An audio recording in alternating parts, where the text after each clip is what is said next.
Yo, it's your boy Ryan, Northwest Sports Fanatics. Back at you with a new video. Today is Sunday, September 28th, 2025, with your boy Ryan and the Northwest Sports Fanatics. Make sure you guys subscribe to the channel.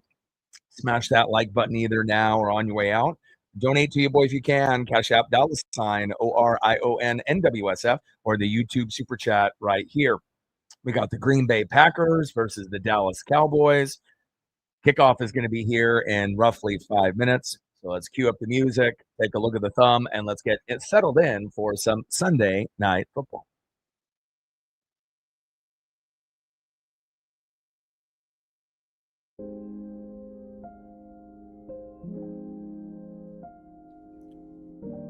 And on the thumb, on the left, quarterback stud for the Packers, Jordan Love. And on the right, quarterback for the Dallas Cowboys, Dak Prescott. Hope everyone had a fantastic weekend. And obviously, if you're doing fantasy football, you may have some individuals that you're looking at in this particular matchup. And after we do this particular stream here tonight, we will be doing obviously a little bit more NFL since the Mariners are off for 5 days until they play obviously in the MLB playoffs on Saturday. So there'll probably be a few NFL streams. Tonight, obviously Monday Night Football, we'll do the Bengals and the Broncos. Tuesday, Wednesday, and Friday, we may end up doing something on the MLB wildcard round, and then obviously Thursday, more than likely, we'll do Thursday Night Football. So hope everyone is enjoying themselves this weekend. Obviously a little bit of a rough skid for the Mariners. Obviously going 17-1 was great, right? But then dropping the last 3 games and getting swept by the Dodgers as we're going into the playoffs, not ideal. Like I said, it could have been a lot better. Did we play our best lineups, against the Dodgers? No, we did not, but again, it should have been a little bit better. And again, moving forward, we'll see where everything kind of goes as we go into the playoffs on Saturday. That's a good question. So all of the teams that I represent on the channel are going to be in Oregon or Washington. So obviously Seattle Mariners, right? Oregon Ducks, even though I do like watching the Huskies play and I watch pretty much all their games. Seattle Kraken, Portland Trailblazers, and the only other team that's outside of the Pacific Northwest is the hat that you see in front of you, the Tampa Bay Buccaneers. So I'm a defensive-oriented fan. I'm not like most NFL fans that are out there. I like defense first. So I like, positions that are underappreciated. So I like O-line, I like D-line, defense, coaching, play calling. And back in the mid-90s, Seattle didn't really have the Legion of Boom. So I didn't really have a connection with them. And then the 49ers, I enjoyed on offense with Joe Montana, Jerry Rice, and a few others after Steve Young took over in 94. And I did love Dion on the 49ers. That was one of my favorite defensive players of all time in that era. I was a Joe Montana, Jerry Rice, Bo Jackson, Barry Sanders, Deion Sanders kind of guy. But I didn't, feel a connection with anybody on the Niner defense either. So I waited one more year until 1995 when I was 13. I saw that the Bucs drafted Warren Sapp and Derek Brooks, followed those guys, obviously at the U and Florida State. John Lynch was already there, and I already liked him from Stanford. Mike Allstott is my kind of guy, and it fit my personality a little bit more. So that's the reason why I became a Buck fan, because of those defensive guys, Sapp, Brooks, Lynch, Rondé Barber, and then obviously studs on offense that we haven't seen like him since, and Mike Allstott, the A-Train. So again, if the Seahawks or the Niners, would have maybe had better players, on defense back then, would have I been a Seahawk fan, if the Legion of Boom existed in 1995? Yeah, probably, most likely. But again, I have to go with the connection that I feel with, and that's why I have been a Buck fan for quite some time. I mean, since 1995, so about 30 years I've been rocking with the Bucks. TJ in the building, what's good? Morgan in the building, what's good? Ross in the building, what's good? Jacob in the building, what's good? All day in the building, what's good? And I apologize I wasn't able to make a post because I was kind of, hurrying a little bit. I had to eat lunch and then take my pup on a long walk. And then I didn't get to make an announcement on social media, but I figure for all the people that sub, they'll figure it out that this is like a bonus stream on top of the Mariners stream that we already did. And it gives a good chance for people to talk about their fantasy team, talk about the wins and losses from today, or possibly even yesterday in the college football realm. And we can just kind of hang out for one last, 3 hour and 30-minute set as we go into Monday for a lot of you going into work and getting readjusted to school and anything that you got going on to start your week. And then we'll be doing the Broncos and the Bengals tomorrow, the first of a doubleheader. There's 2 games on, but obviously one game is the Battle of the Bads, 0-3 versus 0-3, and I'm not going to waste my time on the Battle of the Bads. But even though Joe Burrow is injured, I do think they're going to be hungry. And I think the Broncos are very hungry too at 1-2. The Broncos could easily be 2-1 or 3-0. So again, I'm definitely a huge college football fan, a huge NFL fan. You know how much I love the Mariners as well. We are fanatics here.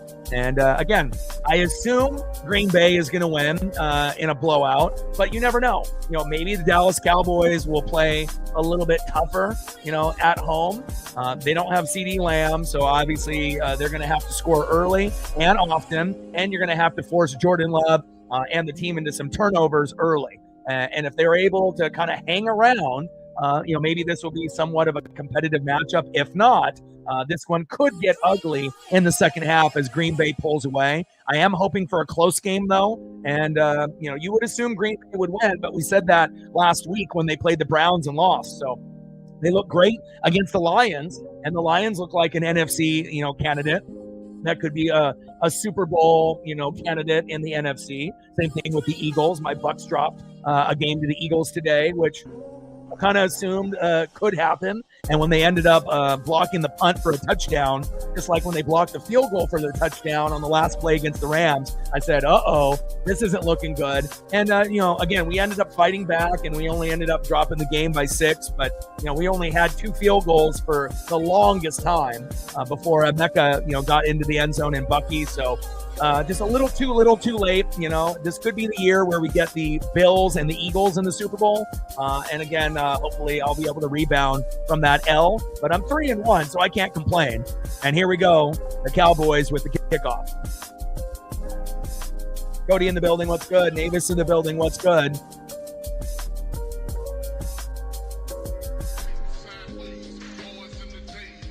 And we'll see what Jordan Love has cooking here. We play Saturday. So, again, there's going to be a few days where we're going to be doing NFL.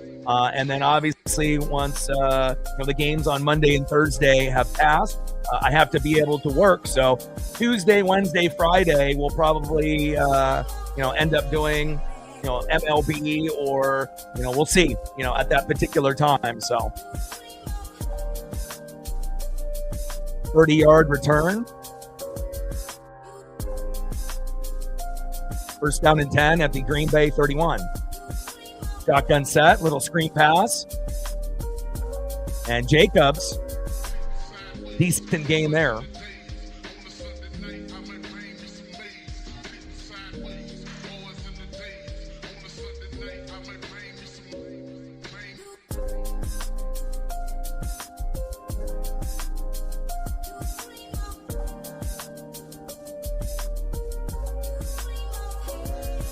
Jordan Love there with a short pass to Josh Jacobs for 4 yards.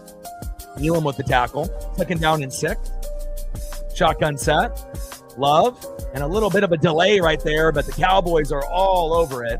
And again, Dallas is going to have to play some amazing defense. They're going to have to pray. They can get some good work, on the special team side to kind of keep the game in it. And they're probably going to need a pick, a fumble for a touchdown, a pick for a pick 6, something like that to maybe, shift the narrative, so to speak, to keep this game a little bit closer. Now, obviously, if this game was in Green Bay, it probably would, tend to be a blowout. But since they're on the road, Dallas can feed off the crowd. And again, we'll see what happens here. Third down and long on 3rd down and 9. Love, floater, going long, going deep, got a man.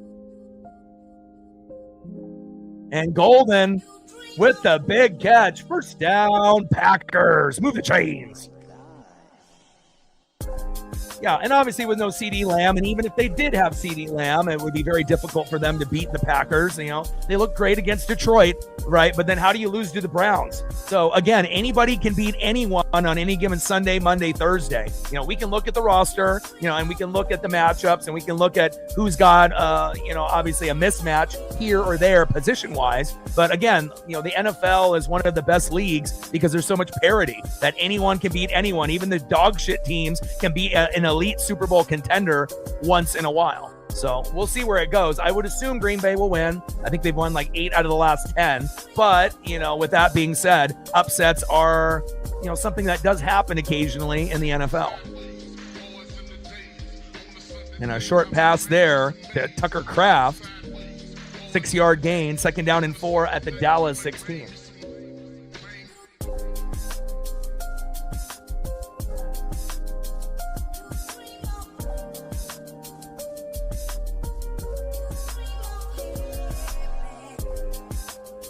Yeah, I actually do, you know, if you actually look at my library, you know, I've been doing this for 13 years. This is my 9th year on YouTube, and I started with like reaction videos, you know, to like NFL highlights and things of that nature, soccer, you know, basketball, you know, college football, NFL, rugby, you know, Ronaldo, Messi, things like that. And then I started doing play-by-play, but I've been doing the NFL for a long time.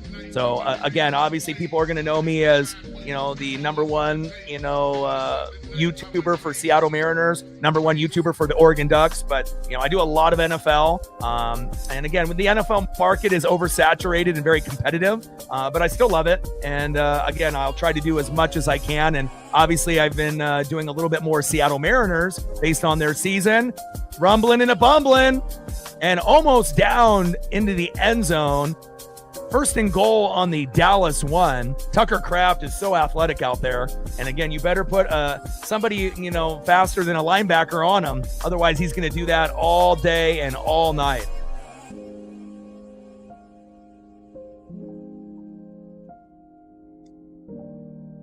But obviously, if the Mariners were eliminated, you know, out of the playoffs like they have been in, you know, the past few years since 2022, and previous to that, 20 years, you know, obviously there's a lot more football that normally is on the channel, but I have had to adjust, you know, with the Mariners and the Ducks and everything that's going on. And, you know, we still try to do Monday night, Sunday night, and Thursday night as much as possible.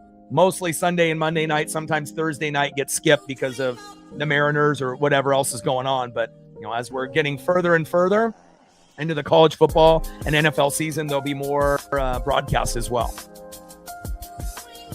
1st down and goal. After that false start, handoff up the middle to Jacobs. And he's fighting for some extra yards. Down to the 2, 2nd down and goal for Jordan Love and the Packers.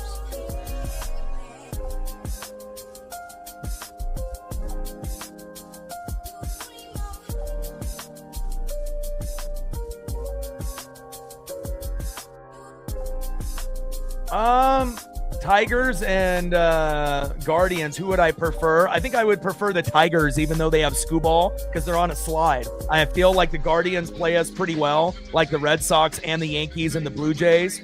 So I think at this point, you know, playing the Tigers would be better for us. And Romeo Doubs, back shoulder fade, touchdown, Packers. Man, they made that look very easy on a very sus defense from the Dallas Cowboys. And again, you know, as long as Dallas is owned by Jerry Jones, they're never trying to win a championship. All they're trying to do is make profits, sell beer, sell jerseys, you know, sell memorabilia. And that's just the sad truth. You know, this isn't the same, you know, team in 92, 93, and 95 with Troy Aikman, Michael Irvin, right? Emmitt Smith, Leon Lett, Deion Sanders. This is not the same team. And again, you know, if it's about profits, you know, Dallas will get you that. But as far as bringing you a championship contender, not so much. Extra point is up and good. And a beautiful touchdown there from Jordan Love.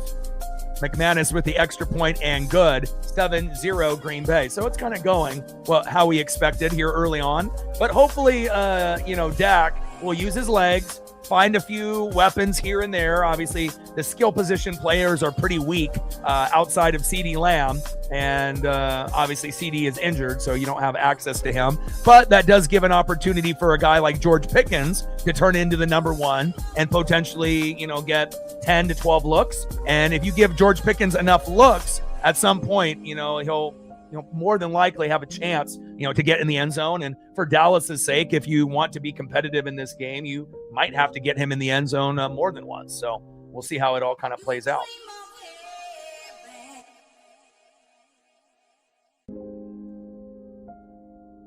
But either way, I'm not really too concerned, between the Guardians or the Tigers. Let the best team win, and whoever we match up with, that's what we're going to go through. So, however it plays out, it is what it is. Again, I feel like we match up pretty well with everyone. If it ends up being the Tigers and they find a way to get hot over the Guardians after getting, kind of punked, for that division by the Guardians getting super hot in the last month and a half, then so be it. If the Guardians end up doing it with Jose Ramirez and Stephen Kwan, I'm ready to battle. And then obviously if we can beat them, then we play the Blue Jays and, we'll see where that goes. Unless the Blue Jays end up dropping it to the Yankees or Red Sox, which could happen. Yankees could end up beating the Blue Jays, and, it could be Mariners, Yankees to make it to the World Series. Even though I think that this Yankee team isn't as good as last year's team that made the World Series, it really comes down to who gets hot and healthy, at the right time. And that's in any sport, right? The NFL, college football, the NBA, the NHL, the MLB. If you get hot and healthy at the right time, sometimes even a wild card team can overachieve and make it to the big dance, that can make it to the World Series. Like a couple years ago, the Diamondbacks with Corbin Carroll, where did that come from? Obviously the Braves, the Phillies, the Dodgers, the Padres, goodbye. And then all of a sudden, you get a team that no one really thinks that can get there. Now they didn't win it all, but they got there, and that still means something. So 7-0 here early with the Packers. Like, sub, donate, comment, share. If you haven't smashed that like button yet, please do. Help us get to 100 likes, 100 on the dono train. And we're looking for 5 to 15 subs. Let's get it, baby. So normally with me, I do fantasy usually every year, and I only do one team. And I usually do, something here on the channel, for fantasy football. So that way the fans can get involved with me. But I decided actually to take this year off for the first time in like 20 years. And actually, it's been kind of a relief. I don't have to worry about looking at the wire. I don't have to be on my phone 5 extra hours every day, spying on everyone's team, looking at everyone's bench, seeing what's available on the wire, making 200 moves every season. And I can just focus on, my favorite team and my players. And it's been kind of refreshing, because when I do fantasy, I finish in the top 3, no matter what league I'm in, but it takes a lot of fucking work. And, sometimes it's just nice to kind of, have a year off, so to speak. And I feel great. I don't have to worry about, guys getting injured or being out for the year and being all fucking frustrated and whatnot. First down and 10, bounces it to the outside with a stiff arm and a short gain there. But again, will I end up doing fantasy next year? There's a chance and whatnot. Williams with the 3-yard carry, bouncing it to the outside, 2nd down and 7 at the Dallas 31. But, I'm very skilled in the NFL and the players because I follow the entire league just like I do in every sport. MLB, NFL, NHL, NBA, college football. So it takes a lot of time and effort to read and, watch film. But, once you're into that mode, it just kind of becomes second nature. Short gain there, 3rd down and short.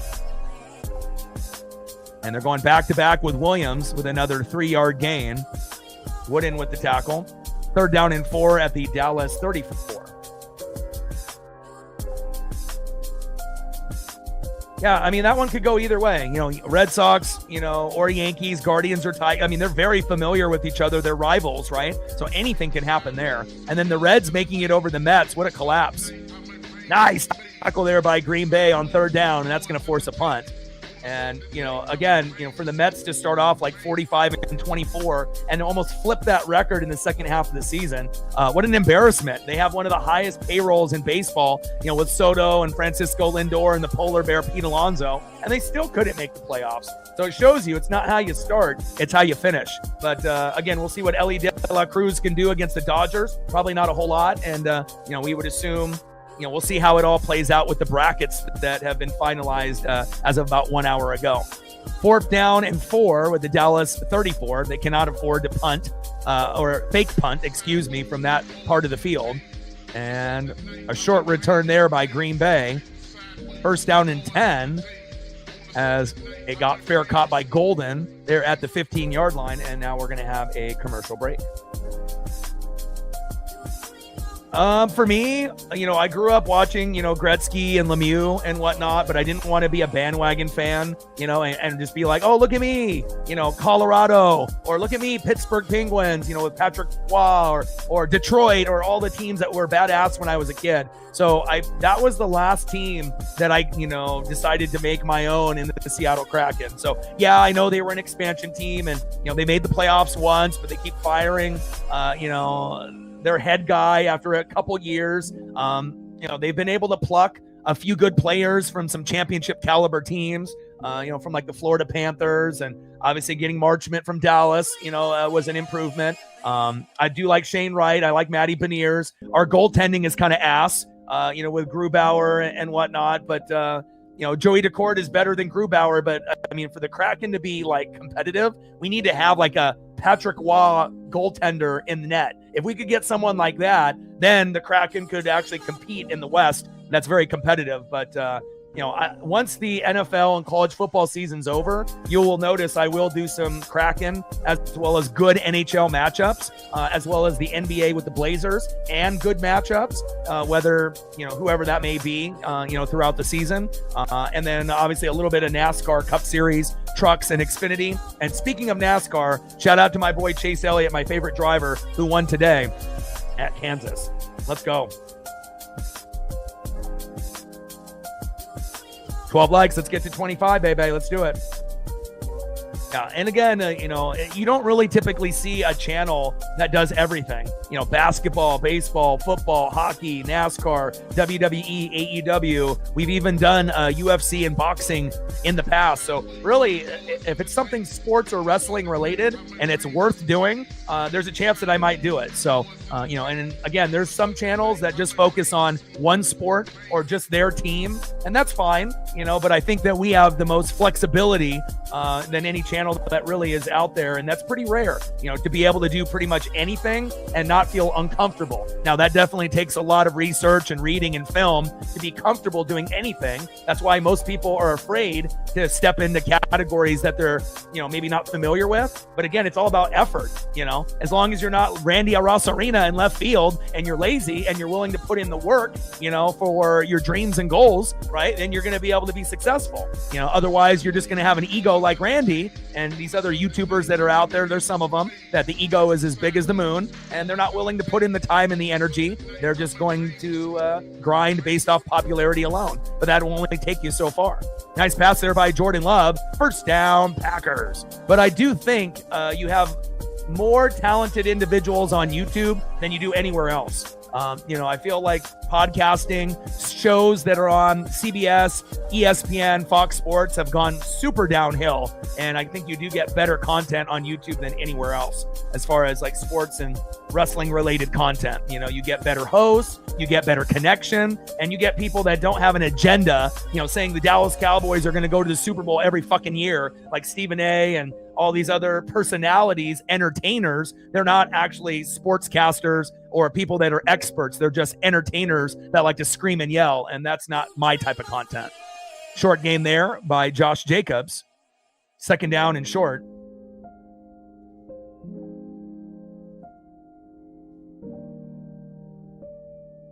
Romeo Doubs got the fade route from Jordan Love to make it 7-0 Green Bay.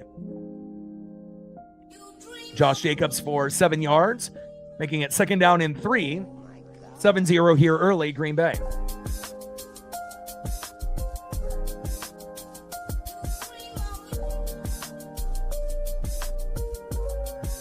Man in motion. And a nice little jet sweep there. First down, Packers. Move the chains.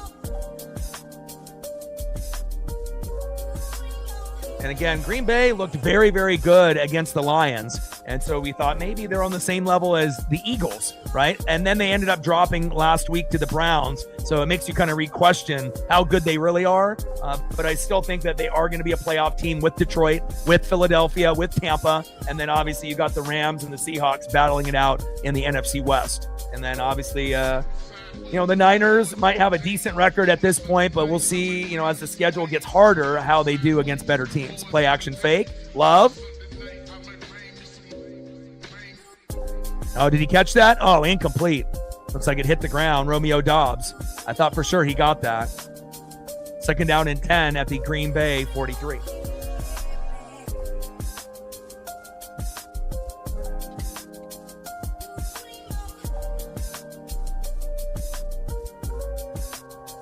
I don't think anybody's looking forward to the Dolphins and Jets tomorrow. 0-3 versus 0-3. The first game on Monday Night Football. But the second game will actually be better. Broncos versus the Bengals. Even though Joe Burrow isn't playing, I think that one's going to be pretty competitive. Both teams are extremely hungry at this point. And who would have thought that the Steelers with old-ass Aaron Rodgers would be in first place? But again, Lamar, you might have, Derrick Henry, Zay Flowers, but again, you don't got an offensive line. You're 1-3 now. You dropped another game, to the Chiefs. And as good as the Ravens have been over the past few years, coaching and offensive line have held them back. And a big hold there on Green Bay. Bring that one back. Morgan was the guilty culprit.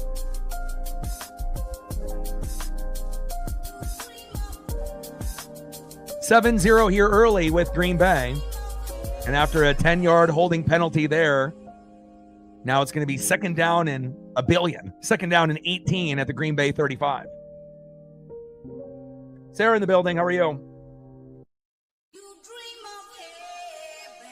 Yeah, that one really came down to the wire. I mean, there was quite a few matchups that were very kind of close to the end. And I was hoping that we would be able to come back against Philly, but a little bit too much Jalen Hurts. And, when you end up playing a team like Philadelphia, you can't have a blocked punt come back for a touchdown in the first quarter. And I already knew when that happened, I said, oh, fuck, this ain't good. And we were only able to get a couple field goals early on. Then Egbuka and, Bucky ended up getting in the end zone. But by that time, it was kind of too little too late. And even though we dropped the game by less than a touchdown, 6 points. If we could have just got off to a little bit faster start, but I can't complain being 3-1. So we are going to win the NFC South more than likely. And when you play a team like the Bills or the Eagles, yeah, you're probably going to lose. And we might see a Bills-Eagles Super Bowl this year. Little check down on third down and long, and very close to the marker there.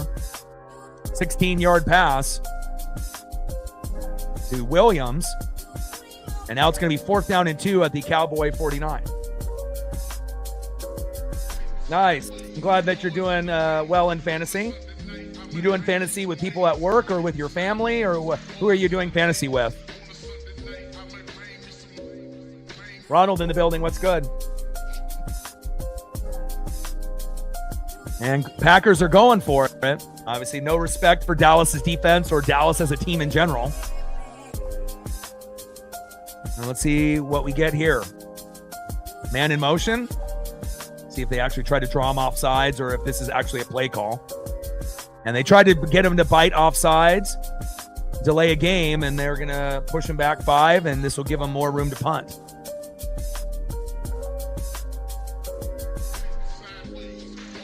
$127. Nice. Yeah, I mean, and most of the things that have been happening in the NFL have been somewhat predictable, but there also have been a few surprises, throughout the year as well, like how good the Colts have been doing, here in the first month. And it's always nice when you can get like a feel-good story, where someone, is obviously not doing too well and they finally, make a few changes at some key positions and then it works out. So. And fair caught there around the 11-yard line. Ronald is getting us going. Appreciate you. Every dollar counts. Stacks. Rex with a little cactus jack. Bang, bang. Appreciate you. We're at 2:98 to go to hit the goal. And I wasn't able to make a post because, I would normally post on, all social media, if I'm going to be doing something. But I figured that at this point, I just got to go with it and try to make the thumbnail and start in time. So one sec here.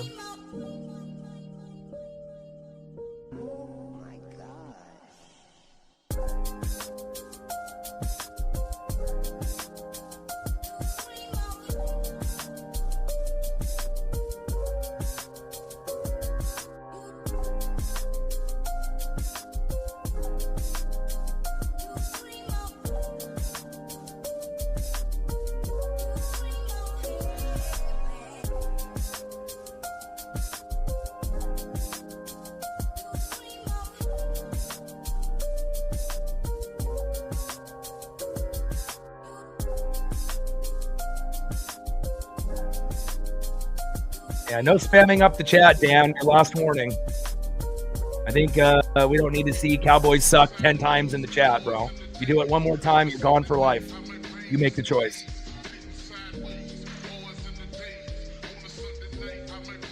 This isn't just like any other stream when you can just spout off and say whatever you want whenever you want. It doesn't work like that here.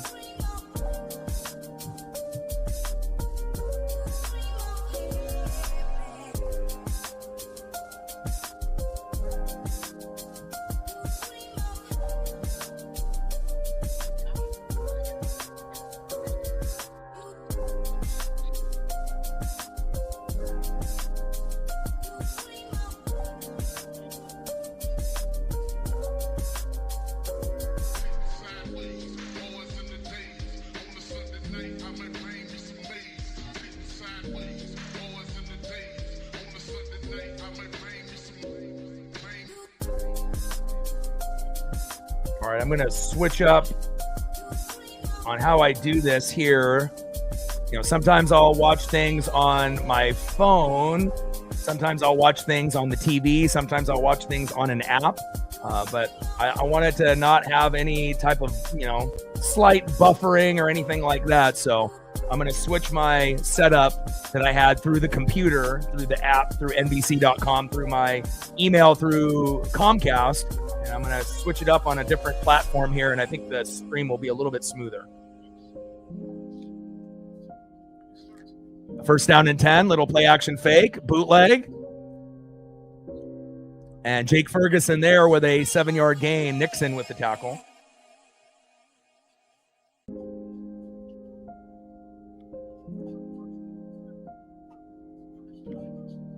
Yeah, I think the Lions are going to be good. Packers, Lions, Eagles, Bucks, Rams, Seahawks. We'll see if the Falcons can, figure it out. And then obviously on the AFC side, you still got the Bills, right? You got the Chargers.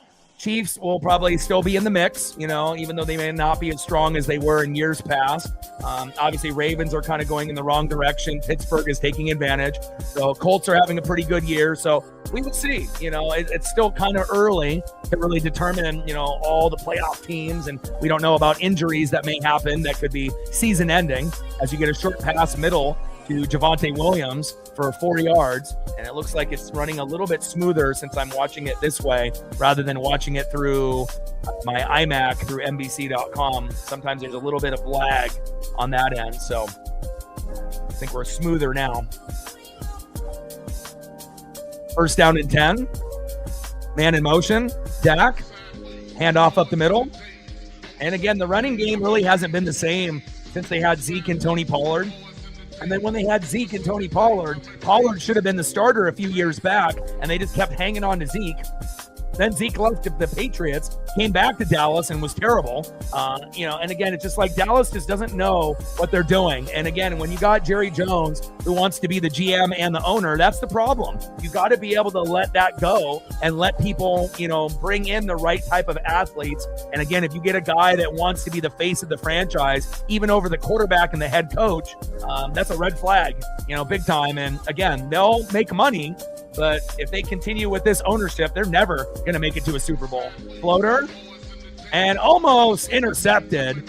And off the deflection, there was a chance there. And Turpin was the intended receiver. Warren got his first tutty. Nice. Now, Tez got his first catch, from Baker, obviously in this particular game. But since Mike Evans is out with the hammy, we usually don't win games when Evans is out. We brought Werps back and Godwin back, and we still have weapons. But Mike is such a, gem to have, as a blocker and a receiver. And we're going to have to find a way to win without him. And hopefully we'll be able to do that. 3rd down and 5. Shotgun set for Dak. Little check down. And you got 3 Green Bay Packers right there in the mix. Ferguson with the catch for 4 yards. Walker and Hobbs right there for Green Bay. 4th down and 1 at the Dallas 31.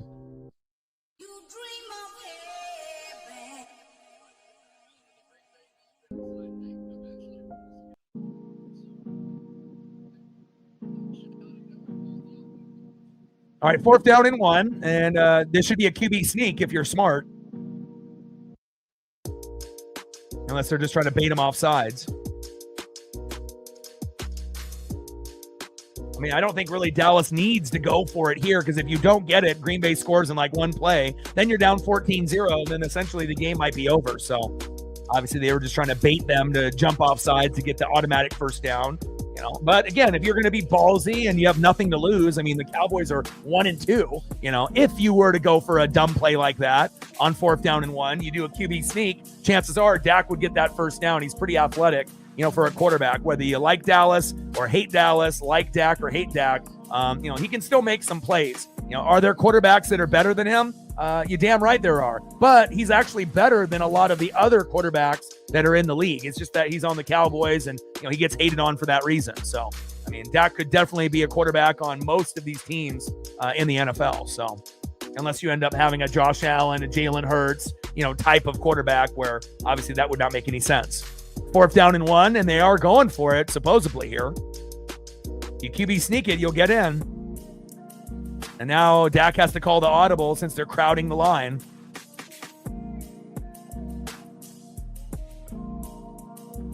And they weren't even going to snap it from the very start. Tried to be able to get him to bait and jump off sides. All that for just a punt. Come on, Dallas. That's like the epitome of what the Dallas Cowboys are. You think they're going to do something, and they never do.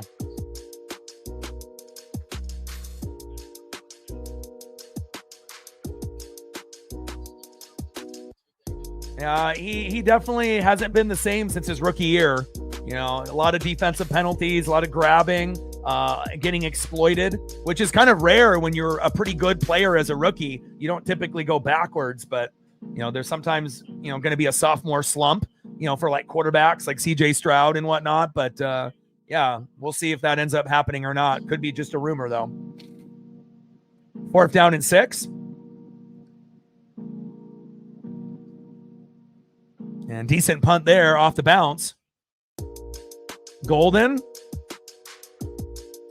And down to the edge of the sideline there for 9 yards. 1st down and 10 at the Green Bay 32. We'll see if they can find a way to get another field goal or touchdown on this drive. And obviously, if you're the Cowboys or you're a Cowboy fan, you're just hoping that you can keep it close and you can end up getting a field goal or touchdown on your end, obviously before the first half ends.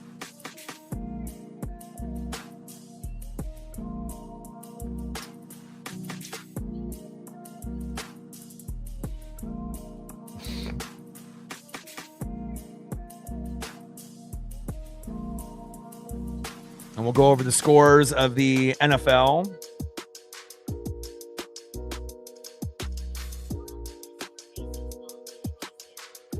So we have Eagles 31, Bucks 25. And obviously in that matchup, we only had 2 field goals early in the first half, and we were down 24-6. So for us to only give up, 7 points in the second half, and we scored, 19, we got close, but we needed to score more in the first.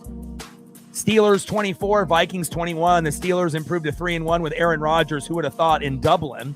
Falcons rebound from losing 30-0 against the Panthers and beating the Commanders 34-27. Bills got threatened by the Saints early, but they found a way to pull away in the second half, 31-19. And the Saints are one of the worst teams in football. There's no doubt about that. Lions 34, Browns 10, after the Browns beat the Packers last week. Patriots 42, Panthers 13. Giants 21, Chargers 18, and Malik Neighbors is probably out for the year with an ACL, but at least you got Jackson Dart and Skadaboo that can play together now, and that's a huge loss for Justin Herbert when they were in first place in the AFC West. Chiefs, Broncos, and Raiders were happy about that giant win. Texans 26, Titans 0. Obviously, the Titans are one of the worst teams in football as well. Texans get their first win of the year. Rams 27, Colts 20. Heartbreaking loss for Sarah and the Colt fans. They're late. And then the Jaguars beat the Niners, so I don't have to hear about this Niner talk anymore.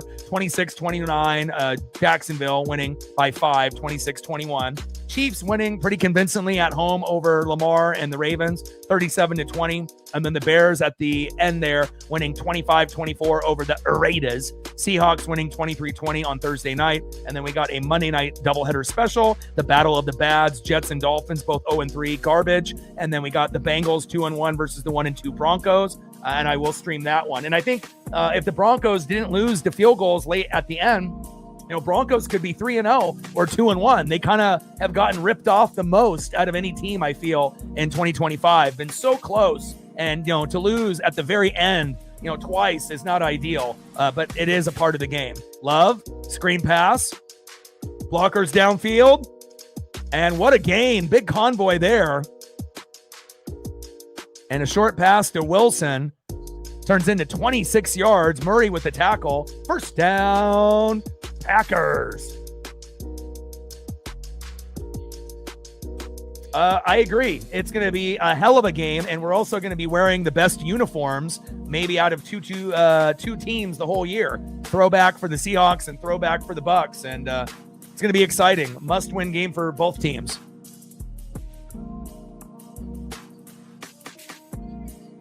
First down and 10. Shotgun set for Love, hands off right up the middle. And Emmanuel Wilson again for a 5-yard gain.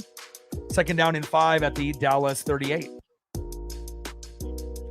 I wish that the Mariners, played a little bit better in that Dodger series. But again, there's nothing we can do now. We just have to focus on these 5 days where they're going to be doing a few mini scrimmages, so to speak. And hopefully when we, play on Saturday, we'll be good to go. And we can end up showing everyone how good we really are in 2025. But in the meantime, we'll do some football. We'll do some MLB, wild card games. I might end up doing the Dodgers, for my dad, maybe once or twice, possibly. We'll see. And then obviously Thursday night football, potentially, depending on if there's other matchups that are available for baseball. And then once we get into the weekend, then we'll get right back into, Mariners, Oregon Ducks, and then Sunday night football, Monday night football, and whatnot. So.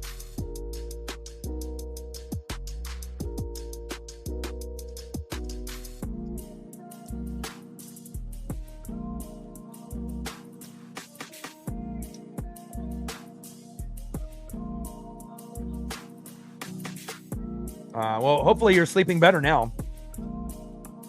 Yeah, Yankees, Red Sox will be interesting. Guardians, Tigers, are going to be interesting. They're both rivals. They hate each other, both of those. So those are going to be great series in the wild card. And then obviously on the flip side, with the other matchups, we'll see how that kind of plays out.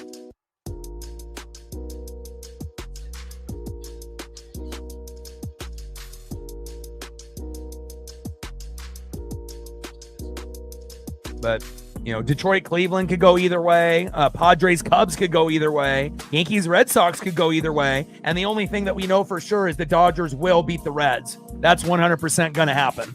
But again, the other 3 series are pretty fucking even. And I think that this could be the year that the Cubs actually beat somebody. And again, they've had a great year. They've been better than the Padres all year. And it's just going to be up to Pete Crow Armstrong and the rest of the crew for the Cubbies to be able to knock off the Padres, which could actually happen. This is the weakest Padre team we've seen in the last maybe 3-4 years. And normally the Padres are very good, right there with Philadelphia, and the Dodgers potentially could make a deep run. So, I think Milwaukee, Philadelphia, the Dodgers and the Cubs have to be the favorites, and then the Padres, and then obviously dead last would be the Reds. And then obviously on the flip side, we'll see how it goes between Detroit and Cleveland. Detroit was good at the beginning of the year, and now they're not very good, and Cleveland got hot, so they might have the advantage.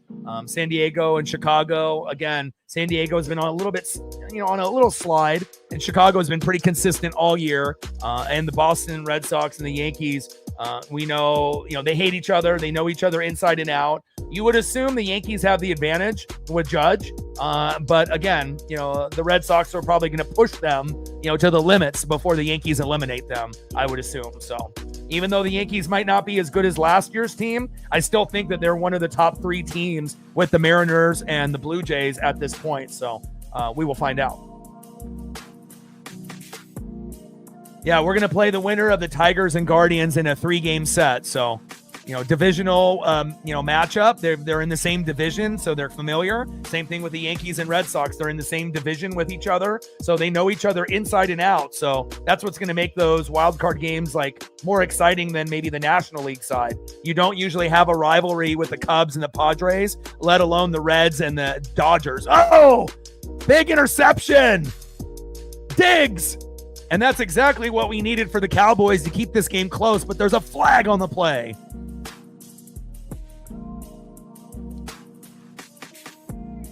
Yeah, crazy that the Reds made it over the Diamondbacks and the Mets, but the Mets should have made it, but they just had the most epic meltdown like the Tigers. But the Tigers were able to rebound enough at the end to make the wild card, but those 2 teams were very good for the whole year until the second half of the season and hit a fucking wall. Defense, too many men on the field. How do you got too many men on the field after you get a big pick by Diggs? You Cowboy idiots. Come on, you got to be on point when you play Green Bay. How the hell are you going to have too many on the field? Jesus Christ. I honestly, not being biased. I mean, obviously Mariner fans, would love for it to be Cal. Yankee fans want it to be Judge. And the right answer is both. It should be a co-MVP this year. Cal plays catcher. He broke the, record out of catchers and homers, by 12. Catcher is the hardest position to play. He led in homers and ribbies, but Judge led in average and slugging and OPS and still got over 50 home runs. So in my opinion, both guys are deserving of the MVP this year. That way that you're not going to have any bitching and moaning from either fan base or, fan of, each guy.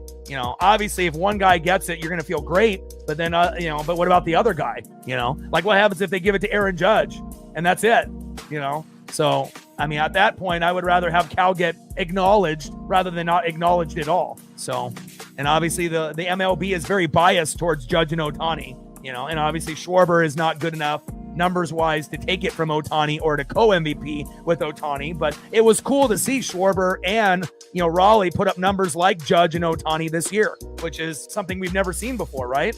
Like guys that have actually put up stats that were worthy of challenging for the MVP to the 2 guys that are the best in this generation. So 3rd down and 2 at the Dallas 25. Yeah, I think we match up better against the Tigers, even though they have Skubal. I think that would be the team that I would rather play because it seems like the Guardians, kind of have our number, and same thing. I would rather probably play the Red Sox than the Yankees if we had to go that particular route. But, we've had issues with all of the teams, in the playoffs. And a nice run by Jacobs. 1st down, Packers. 1st down and 10 at the Dallas 20. But I think the team that gives us the most trouble is the Yankees. And because when we go to the Bronx, we never get any calls, so it's like 90-10 by the ump, but everyone else, I feel, pretty comfortable. Blue Jays, doesn't matter, Guardians, Tigers, Red Sox, Yankees, so be it. Yeah, Judge is amazing. Great player.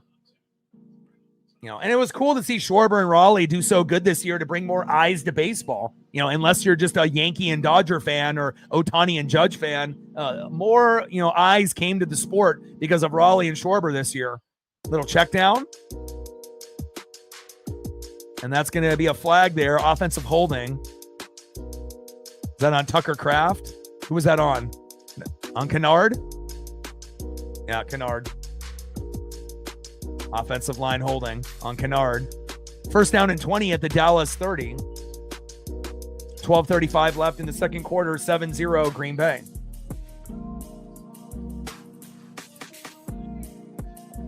But I want the Cubs to beat the Padres. I know Dodgers are going to beat the Reds. If it was Dodgers-Mets, it would be a little bit more threatening of a series for LA. And then obviously with Guardians and Tigers, I don't care. Yankees and Red Sox, I don't care.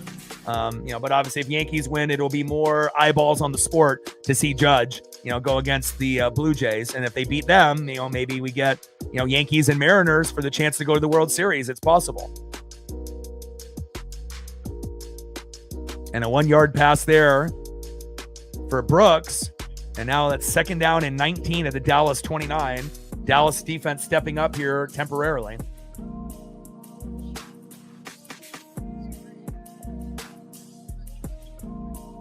Pass Griffey and what? Home runs? I mean, it depends on how many years Cal plays. If Cal plays 15 to 20 years, yeah, there's a chance that, he could end up being top 10 in home runs. He's definitely the best home run hitting catcher in this generation. No doubt about that.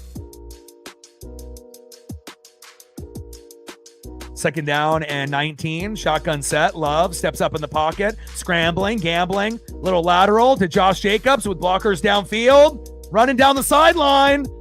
And just out of bounds towards the goal line. Wow, what a run by Josh Jacobs. And obviously, he's probably happy he's no longer on the Raiders. And when you can get on a team like Green Bay, whether you like them or you hate them, they always have athletes. They always have athletes at the skill positions. Quarterback, running back, wide receiver, tight end. You can go back to the Brett Favre era, with a lot of the guys that they had with Freeman and Chimura, and Ahmad Brooks. They've always had athletes, back then and even to this day. Lots of talent at running back, wide receiver, and tight end. First and goal on the Dallas 1. And Jordan Love to Dobbs again. Touchdown, Packers. Holy moly. Dobbs with 2 tutties, a back shoulder fade and a slant. They're picking on him. And wow, Josh Jacobs fantasy owners are mad, but if you got Romeo Dobbs or Jordan Love, you are living your best life. And that's kind of rare for the Packers to go with Dobbs twice. That's not common, especially when you got a running back as good as, Josh Jacobs. I mean, you could have went with Tucker Kraft on that kind of play there as well. 13-0 Green Bay, extra point incoming. And if Dallas doesn't get a touchdown or a field goal in the next drive or two, this is going to get ugly. And a big block. A big block. Go, go, go. Go, Dallas, go. Down the sideline, and he is gone. The Cowboys with a blocked extra point for 2. I mean, they're going to lose the game, but at least they're making it exciting. There we go. There we go. Jerry's like, yes. That's going to get me some more beer sales. I mean, the best thing about the Dallas Cowboys is the Dallas Cowboy cheerleaders. Great special teams there. What a block. And the best part about it, look at the return. Blockers downfield. Nice.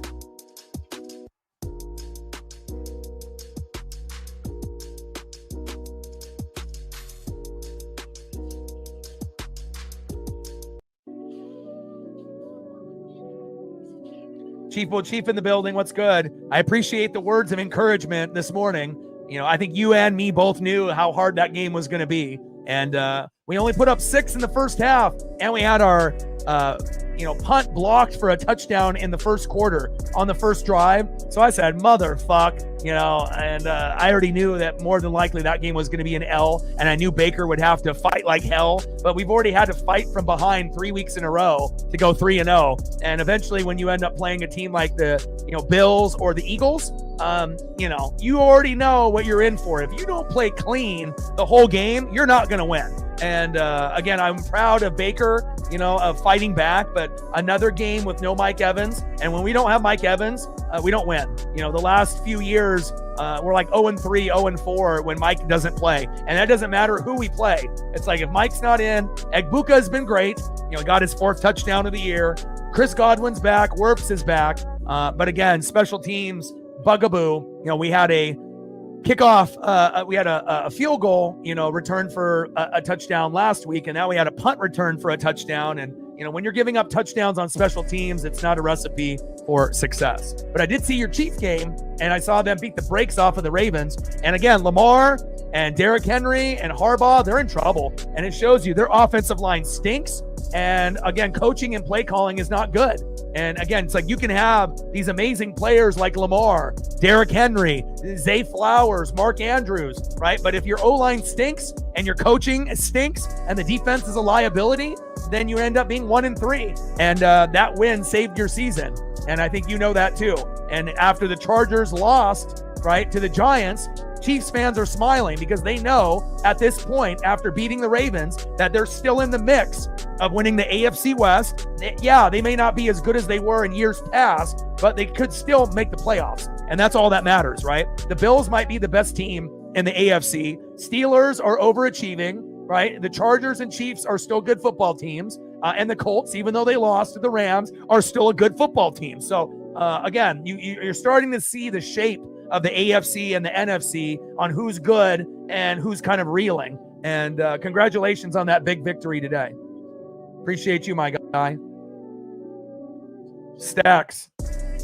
Racks with a little Cactus Jack. Bang, bang. Another $10 holla on the Dono train.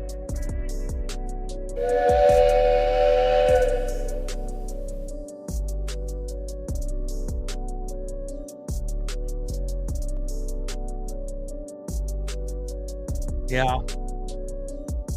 But again, to go 3-1, to start off, the first month of the season, I mean, I don't know if anyone anticipates going 4-0 unless you're like the Chiefs in years past, the Bills, the Eagles, and I do think that we're going to be in the mix with Philadelphia, with Detroit, with Green Bay, whether the Rams and Seahawks are in that mix as well. We'll see where it goes. But I mean, as long as I got Baker and hopefully Mike Evans will come back and that hammy won't be a problem. And then when we are full strength for the first time this year, I feel that we'll really show how good we are. So, yeah, who are the 4 players that went down? Lamar went down, and then who else went down in that game, Chief? Flag on the play here, holding by Lou Fowl. 13-2 Green Bay. But kind of nice to see all of our teams, pretty good, at this point. So,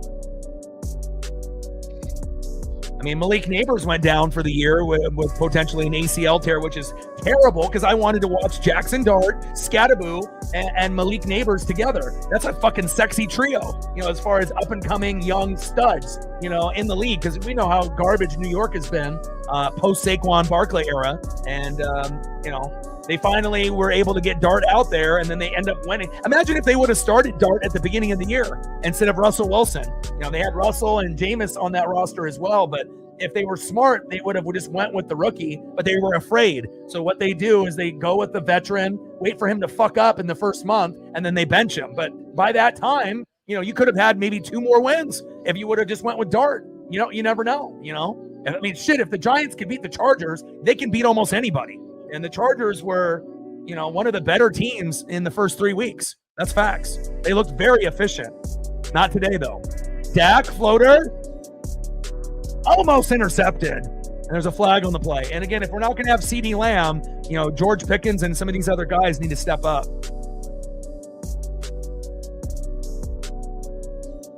Wiggins, Stanley, Humphrey. Golly. It's like their whole fucking team.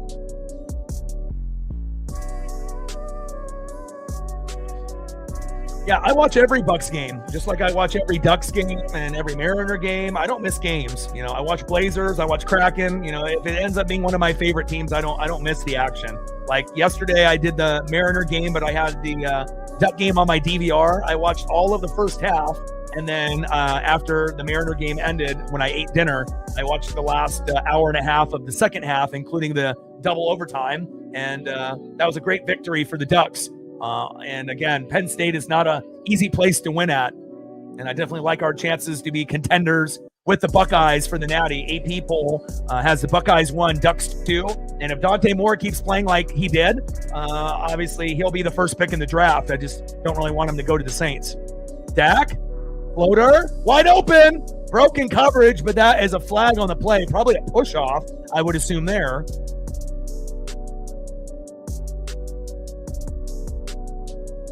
And is it a push-off or is it a hold on the offensive line here?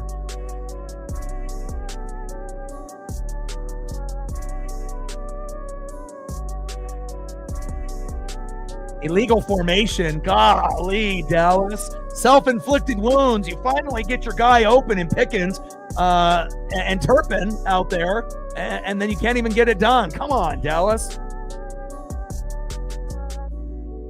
Yeah, and again, we'll see how the rest of the season plays out. I would actually rather be in the Pac-12. I think that the Pac-12 teams are better than the Big Ten teams, like top to bottom. Again, you could play a team like Stanford or Cal and still lose. But if you play the middle or bottom teams in the Big Ten, there's no chance those teams are going to be able to compete. So it's like the Big Ten is like top heavy, and they have a couple teams in the middle that are pretty decent, like with the Iowas and the Wisconsin and Michigans and whatnot, compared to like Ohio State and Oregon and Penn State at the top. But there's a lot of shitty teams in the Big Ten, and I feel like they can't beat any of the middle teams or the teams at the top often, but in the Pac-12, anybody could beat anyone, and I miss that. It kind of reminded me of the NFL where anybody can beat anyone, and you better get on your game, and I felt it was very well-rounded. And now the Big Ten might be the best conference in college football, but it's all greed and money, 4th down and 6, and the Cowboys are going to have to punt here. Appreciate that, and congratulations on your big win. Were you guys nervous? I imagine Chief fans were a little nervous, but again, at home, a good thing you guys weren't on the road, but honestly, I don't think it would have made a difference. I think you guys would have won in Baltimore just based on their offensive line issues. Oh, big hit. Holy fuck. Golden. Someone call 911. Oh my God. What a hit on Golden. Night, but he got up right away. And shout out to Golden. He's got a lot of toughness being from Notre Dame. But look at this right here. Gets it, spin move. And you never do a spin move trying to look cute out there and gets fucking drilled. I mean, what does he think this is, Madden? Hitting the circle button? What is he doing there? Lillard coming back will be, obviously injured to start off the year. He'll be another assistant head coach, kind of like helping out, mentor some of the guys. Scoot Henderson just ended up having a major injury, which is not ideal. But the Blazers were never going to be like, contenders of the NBA Finals. We were just hoping that we could maybe get the 8 seed this year or next year. And we picked Yang in the draft, who's kind of like Yao Ming, but like 6-7 inches shorter, like 7'1", but he can pass and shoot and rebound. And then we got Donovan Clingan the year before. Shaden Sharp can dunk. So it's like we got a lot of guys. Tumani Kamara is great at defense. So we got a lot of guys that like to play defense and rebound, which is kind of nice to see since Billups is our, head coach still. But again, if Scoot is down and Dame isn't ready, we might end up missing the playoffs and being like a 9 or a 10 seed. But I'm hoping, we can overachieve and Yang plays a lot of minutes and we can find a way to get that 8 seed and then just kind of grow from there. Get an 8 seed this year or next year, and then the following year try to get the 7, and then just slowly, progressively get a little bit better each year. But again, the West is so competitive in the NBA. We know how that goes.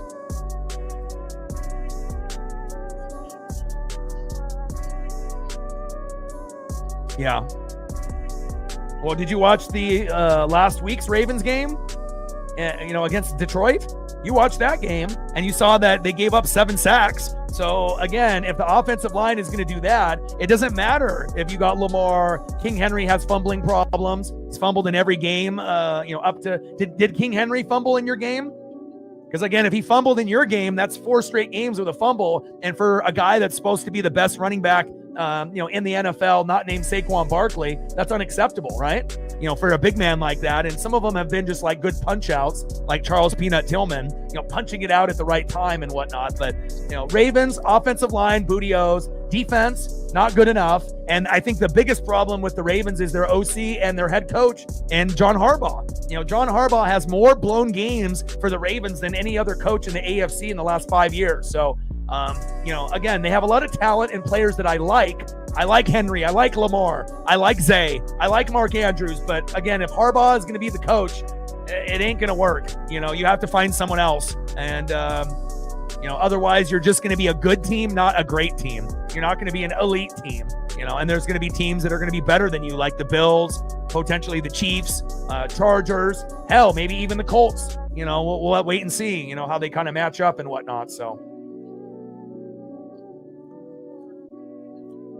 Jacobs there with a 2-yard run, 2nd down and 8 at the Green Bay 42. At least the Cowboys are kind of trying to keep it close, 13-2. And hopefully they can end up getting, a touchdown to make it a little bit closer. But Dallas's defense needs to keep them in the game. You have to limit the damage from Jordan Love. Little screen pass. Golden going in the wrong direction. What is Golden doing? Golden just hitting circle button over and over and over, like on Xbox or fucking PS5. Like, that shit don't work. Like in the video games, if you hit circle once, that's all you can do. You can't hit it twice or 3 times. You're not going into a spin cycle in a Whirlpool washing machine. Come on, Golden.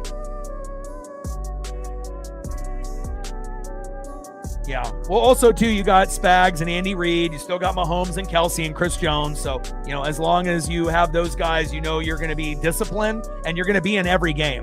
You might lose, but at least you're going to be in almost every game. Besides, if there's a, kind of a blowout at the end, if that ends up happening. But obviously, the Chargers losing, Colts losing was, good for your morale, seeing how all the other great teams finally dropped a game. And now it just looks like you guys are looking up at Buffalo, as every team is in the AFC, just like all of us are looking up at Philadelphia. This could be the year where we get the Bills and Eagles in the Super Bowl, but there are going to be teams like the Chiefs, the Colts, and the Chargers, and a few others that are going to try to find a way. And a little flea flicker here. Back to Jordan Love, looking, decides to run. And then we got, obviously, the Eagles, the Bucks, the Packers, the Lions. And the Lions look like, they might be the biggest threat with the Bucks, to the Philadelphia Eagles. And again, I need to see more of Green Bay. You dominated the Lions, and then you lose to the Browns. I need to be able to see a little bit more. That was a little shocking, but anybody can beat anyone on any given day. So, not this year, but again, they had a great team, obviously in the Michael Penix Jr. era. They did, their best against the number 1 team in the country, and I still think that they're a very good college football team. I watch all of their games, believe it or not. Every Duck and every Husky game I watch, beginning to end. And in the next few years with Fish, the head coach, if they keep recruiting well, they should be closer to Oregon, and then eventually it'll be Ohio State, Penn State, Oregon, Washington kind of at the top. And then you'll have, Iowa and Michigan and Wisconsin, a few other teams lingering below them. But I do think that Washington, if they keep recruiting well, they could, end up being a top 25 team, year in and year out, but it may take a little time to get there.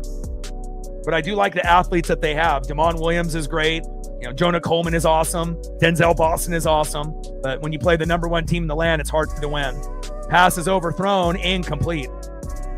Good defense there by the Cowboys, holding Jordan Love.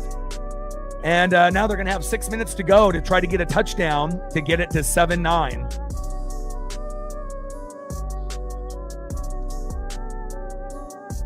Yeah, I do. I do think they are a Super Bowl contender.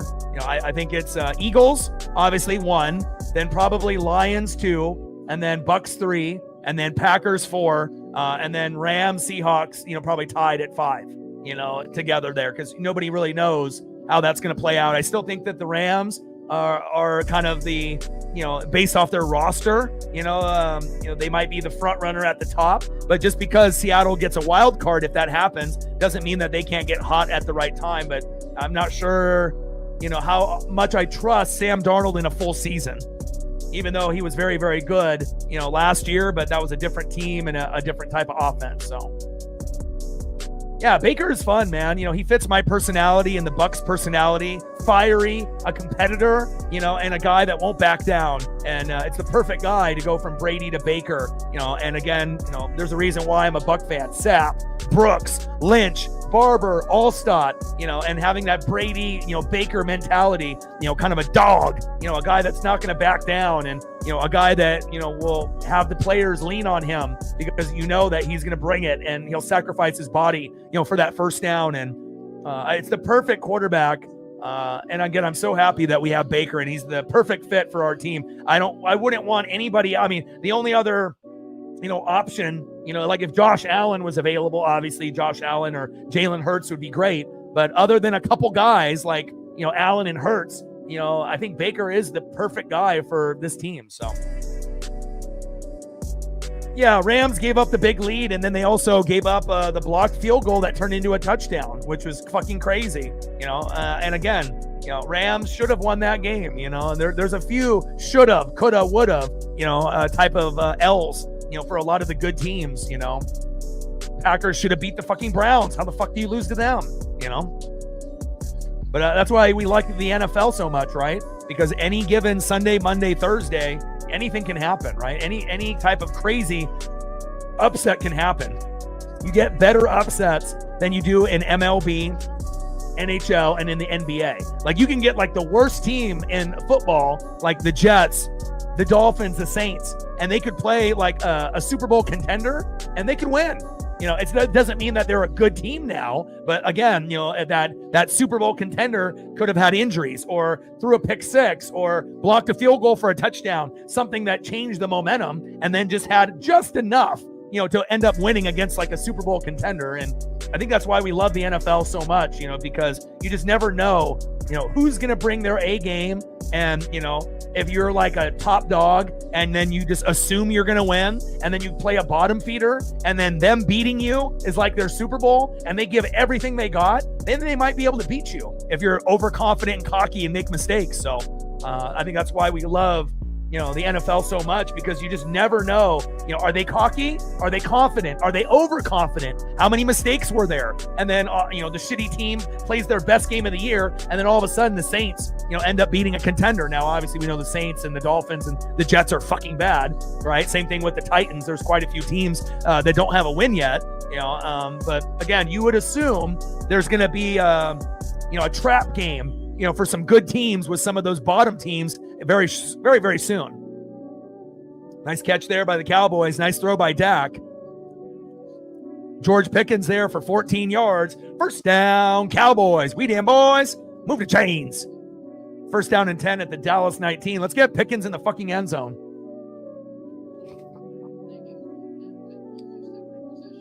$14 receptions, 180 yards, 2 tutties. That leads the team, and obviously CeeDee Lamb being out is not ideal for the Cowboys. Shotgun set on first down and 10. Dak, little check down to Miles Sanders, avoids one tackle, fights off another, and almost gets a first down. Great play there. 9 yards. Walker with the tackle for Green Bay. Second down and 1 at the Dallas 28.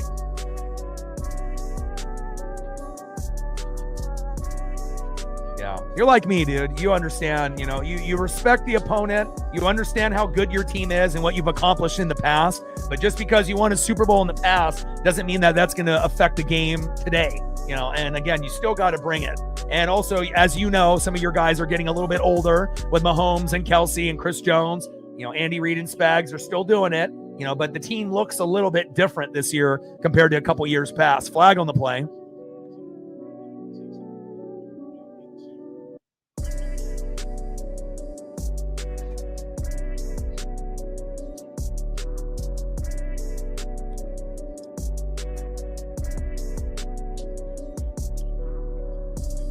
All right, let's see what this penalty is about.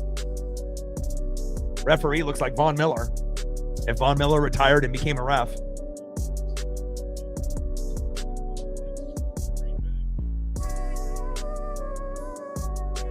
(13-2) Packers. And what do we got here with this penalty? Tell me, Vaughn. Fouls on both teams. They're offsetting.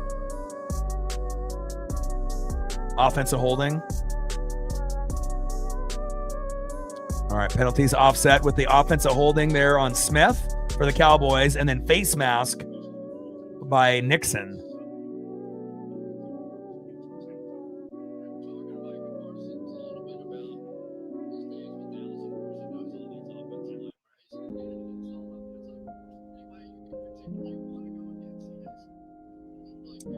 Yeah, who were the playmakers that you thought that impressed you, today in the game? I didn't get a chance to watch the whole game, so anything I can get from you would be appreciated.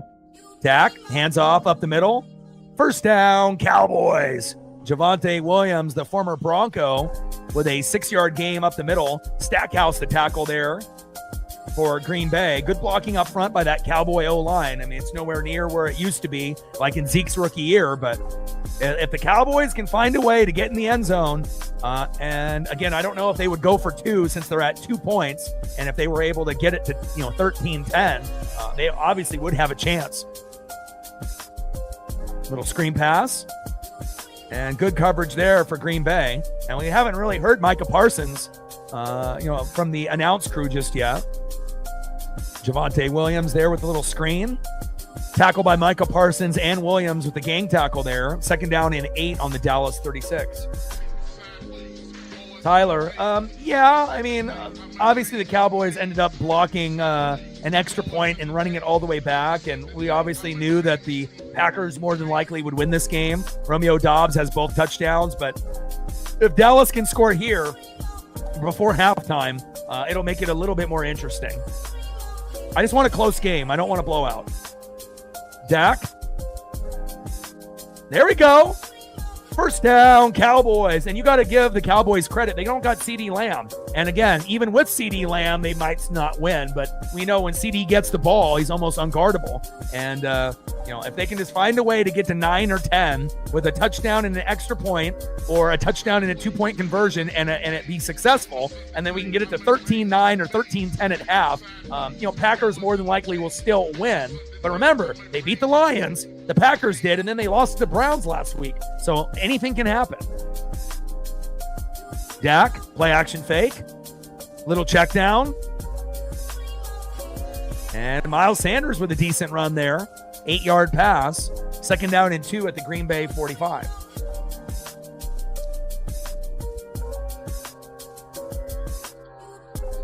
Of course. I've been a fan of the Mariners longer than you've been alive, Cody. I've been a fan for 40 years. We got an injury down on the field, and I hate seeing that. Hopefully he's all right.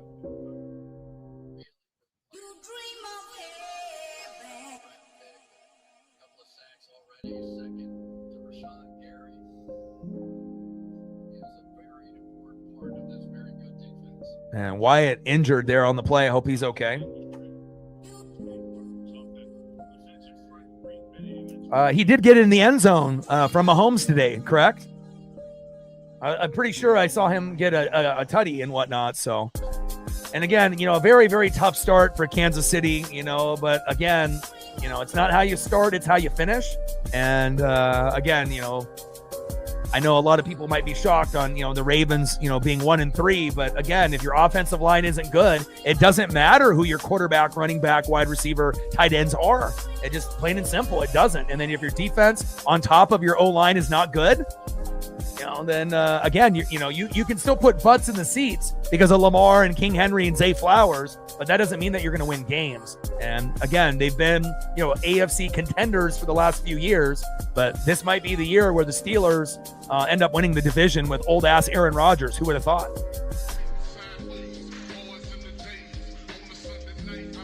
Hell yeah, bro. I like that. And then you had a few guys that were injured that ended up coming back this week as well. How did they look? Did Worthy end up getting the ball at all? How did he look? Kind of a shame that Kelsey ran into him and got hurt that way early in the year.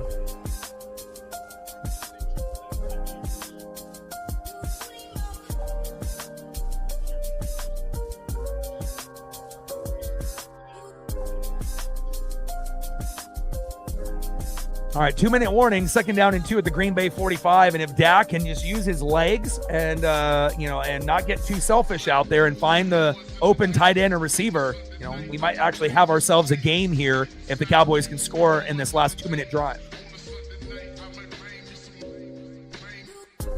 Yeah, first time the Astros are not in the playoffs since like 2016. That's wild, for them to be in the playoffs that many years in a row. So, but that doesn't hurt our feelings whatsoever. I'm actually glad that they're not in, and it's nice to be able to see some other new teams in, Tigers, Guardians, Red Sox, Yankees. And Red Sox were at the bottom of their division, either last place or second to last place the last 4 or 5 years. So for them to make the playoffs, I did predict at the beginning of the year that I thought they would be a little bit better, and they ended up being quite a bit better this year. So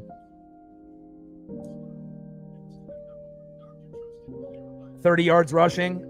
Nice. He had over 100. That's good. Yeah, great that he was able to kind of get acclimated back to the offense and whatnot. So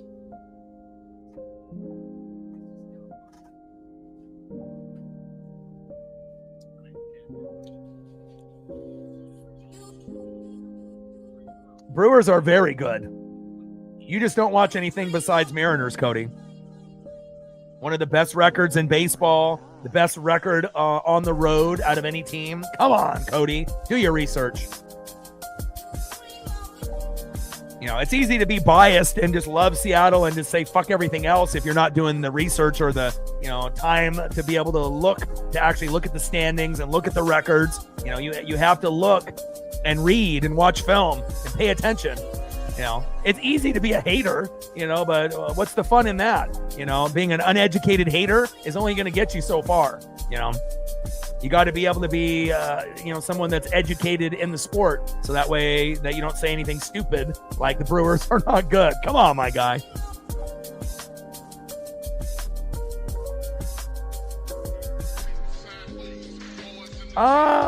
There's a lot of big artists that have turned it down. It's not just her and whatnot. So again, we will see, what ends up happening, for the halftime show, not only this year, but moving forward. There's plenty of famous people that will be asked, but it ends up being a pretty big responsibility, with all the time and energy and effort that you have to put in and whatnot. So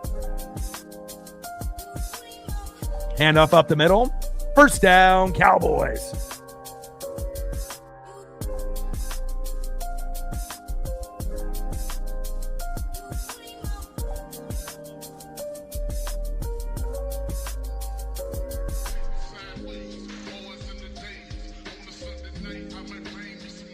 Yeah, I think like Adele is another one of the big artists that was asked, and she rejected it and said no. So, it kind of just depends on who you are and where you are in your career and how you're doing mentally, because again, for some people, it's a good opportunity, like, Kendrick Lamar, the beef with Drake, make more money, have more people buy your old stuff and your new stuff, but again, if you don't have any like new music out at the moment, even though Taylor obviously is transitioning into something new, I don't listen to her. I'm not really a fan of hers, but I know what's going on. I follow social media, so I understand who's coming out with new music and, new albums and whatnot, but we'll see. We'll see who ends up taking the role. First down and 10, Dak. Floater, 1-on-1, 1-on-2. Oh! George Pickens. What a catch, 1-on-2. He says, do you know who I am? I'm George Pickens, baby. First down, Cowboys. And we're going to have ourselves a good game now. Wow, George. Let's take a look at the replay here. Does he get the knee down? Knee. Oh, it looks like he's out of bounds. Just out of bounds, it looks like. If you get a knee down, supposedly that will count for 2 feet. But it looks like his knee goes out of bounds. Hell of an effort by George Pickens. But, I would replay that. But I guess Cowboys are trying to get the snap off before the replay. And they do. That should have come back. And the Packers with the big tackle. But again, that should have been an incomplete pass. But how do you miss that call if you're Green Bay? Like, how do you not challenge that?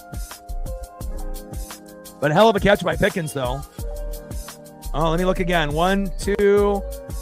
Okay, it looks like he actually did get the catch and a couple steps. Let's see here. Catches it 1, 2, and then that third foot kind of drags the turf, and then the knee goes out of bounds. So that maybe was a catch. The first angle on the top looked like he didn't get, the feet down. But again, based on when he has the ball in his hands, he does a quick toe tap with his 2 feet. So that was a legitimate catch there. And that's why the Packers did not challenge. Second and goal. Come on, Dak. Get in the end zone.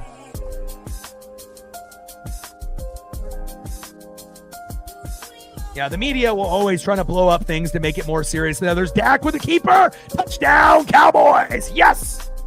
Let's go. And I'm not a Cowboy fan, but I just want a close game. I don't want the Packers to win 30-0. So at least now, the Cowboys are not a good team, but they're at home. Green Bay obviously is supposed to be a Super Bowl contender. You beat the Lions convincingly, but then you lost to the Browns last week.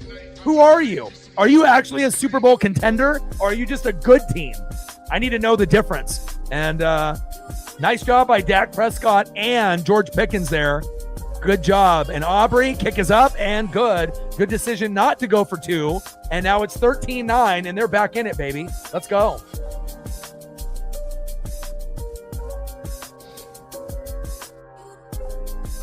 No matter who is playing, when I cover a game, Sunday night, Monday night, Thursday night, I just want a fun, competitive back and forth game. Now, obviously, if my team is playing and we blow someone out, yeah, I'll be cool with that. Obviously anyone that's a fan of your own team, you don't mind blowouts, but you don't want to get blown out yourself, But again, having a game that's close to kind of cap off the weekend is always ideal, rather than the Packers being up 20-0 right now, and then the game's already over. So, yeah, well, the first replay, the knee was out, right, before it looked like the second foot hit. That's what it looked like. But then when they did the other replay, they did like 4. And then if you see the last replay, he gets the ball in his hands, and then he toe taps both feet, and then the knee goes out of bounds. So, and then the third foot, kind of hits the artificial pellets that go up in the air.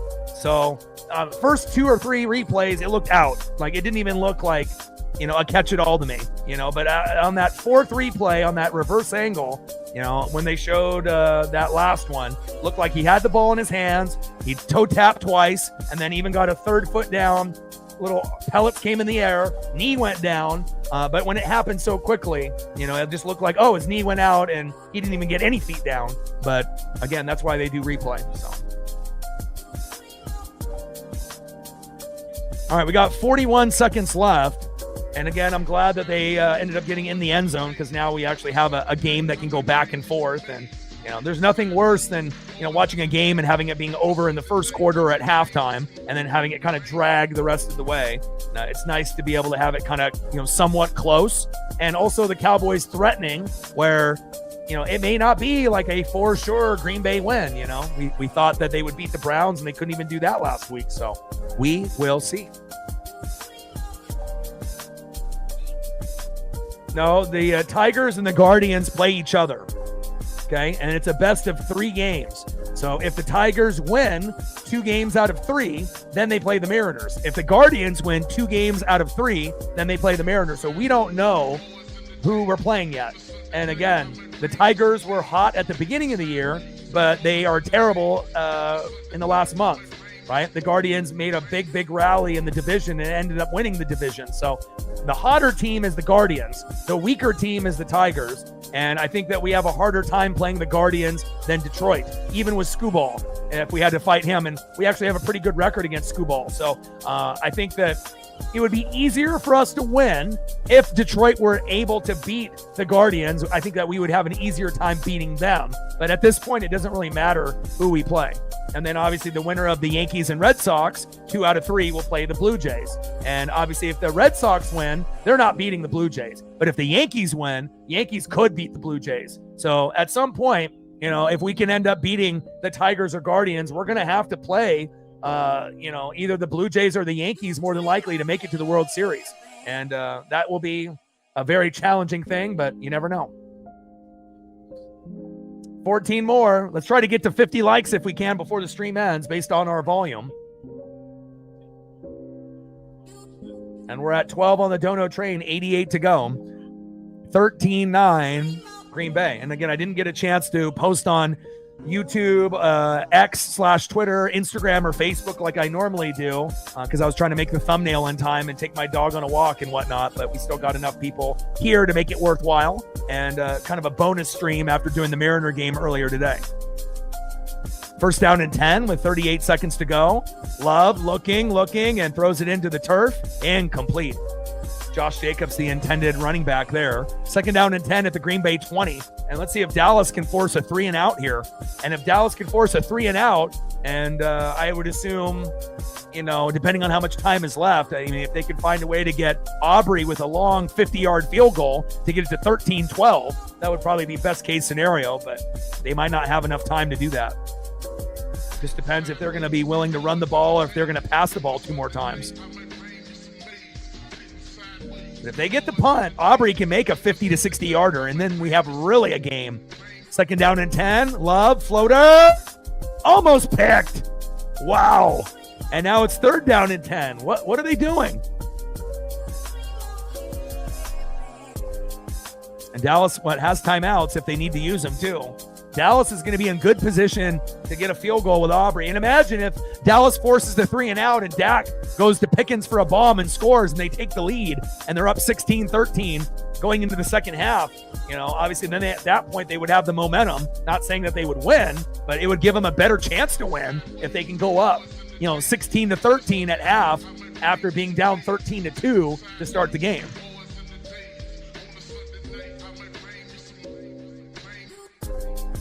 Third down and 10. Little check down. Oh, and they gave up the first down to Kraft. How could you? And now you just got to make sure you don't try to give up a long field goal for Green Bay here.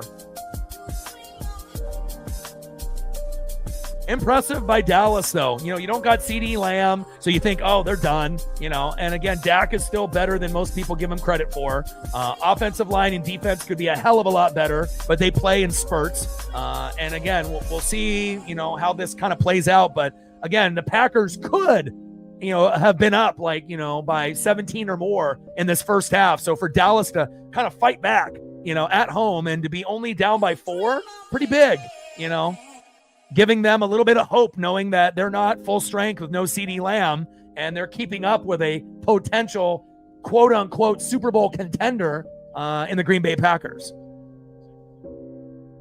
I mean, they're not on the level of, the Eagles, but I think Green Bay is on the same level as Tampa and Detroit, that second tier below Philadelphia.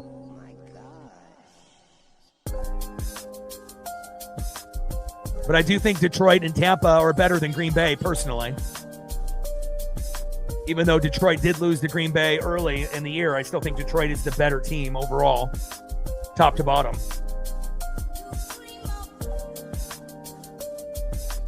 False start on the offense.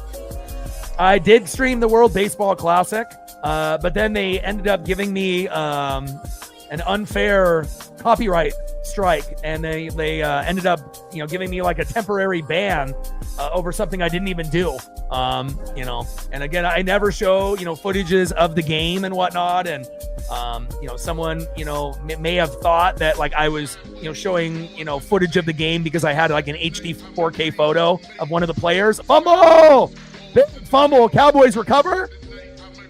Cowboys with a turnover. Let's go.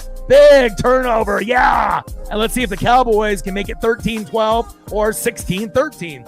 But after that happened, I probably will never do the World Baseball Classic ever again, because that took out a week's worth of my finances, and then I had to just stream on X exclusively, and that's not the same, so, I mean, I love the World Baseball Classic, but yeah, I'm not going to stream, ever since that they did me dirty, I even petitioned, but by the time like YouTube gets back to you, your suspension is usually over by then. So, I didn't, and the thing is, I didn't even do anything wrong.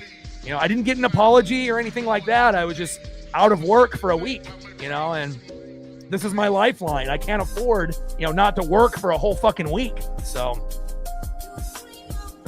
but I will be watching the World Baseball Classic though. Here we go. Come on, Dak. They should be looking at Ferguson and Pickens here. Shotgun set, first down and 10. Dak. Touchdown, Cowboys! Let's go! Yes!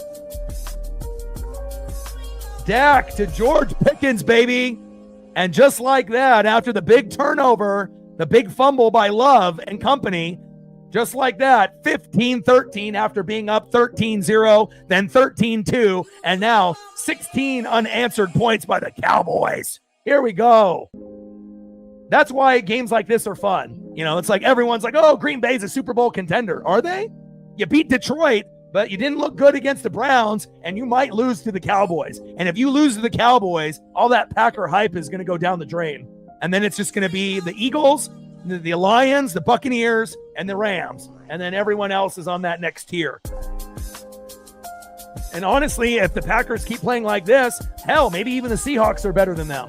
My goodness.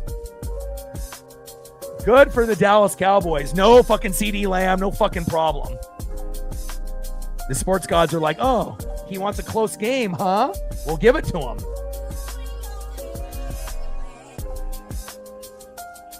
Yeah, so we'll end up doing Monday Night Football tomorrow. Not Jets and the Dolphins, the battle of the bads. No one's watching that unless you have fantasy players. But we will do Broncos Bengals. No Joe Burrow, but I think it will be fun like this game. It'll be back and forth and very competitive. And then obviously on Tuesday, Wednesday, and Friday, we might do some MLB wildcard games, possibly. I haven't decided yet. And then obviously Thursday Night Football is always an option. And then when we get to Saturday, then obviously that'll be the Mariners in the playoffs at that point, playing against the Guardians or the Tigers. So, but I got to keep busy.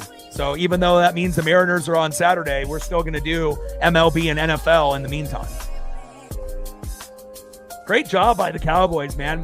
Way to make this game fun for not only me, but for some of y'all. Like, I could care less about Dallas. I'm not a fan of the Cowboys. I never have been. You know, I have respected some of their players in the past, like Aikman and Emmett and Michael Irvin and Deion Sanders and Leon Lett, but I've never been a Cowboy guy. You know, I just want close games. And awesome to be able to see the Cowboys do what they do here. And I think that we can both agree that both fan bases have annoying fans, you know, and some of them are good, you know, but again, both fan bases kind of have annoying fans. The Cowboy fans are living in the past, you know, in 92, 93, and 95, and they cannot get over it, you know, and obviously having Jerry Jones as an owner is terrible, worst owner in sports, right? And then you got the Packers, you are traditionally always a good team, but sometimes some of their fan base are a little extra, and I don't care for them that much, to be honest. Now, have I met some good Green Bay fans? Yes. Have I met some good Cowboy fans? Yes. But again, you know, every fan base is going to have good and bad, and, you know, not for me.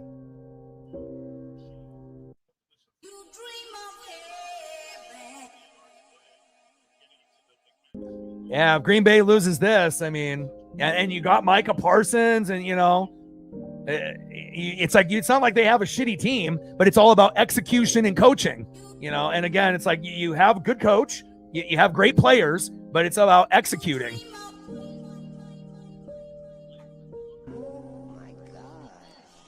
And we're at halftime, baby. What a comeback.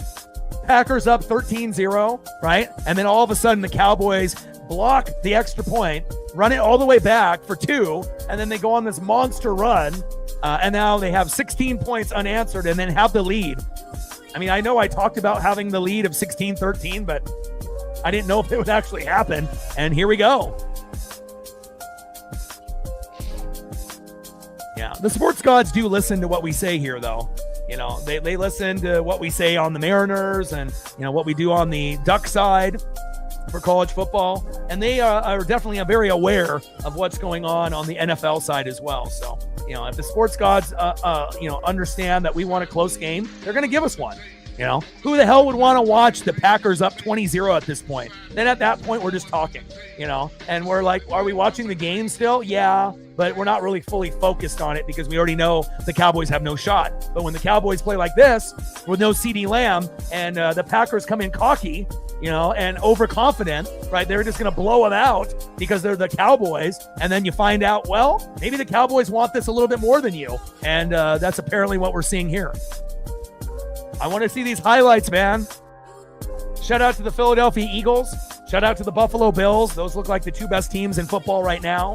Could we get a Bills-Eagles Super Bowl? That would be awesome. I mean, obviously, I would love for my team to go, but Philly is the real deal. And again, only scoring 2 field goals in the first half. If we were able to score at least 1 fucking touchdown, I think we would have been able to win.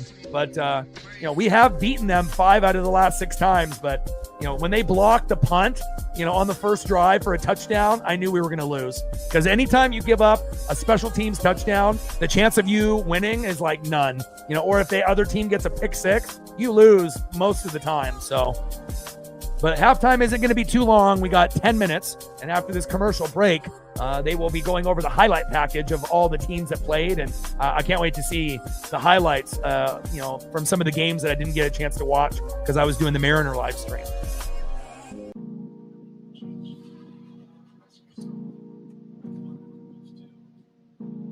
If anyone wants to type in their top 5 in the NFL, go right ahead. I am curious to see how you guys view the NFL at this point. But you kind of have an idea on who the good teams are in the AFC and the NFC. And obviously, we can't predict injuries. We don't know who's going to have a significant injury that's going to alter the outcome. But there are some overrated teams, some underrated teams. And, it definitely feels like the Eagles and the Bills are the best two and in their respective divisions. But after them, there's some other really, really good teams this year. But shout out to the Cowboys for making this one fun. I mean, 23-0 Packers would have been just would we still have watched? Yeah, but again, it's always fun, when it ends up being kind of back and forth. And, I would know because, we've had to come back in the first 3 weeks in the last, minute, 2 minutes to come back with Baker and win. So if anyone knows about close games, it's definitely me. So you just got to hope that you end up being on the winning end in the close game late rather than being on the losing end. Oh, I didn't get a chance to see that live against the Raiders, but I'm very looking forward to seeing it. And, obviously we know the Bears are little brother, in that division with Caleb Williams. You would assume the Vikings and, are more on that level with the Bears. And this could be the year that the Vikings get last place and the Bears get third. But with that being said, both of those teams, Vikings and Bears, aren't on the Packer-Lion level. So, and even though the Lions lost to the Packers, in the early part of the season, I still think the Lions are better, top to bottom, in my opinion. I think coaching is better. Their players are better. I still think Green Bay has a good squad, but I just think there's a few other teams that are better, including Detroit, Tampa, and especially Philadelphia. And then you might even put the Rams in that category too. The Rams actually, might be better than Green Bay or on that similar Green Bay level. But I'm looking forward to watching the block here once it comes up on the highlight reel. But I was doing the Mariner stream earlier today, so I didn't get a chance to watch as many games as I normally do, obviously since I'm working. So, but if I didn't do the Mariner game, I would have probably watched 2-3 full games. So.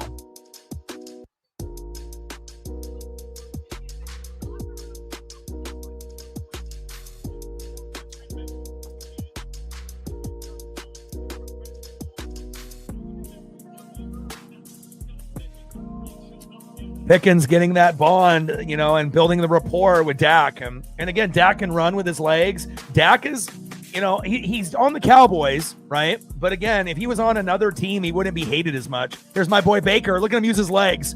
He is amazing. And again, everyone thinks Lamar is the best running quarterback. It might not be Lamar anymore. It might be Baker Mayfield. But that bad interception there, that was brutal. You can't do that, Baker. You got to be more clean. Rams and Colts in a thriller. Stafford. Tutu Atwell says goodbye. And again, Puka Nacua, he's something else. There we go. Hail to the Chiefs. Show me. Oh, Mahomes, 20-10 with a laser. Touchdown, Chiefs. Look Look at that throw by Mahomes. Golly. Laser, Chief. That was pretty. That looked like fucking, rookie year or second year Mahomes. What a laser.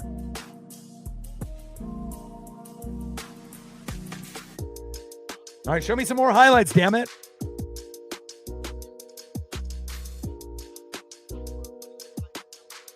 Chris Sims, terrible. This kind of broadcasting crew, it's like they got two people that are decent and the other two are like, nah.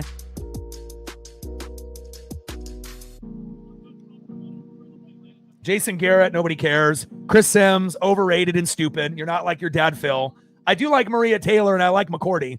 I think that they do a good job, in the broadcast, and they, bring the knowledge. Maria brings the energy, as a female correspondent. McCourty, has played and understands, but they could definitely replace the guys on the end.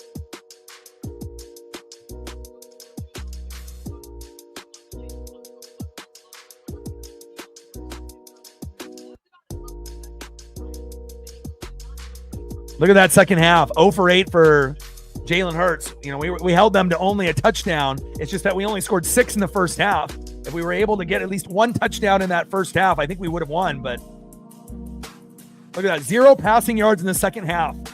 When's the last time you've seen Jalen Hurts with 0 passing yards in the second half? Like the Bucs defense, when they're rolling, it's just about, playing with Mike Evans. And again, when we play with Mike, we win. When Mike Evans is out, we lose. And we have to find a way, even though we have Egbuka, Godwin and Wirfs made their debut, and it's just crazy to be even 3-1 where we haven't had Godwin and Wirfs for the first, month of the season. But again, Mike Evans, is such a huge part of the team, and hopefully that hammy will be good to go in a couple weeks because we're going to need him.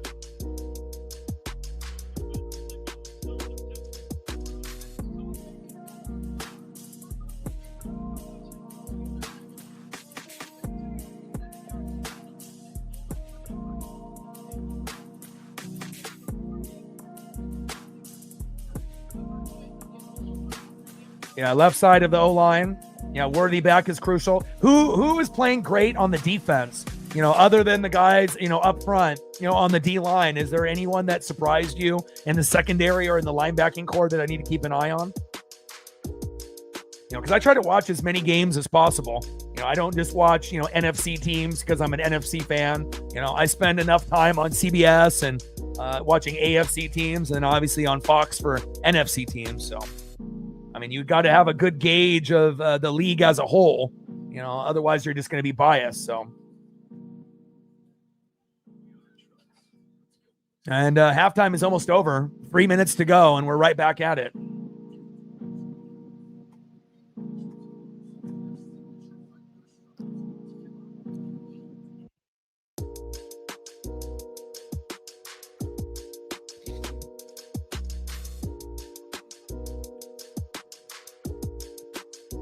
Is this who's doing halftime? Bad Bunny? So everyone else said no with Adele and Taylor Swift and others. And so they're going to go Bad Bunny, huh? Someone had to say yes.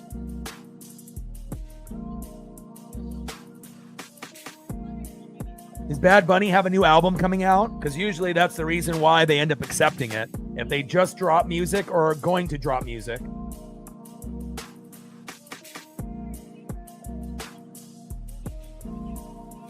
Oh, Leo Chanel. Nice.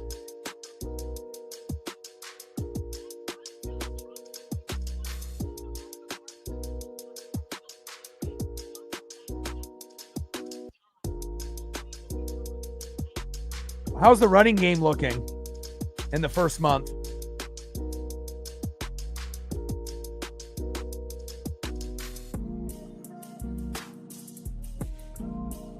I think she played sports in her, younger, up and coming, endeavors, when she was younger and whatnot. But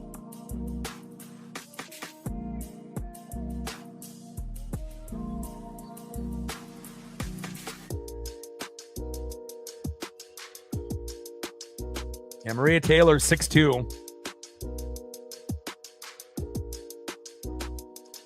And she played volleyball and basketball at Georgia. So she's a Georgia Bulldog.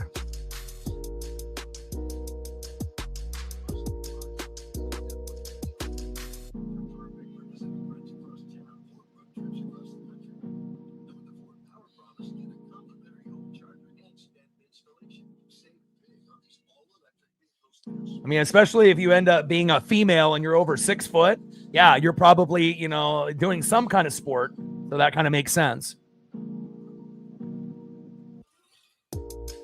But also too, regardless if you're a male or a female, it's all about how well spoken you are, and how presentable you are, and, how you get along with others that you're working with and whatnot. And, there's going to be some male broadcasters that are cringy, that are, they're just more entertainers, like a Stephen A and a Skip Bayless type. And then you'll get others that actually know sports that, might be a little bit more accommodating. And then with the females, you're going to get some that are really well-spoken, that do a great job. And then there's others that, obviously maybe need a little bit more time to, hone in on their skills and whatnot. So, but I think Maria Taylor does a pretty good job.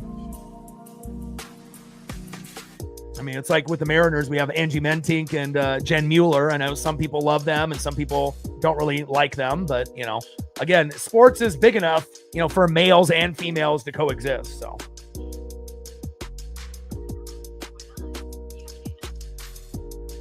I'm not sure if Bad Bunny for Super Bowl ratings are going to be good, because it's only going to apply to people that like Bad Bunny, and then obviously if he's speaking obviously a foreign language in some of his songs, and it's going to be like Kendrick Lamar when he's rapping, where you get some of the people that don't understand what's happening.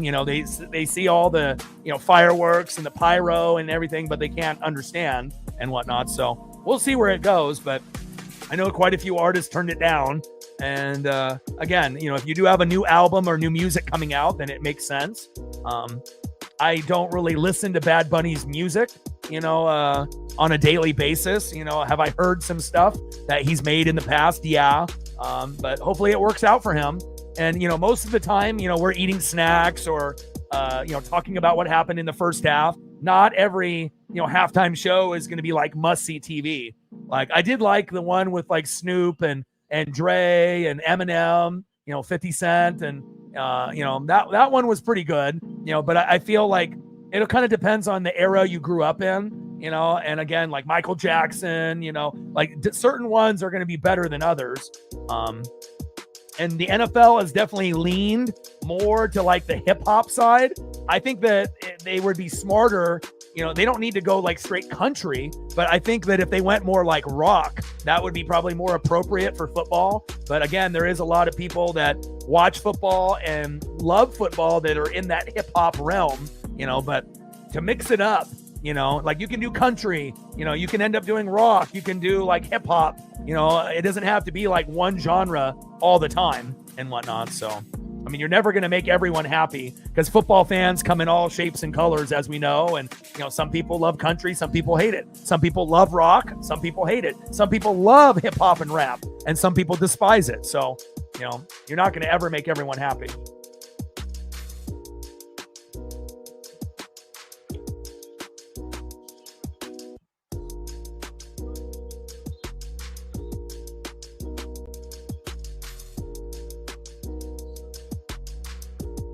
All right, here we go.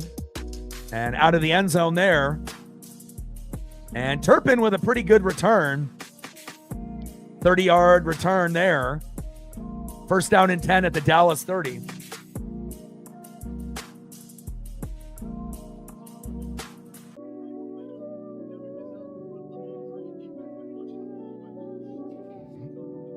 Yeah, you don't want to have any distractions, Chief. I agree.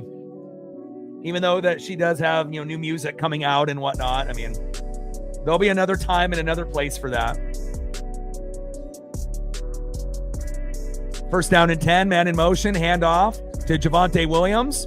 And another 5-yard gain there. Second down and 5 at the Dallas 35. Now, if the Dallas Cowboys can run the ball effectively and then dink and doink, with Ferguson and obviously, going to George Pickens, and they can kind of bleed the clock down on some long extended drives, the Cowboys are going to have a shot today. Green Bay is always going to be dangerous with Jordan Love, but again, there's going to be some moments where that O-line and D-line crack, and we will find out if the Cowboys can take advantage. First down, Cowboys. Javonte Williams, 8-yard gain. Cooper with the tackle. First down, Dallas.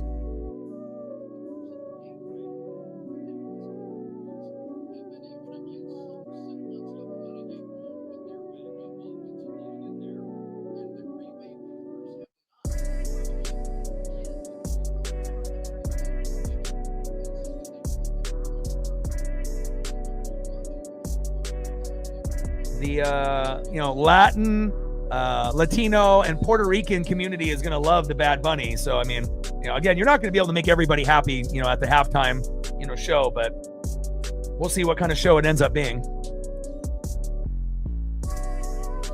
Tyler Smith again, false start. First down and 15 at the Dallas 38.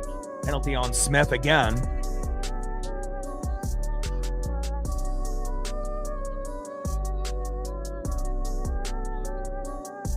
(16-13) Cowboys after the Green Bay Packers took a 13-0 lead. And again, I don't really care for either one of these teams, but it wouldn't make me mad if the Cowboys won, Dak. Oh, what happened to my hands? You got to catch that. If that was CeeDee Lamb, that might have been gone. George Pickens, and normally Pickens' hands are, pretty good. But obviously he got a little jumpy, a little scared on the corner of his eye seeing that person right there.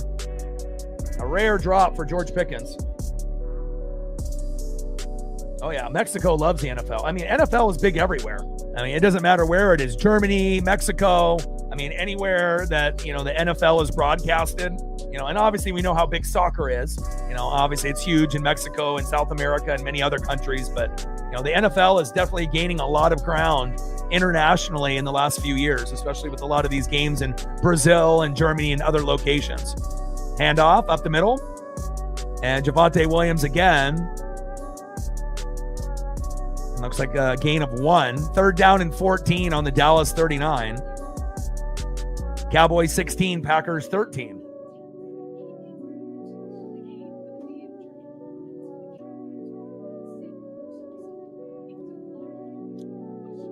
Uh-oh, Miles Sanders with an ankle. That's not good. That means Javonte Williams has got to step up. Third down and 14. If this was me, I'd be looking for Ferguson, the tight end. Dak. Looking, going long, going deep. He's got a man. Incomplete. No flags on the play.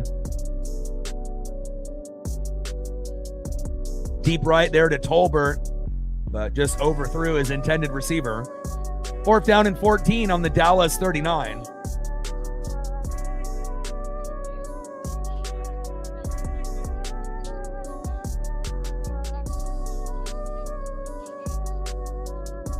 Pickens 1-on-1 and 1-on-2 obviously is a special type of receiver.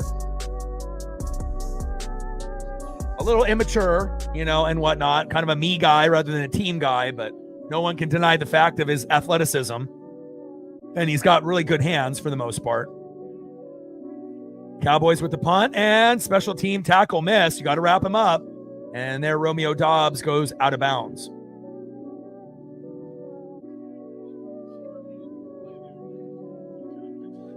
All right, let's see if the Cowboys can force a 3-and-out, and let's see if Green Bay can get a field goal to tie the game or a touchdown to take the lead. 16-13 Cowboys after being down 13-0, 16 unanswered, making this a fun one to watch.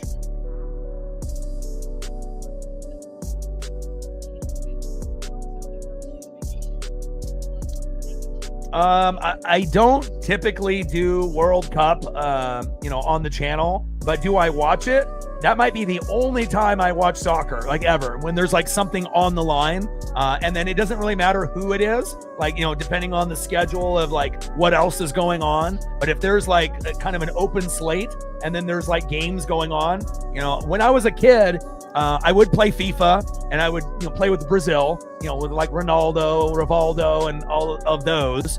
And obviously love the jerseys and the colors and the athleticism.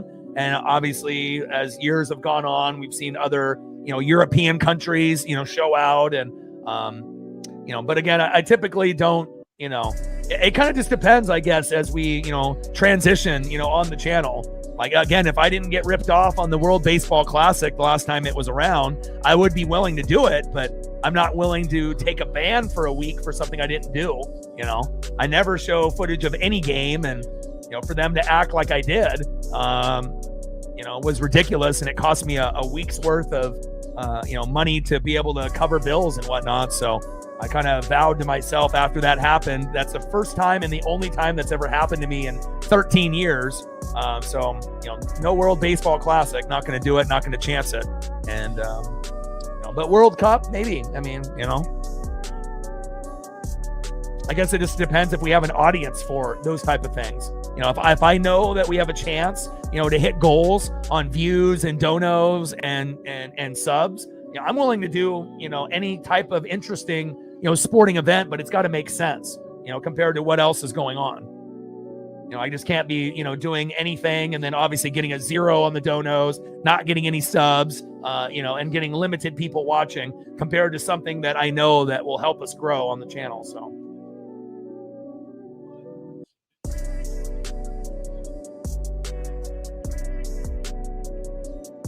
First down and 10 here for Jordan Love on the Green Bay 24. Yeah, I was so confused when it happened too, and I had to, email them and send them a letter. I'm like, I think you guys made a mistake, but by the time they get back to you, if they get back to you at all, the suspension at that point is lifted. But it's something I will never forget, and I'll tell you that. Love, little check down there. And Josh Jacobs scrambling down the sideline. First down, Packers. Move the chains.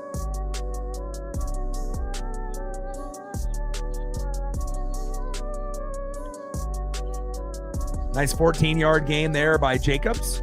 First down and 10 at the Green Bay 38. Let's see if Dallas can get any pressure on Love to make his life a little bit more difficult.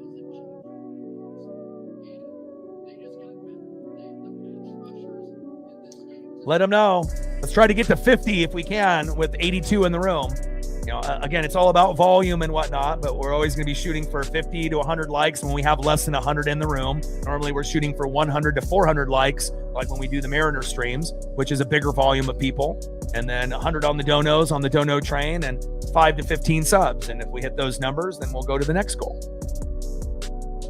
Jacobs with a 1-yard gain there off the left tackle.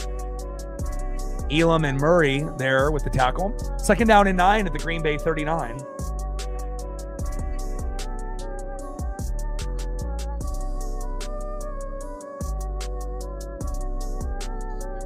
No Micah Parsons on the Cowboys since he's on Green Bay. And, obviously Dallas is, finding a way to make the most of a kind of a tough situation. And obviously Dallas can't really afford to blitz because they don't really have the personnel to do that. And Golden there with the reception and pushed out of bounds, just short of the first down marker. 8-yard gain, third down and 1 at the Green Bay 47.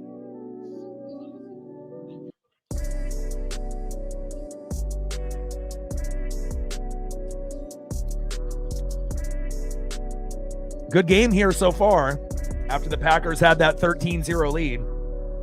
Chief, I appreciate your support, my guy. Thank you so much, man. Every dollar counts. Love, pump fake, scrambling. Oh, it's 12 noon. You know what time it is? Time for a sack lunch. Yum, yum, yum, yum, yum. But it looks like it's going to be a face mask. Uh-oh. Stacks. Racks with a little Cactus Jack. Bang, bang. Thank you so much with your $5 dono on the dono train. And that helps out with the internet bill, the streaming bill, and just taking care of my pup. So appreciate that very, very much, man. Every dollar adds up and counts. Appreciate you.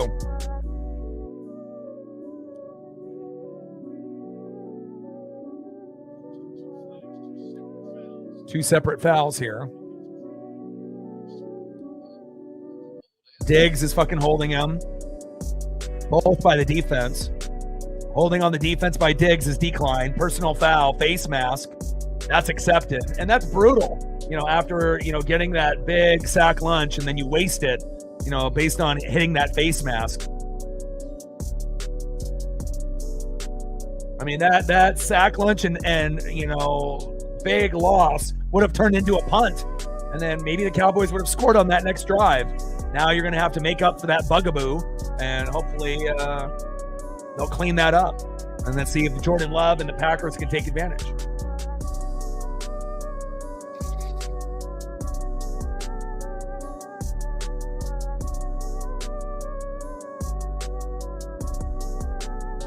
Clowney's still playing. He says, I need to get paid.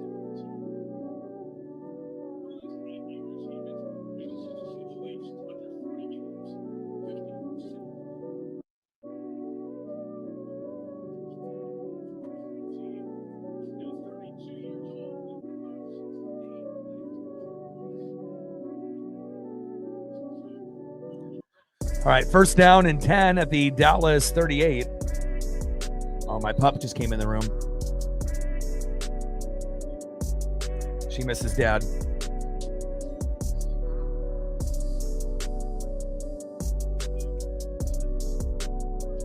Normally she's sleeping on the couch or on one of these little areas that I have in the house. Handoff. And Josh Jacobs with the speed down the sideline. First down, Packers. Move the chains. I figured that's what it... I figured that's what you meant. Come here, honey.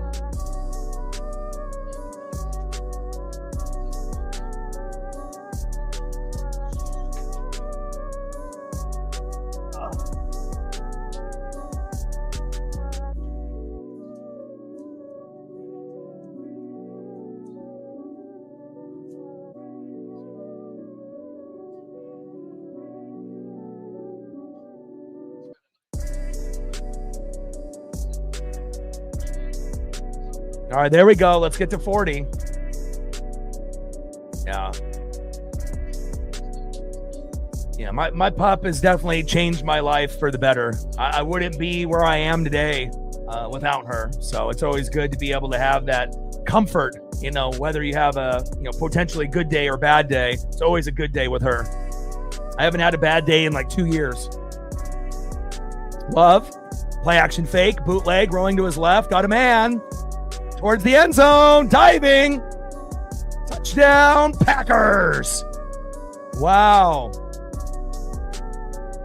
Tucker Kraft imposing his will. Great speed down that sideline. And now the Packers retake the lead.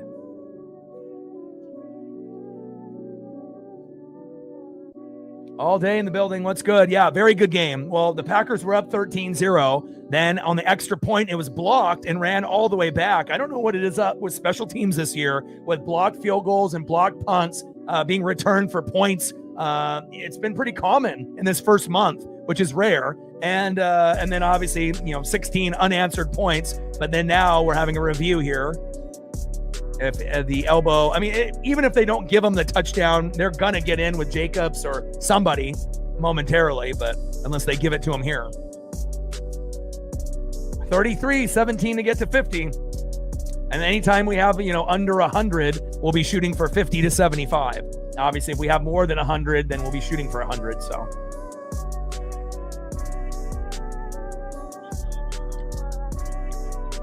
But it's also good to be able to have a pup, if you're willing to put in the time and the effort. If I didn't have my pup, who knows, where I am at mentally or physically. I've been able to drop 90 pounds, and keep that off for 2 years, and again, being able to walk, 5 miles a day, 3 times a day, is, for 5 miles total, not 5 miles every walk. But I usually do like 2 miles, and then like a mile and a half for like the last one. But I've never really looked forward to exercising as much as I have in the last 2 years. But obviously I've gone through a lot of shoes, Air Max, Vapor Max, air bubble from the front to the back, spending $200 on shoes that only last like 6 months. I tried the Swiss brand, the On brand, and they pinched my feet on one shoe for about a month. But then after that, it was pretty good. But if you're looking for a quality shoe that looks good, but it feels like when you go to a hotel and then you just like jump into the bed and then you kind of like sink into it and the pillow and then the overall bedding, and you feel like you're just kind of being hugged by the bed. If you want that feeling with your feet, right, there's one brand of shoe that you should be looking at. And I never thought I would be a guy that would be like into like running type of shoes, walking type of shoes, but they're Hoka's. And if you get the Hoka's Clifton 10s, I just bought some. Black, obviously, so it goes with everything I got. And there's no air bubble. The padding for the bottom is like that much. So it's like literally you don't feel your feet in them, and you can walk long distances with no pain. And they got a lot of cool colors with that brand as well. And the best part about it, they're actually affordable. Brand new pairs of Hoka Clifton 10s, $155. I was spending about $200, on a shoe, $180 to $220. And based on that experience, buying Jordans, buying Air Max, buying Vapor Max, Ons, and all these other brands of shoes, I never will buy another shoe besides Hoka's probably the rest of my life, unless there's like, some kind of limited edition Jordan that I have to have or something. But I mean, if we're talking about actually shoes that are fucking comfortable, Hoka Clifton 10s are it. Highly recommend. It looks like his elbow is down right before he hits the pylon. But again, he's going to, they're going to get in here on the next play. Either Jordan Love with a sneak. They should hand it off to Josh Jacobs. But again, they have been throwing the ball, towards the goal line here, flag on the play. And you got Romeo Doubs with already 2 touchdowns. Do they dare go for him again? And I know they have like Brooks and they have Asics and some of these others, but man, these Hokas are fucking incredible. I've never looked forward to walking in my life ever. And with these shoes, I actually look forward to like walking, because it's like I don't even feel my feet in them. They're amazing.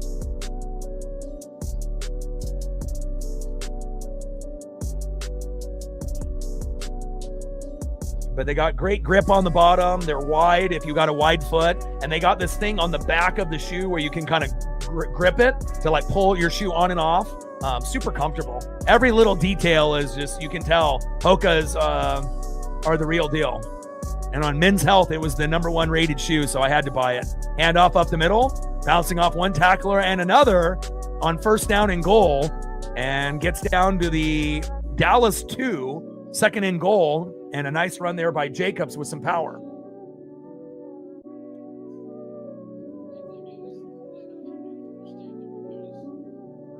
Yeah, I'm telling you, man. And again, they're for men and women. But again, they have different, options, in the Hokas. But I don't think I will ever buy another shoe again.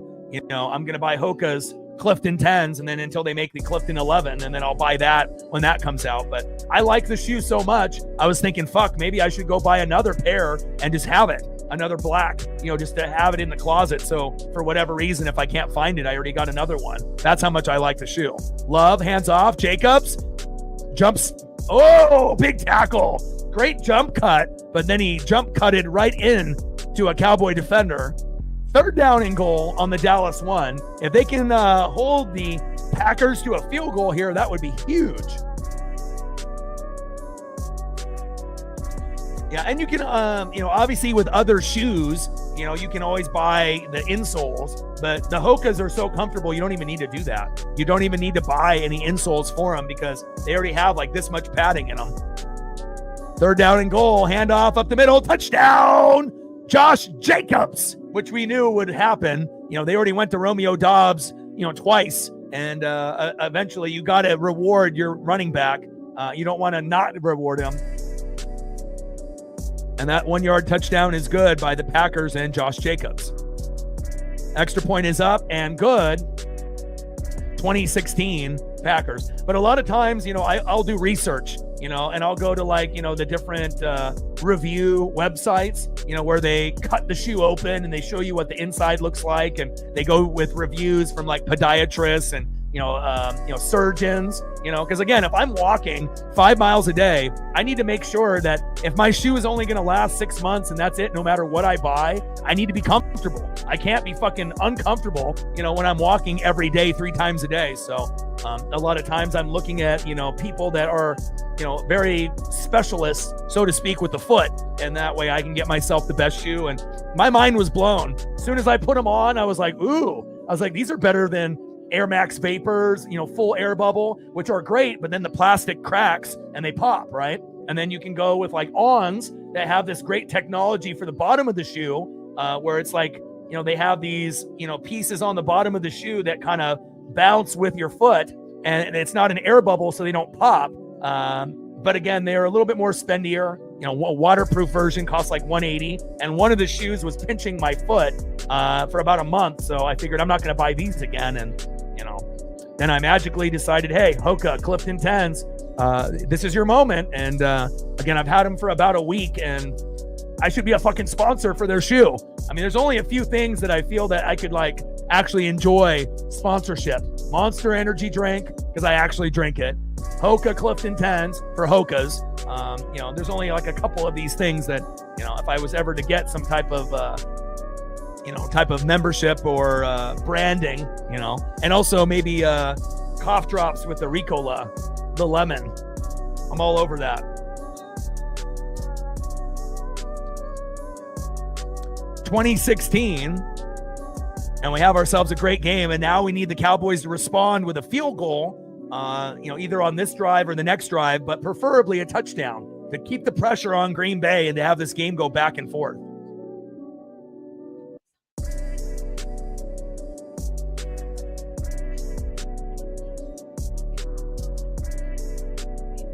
So check out clocks. But it's about comfort, and obviously reliability. And it's, with the amount that I walk, I mean, it doesn't matter. My shoes are going to be destroyed within like 6 months. So it's like I'm going to have to buy 2 pairs a year no matter what. So, but I was a little disappointed. I bought some Air Max Vapors that have full air bubble, right? And I ended up getting a discount on them. They were $200 shoes that I got for $135, and then the plastic cracked after like 2 months on the bottom. So that's the last time I'll buy those. I mean, I can't have shoes falling apart within 2 months, when I need them for 6. Dak with a little check down. Ferguson is there, but 3 Packers converge quickly. And that is no gain. McDuffie was the first Packer there.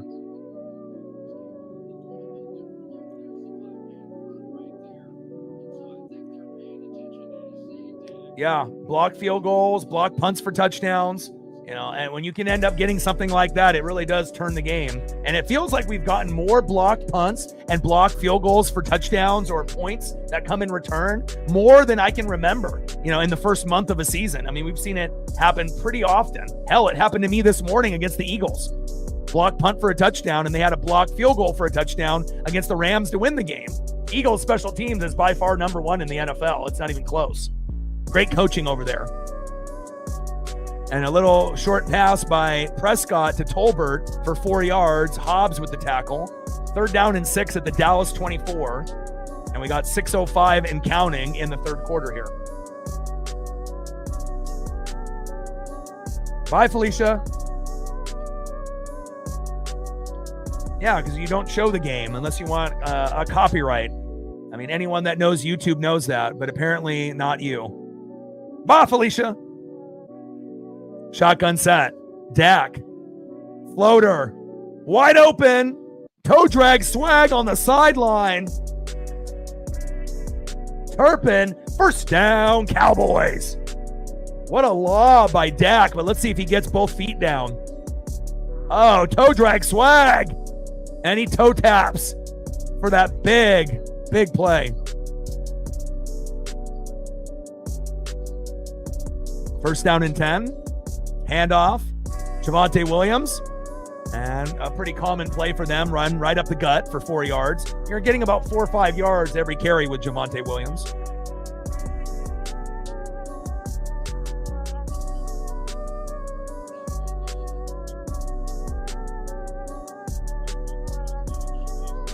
Bye, Felicia.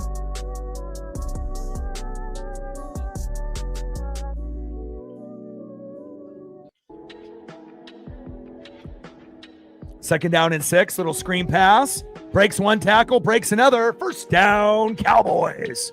Dak Prescott to Turpin. 10-yard gain, Stackhouse with the tackle. First down and 10 at the Green Bay 47.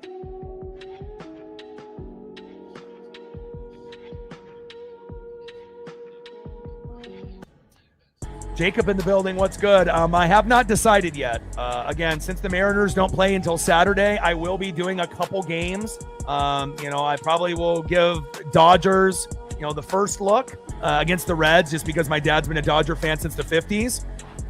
But again, there is a possibility that I might do, Yankees or Red Sox or Guardians, Tigers, or Reds, Dodgers. We'll kind of have to wait and see what we decide to do, or Cubs, Padres. But I have not decided yet. I mean, we're doing Monday Night Football tomorrow with the Broncos, going against the Cincinnati Bengals. And then on Tuesday, Wednesday, Friday, I haven't decided. And then Thursday, we'll either do Thursday Night Football, unless there's a, MLB playoff game to possibly do. Dak with a play action fake. And a short gain there.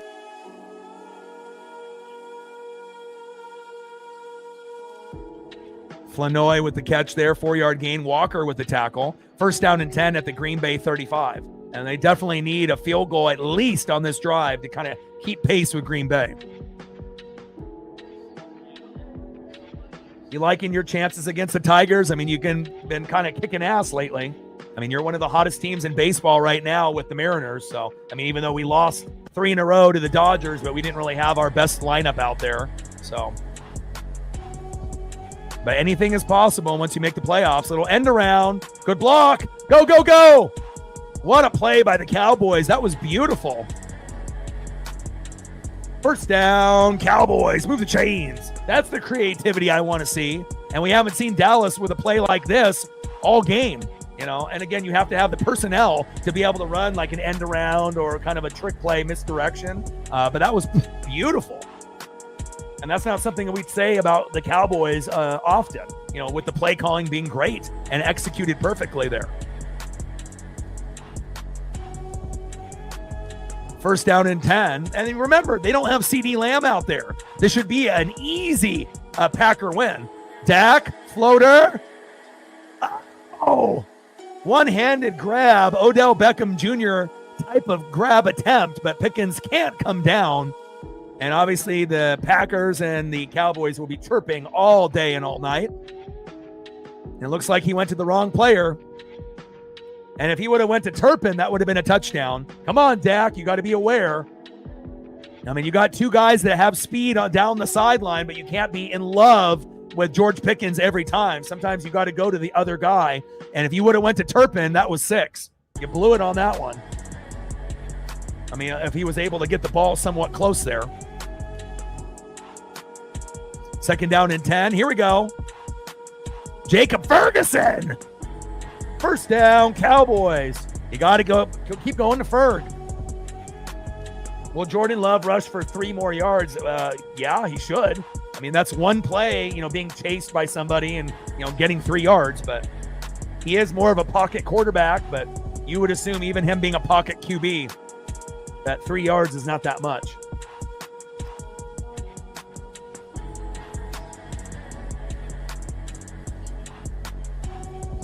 First down and 10. And false start there by the Cowboy O-line. Fuck, man. What are you doing? Schoonmaker there with the false start. Fucking get your head out of your ass. First down and 15 on the Green Bay 17. They're in perfect position for 3. But again, if they can hit, Ferguson, obviously, who would probably be the third option after Pickens and Turpin, that could be a guy that could be open for the tutty, but not sure if they would go to him. We'll see what Dak dials up here on first down and 15 at the Green Bay 17.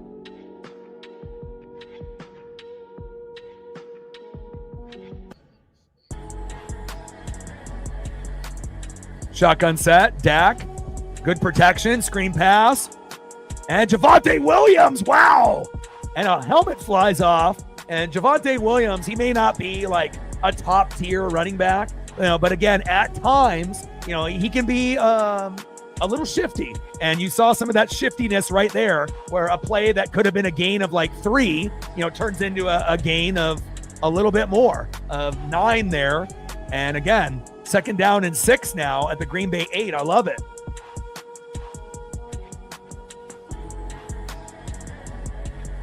Dallas getting into their bag here. Shotgun set. Dak, he's open. Touchdown, Cowboys. I tell you to go to Ferguson, and Ferguson gets the tutty. I should be the fucking offensive coordinator, baby. I'm telling you, my ESP is good. It's not just Mariners. I can do baseball, basketball, football, hockey. When you watch sports as much as we do here, I can kind of tell, who's going to be the guy that most likely will be left open. And again, I said Ferguson would be the guy. Boom shakalaka. 1 play later, Ferguson in the end zone. Touchdown, Cowboys. Someone give me a contract to be an OC because I could do it. Extra point is up and good. Let's go. And again, when you watch football, on a very, timely basis, and strategy, and that, what guys are going to be looked at as a threat. And sometimes you have to go to that 3rd, 4th option. And when you got a guy like Ferguson, who's very capable, like Kraft on the other side, Kraft gets the ball all the time. Ferguson doesn't. So that was the perfect play call. Glad they listened to the NWSF, and they ended up getting the 6, 23-20 Cowboys. Beautiful.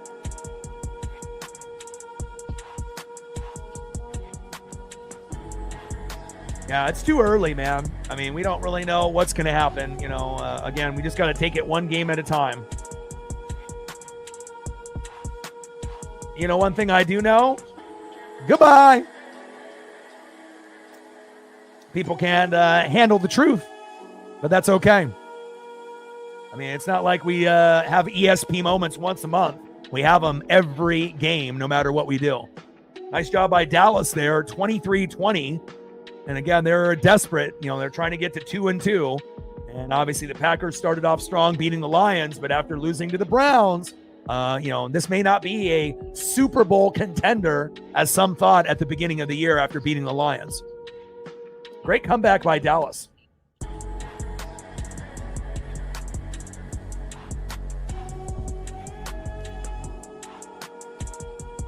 Jealousy is a mother sucker.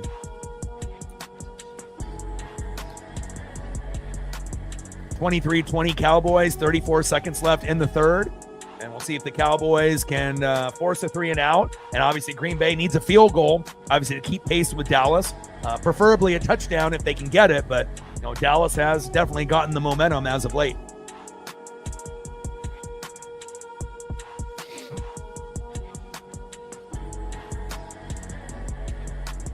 Yeah, agreed. Maybe a little overrated. It's like just because they got Micah, everyone thought, oh, we're going to the Super Bowl. Pump the brakes. I mean, especially if you lose to the Browns and the fucking Cowboys in back-to-back weeks, no one's going to think you're a Super Bowl contender. If anything, that's just going to make the Eagles look that much better, and teams like the Lions and Bucks that have dropped a game look better than Green Bay. Hell, even the Rams might be better than Green Bay at this point. I'm not sure if Seattle is better, but we'll find out as the season goes on, and it's possible.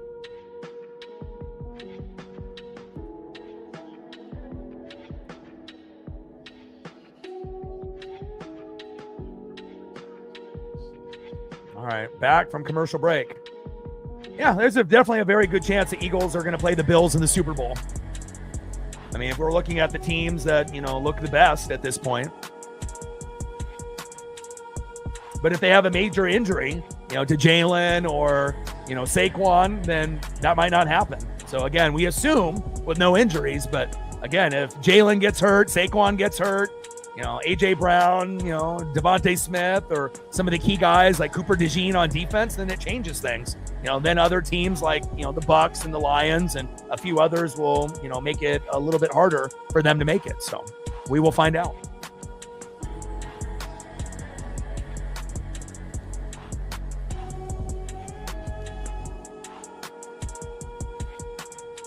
Yeah, I mean, if you watch football, I mean, I don't say any lies on this channel. I mean, I watch very, very closely on every team, you know, and every sport. So a lot of reading, a lot of film, a lot of game watching. And it's very clear that the Eagles and the Bills are the two best teams in football, and it's not even close. And the Eagles are better than the Bills based off their defense and their special teams, even though the Bills are amazing. But again, you know, not as deep as Philadelphia, you know, man for man, roster for roster spot. That's the end of the third quarter, 23-20 Cowboys.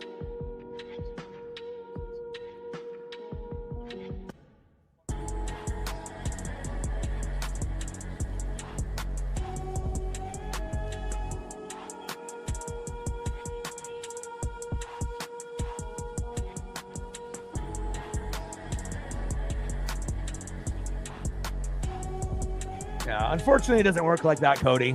You know, you're not going to just have some random middle of the pack team make the Super Bowl. You know, this is a fucking man's game. You know, and again, you know, you have to be lucky, but you also have to have a great O-line, D-line, defense, coaching, play calling. You have to pray most of the big hitters don't get hurt, and then you have to, you know, keep that momentum going. And you know, there's different rosters that are deeper than others in the NFL. And obviously, if you don't have a deep roster, you're going to get exposed. And, you know, there's definitely some good teams this year, but there's a lot of shitty teams. Like, look at all the teams that don't have a win yet, right? The Saints, garbage. Titans, garbage. Dolphins and Jets, garbage. You know, and again, at some point, someone's going to win tomorrow between the Jets and the Dolphins to get their first win. But, you know, for as many great teams there are at the top, there are a lot of shitty teams at the bottom. So.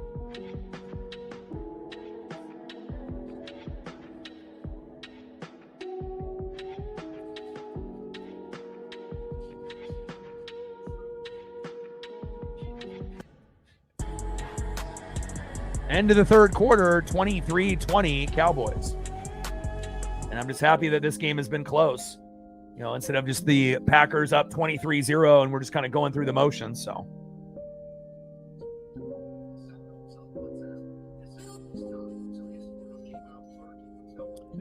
And it'll be 2nd down and 7 at the Green Bay 33 with 1 quarter to go. I have not been to an MLB playoff game before. I tried getting tickets with my best friend, but standing room only were $400. You know, and that's a bad seat, you know. So again, that's not really worth it to pay $800 to be, you know, in the worst seat in the place. I mean, obviously it would be cool to be there, you know, but obviously I can call the games here and whatnot. Now, if me and my buddy were able to get tickets for $200, then we would have gone. But again, you know, he had a mini ticket package, and when the Mariner tickets went on sale at 9 a.m. to the season ticket holders, he had 2 windows open, couldn't get a ticket. They sold out instantly. And then at noon, they were available to the general public. He had 2 windows open, and he couldn't get a ticket then either. And again, the cheapest ticket for the Mariner playoff game is $400. So that's a little bit. I mean, if you're rich, yeah, that doesn't matter. But yeah, I can't afford to pay $400 for a shitty seat. I would rather just watch the game at home or obviously call the game here on my YouTube channel. So. But will there be a day and a time where me and my best friend go to a playoff game? Yeah, we will go at some point. But, you know, obviously it's not going to be in this first series. And as every series that the Mariners move on from, ALDS and then ALCS tickets will even be higher. And then obviously World Series is going to be fucking insane. But I usually try to go to a game or 2 or 3 a year. But I have responsibilities here on the channel as well, so. 3rd down and 2. 23-20 Dallas. And again, I'm not a fan of either one of these teams, but I'm proud that Dallas has fought so hard without CeeDee Lamb, making this game fun. Like, this one could have been really a snooze fest. Ow, get him! Missing the sack lunch, and Love finds that first down, rumbling and bumbling. Wow! And there's a flag on the play. That's got to be holding. That's got to come back.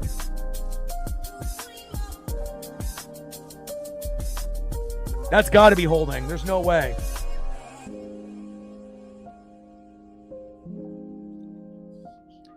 Oh, because we had a girl named Felicia that came in here that was moaning and bitching that we didn't have the game on. Oh, wow. Penalty on Dallas. Defensive holding in the fucking worst possibility in time.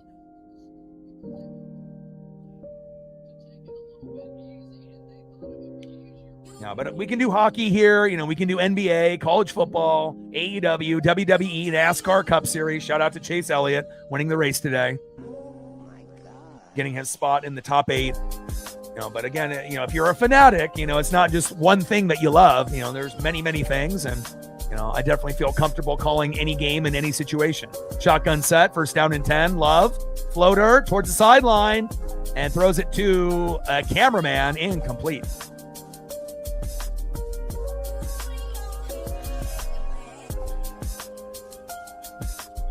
Nice.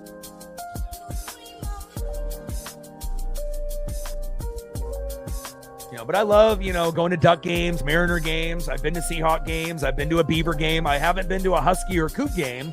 But if it's something sport related in Oregon and Washington, I've been to almost everything. Haven't been to a Kraken game yet, but I hope to go in the next year or two. Second down and 10.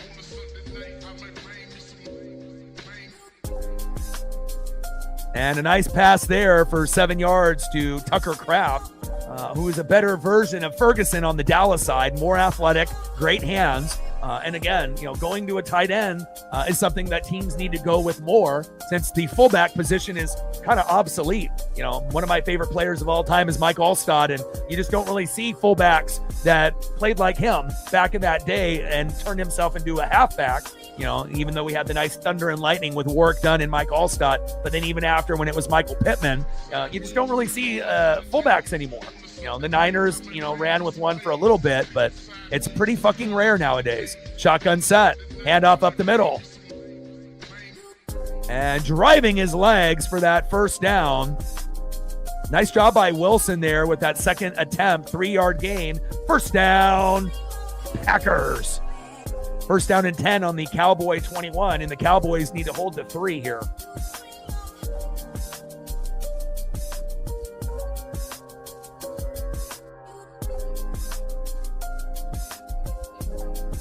What a game. And that's exactly what we expect on Monday night and Sunday night. Thursday night games usually are not the greatest. Those are usually the weaker matchups most of the time. But in December, Thursday night football really gets into high gear. Falcons and Bucks and a couple other good matchups. So, but, you know, for the first couple months of the year, the Thursday night matchups, you know, it's very hit or miss. But usually Sunday night and Monday night are pretty good. You'll get the obvious clunker that's terrible, you know, on Sunday night, Monday night once in a while, but matchups are traditionally a little bit better. 3-yard run there by Jacobs. Second down and 7 on the Dallas 18. 23-20 Dallas with 12:26 left in the fourth. Oh, yeah, Ducks men's basketball is very good, just like their football team. Handoff up the middle, breaking a tackle. Oh, he might go. What a cut. Touchdown, Packers. Josh Jacobs with the vision and the power. Wow. If you got Josh Jacobs in fantasy, you're a happy man or woman. Second tutty for Jacobs. 2 tutties for Jacobs. 2 tutties for Romeo Dobbs. And, wow, shredded. Absolutely shredded the Cowboy D. Look at the vision right here. Great blocking up front. And obviously, you need to buy your offensive line some lobster dinners with steak. Because, again, without that great blocking up front, Jacobs doesn't find the hole. And the vision and the cuts, beautiful.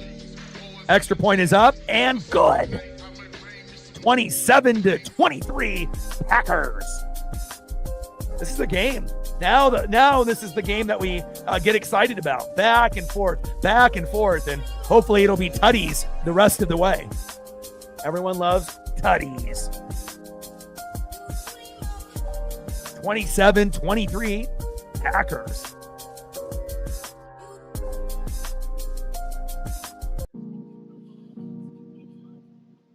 And I had to hit you with the Dallas downtown background, and we got Jordan Love on the left and Dak Prescott there on the right.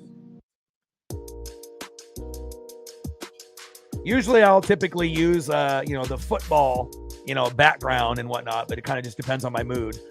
Sometimes we'll end up using like a city background if I think it looks kind of special, and if also depends on, the football field background, if I feel that it's formatted good enough to make the thumb look good. So I think it turned out pretty well. 27-23. I know the game has turned out pretty well. And, let's see if the Cowboys can respond here again in the fourth.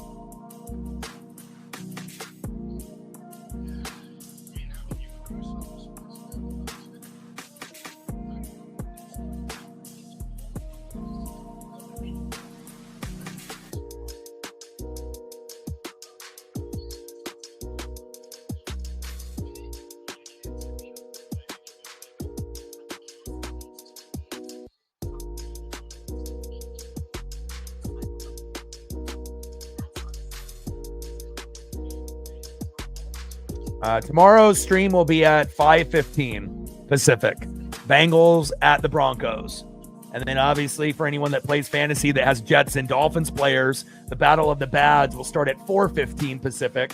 And that'll be in Miami, 0-3 versus 0-3. But there's no way in hell I'm going to do a stream like that for those two garbage teams. I mean, there's some good players on those teams, but, obviously I think that the Bengals Broncos is going to be more exciting. So.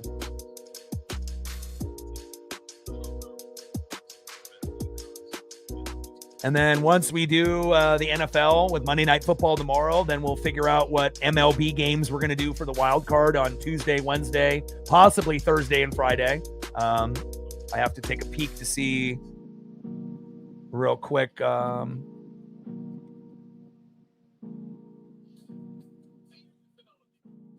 then Thursday night would be what? The Niners and Rams this week?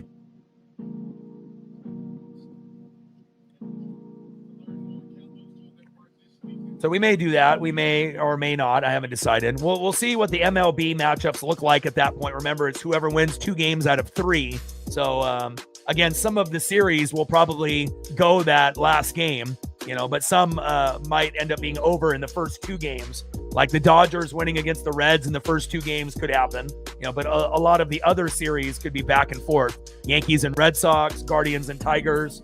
And then obviously Cubs and Padres is interesting too. That could definitely go either way. So really the only lopsided series is going to be Reds and Dodgers. It would have been better if it was Dodgers Mets. Even though the Mets would have lost, it would have been more competitive, you would think. But unless Ellie De La Cruz just goes fucking off, but we'll find out. Play action fake, a little bootleg by Dak, little check down. And a short gain with Shoemaker for 5 yards. Cooper with the tackle. Second down and 5 at the Dallas 28, 27-23 Packers. Daniel in the building. What's good? But it's always good when you can, show people, that maybe know you for one thing, like, Mariners baseball, that we can do many, many things, on this channel. Halfback toss. And our global audience has been increased tenfold. So we're getting people in Asia and Europe, in Brazil and Mexico and, Dominican Republic. We're getting baseball fans, but we're just getting sports fans from all over the place. So for people that know me for, being the Mariner guy on YouTube and the Duck guy on YouTube, it's like, we can do a lot more than just Mariners and Ducks here. And I'm looking forward to the NHL and NBA season, once football wraps up. And we'll do a little NASCAR as well. Third down and 3. Big third down here for the Cowboys. Shotgun set. Dak, he's open. First down, Cowboys. Turpin with a 5-yard gain. Nixon with the tackle. First down and 10 at the Dallas 35. Honestly, the way the game is, kind of playing out, it may come down to who has the ball last wins. Now, obviously, on paper, when we were looking at this game on paper, Green Bay easy, right? But it was kind of a trap game for them because they lost to the Browns last week after beating the Lions at the beginning of the year. And everyone thought, maybe this team is a Super Bowl contender, but they haven't looked like it in the last 2 weeks. Little end around, little reverse there by the Cowboys. And Turpin again with a 4-yard gain. Tackle by Hobbs and Walker. Second down and 6 at the Dallas 39. But again, Dallas shouldn't be in this game. They don't have CD Lamb. Obviously, they don't have Micah Parsons anymore. Micah's on Green Bay. It's supposed to be all about Green Bay. But sometimes if you get too cocky and you get too overconfident and the other team gives you their best effort, sometimes that shittier team ends up competing. And that's what we're getting out of the Dallas Cowboys here today. They're fighting like hell to try to get to 2-2.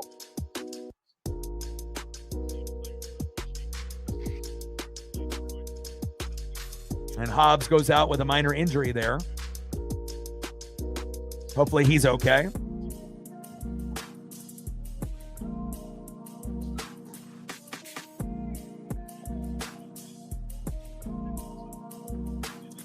Second down and 6. Let's see what Dak has cooking here.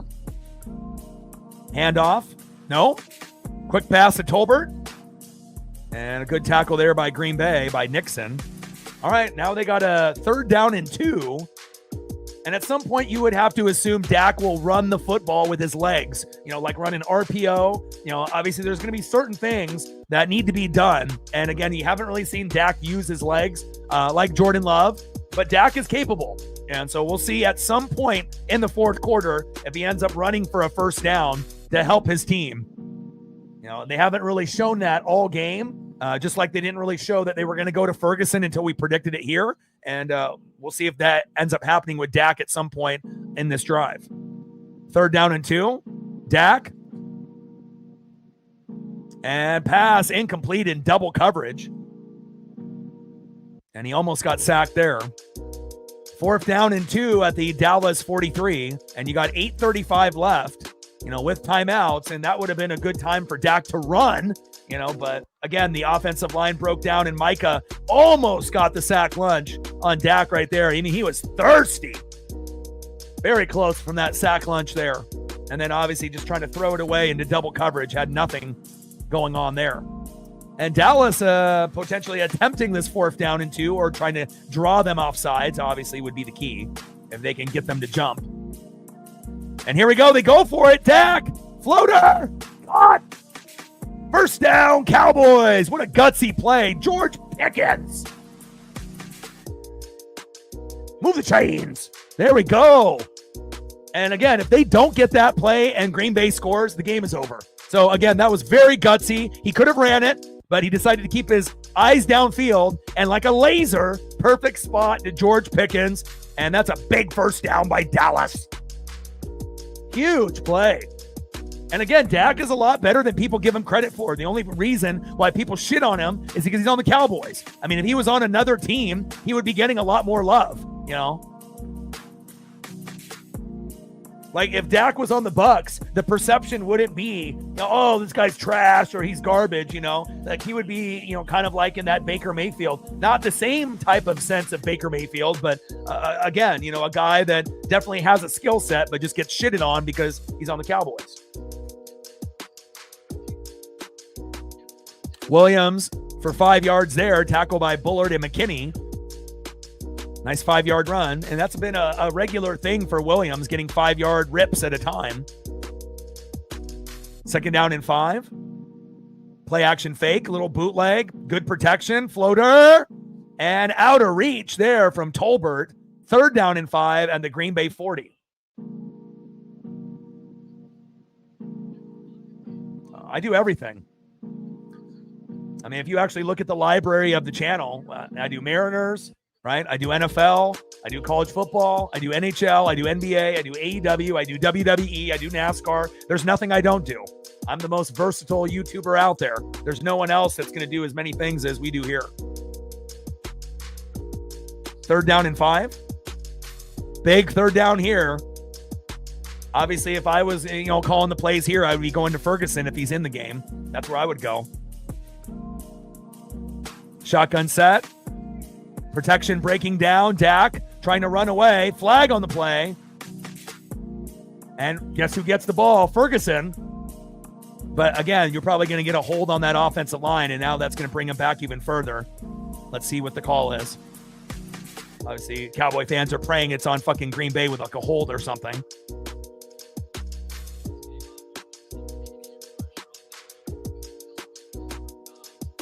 I mean, I watched UFC when it came out at UFC 1. Face mask. Oh, face mask on the defense. Wow. Oh my, automatic first down. That was huge. Wow. Big face mask there on Brooks. And again, going to the guy that they needed to go to in Ferguson. And big play for Dallas to take advantage of, and a undisciplined defense there by Green Bay. Cowboys in great position to win this game now. I don't know. I mean, anyone can get a sack at any given time. And, obviously if Micah or Gary, get one, that's what you would assume would be the, highest probability. But the offensive line for Dallas has been pretty good as of late. First down and 10. But I watched UFC when it was Hoist Gracie and UFC 1. So, again, when that shit was on like VHS.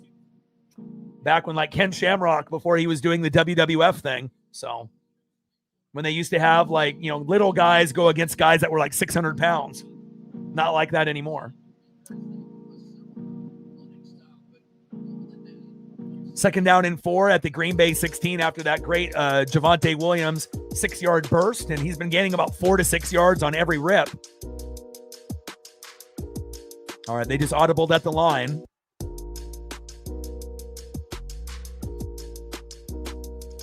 Handoff. Oh, here we go.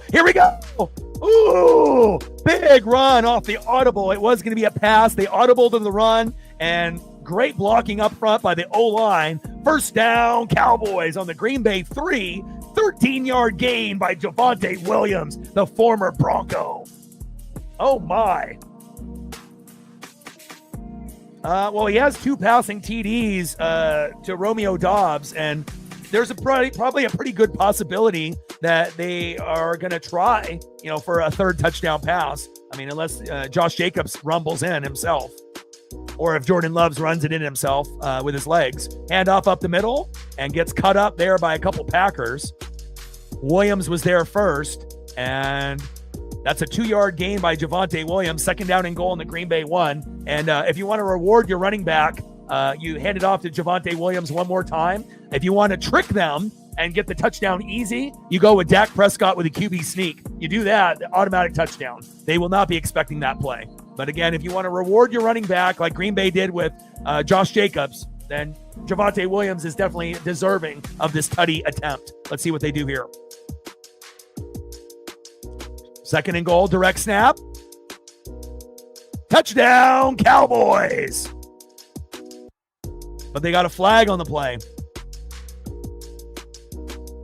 I think it's offsides. And Javonte Williams with the tutty. There you go.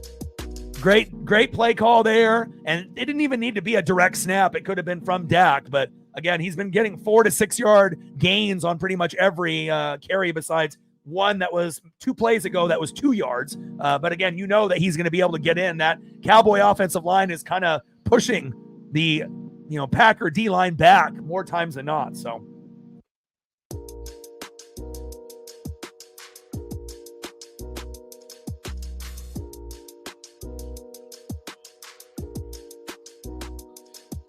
all right, let's see if Aubrey can make this extra point. Should be automatic. And they're putting the pressure on, for Green Bay to get 3, but obviously they're looking for 6. But again, Dallas's team player for player is nowhere near the talent of Green Bay. But again, this is a trap game. Green Bay looked great against the Lions at the beginning of the year, looked like shit last week against the Browns, and you're not really getting a very good version of Green Bay here. This doesn't look like a Super Bowl contender to me. Kick is up and good. But again, it's still early in the season, so we will see how it plays out. Listening from China. What's good?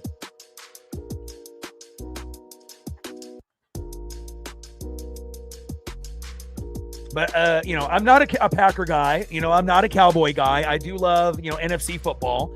But again, the Cowboys, are playing like their, season is on the line. Green Bay, not so much. And again, Cowboys want to get to 2-2. Will the Cowboys make the playoffs? Probably not, right? And the Packers, they think that they're making the playoffs. They think that they're going to win the division.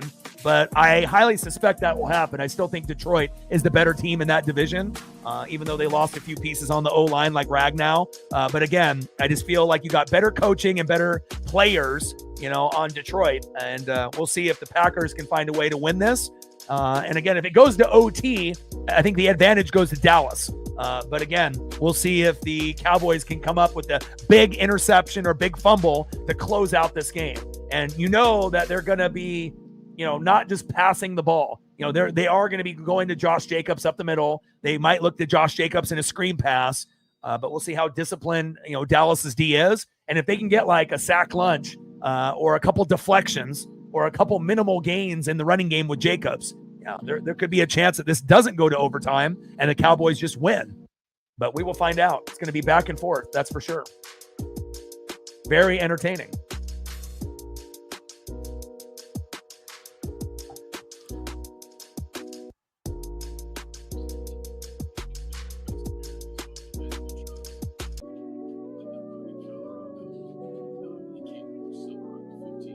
Like, sub, donate, comment, share. If you haven't smashed that like button yet, please do. Help us get to 100 likes, 100 on the dono train. And we usually try to shoot for 5 to 15 subs. We're at 17, 83 to go on the dono train. And let's take a quick look to see where we're at on the sub count. I imagine we've gained some since I last checked.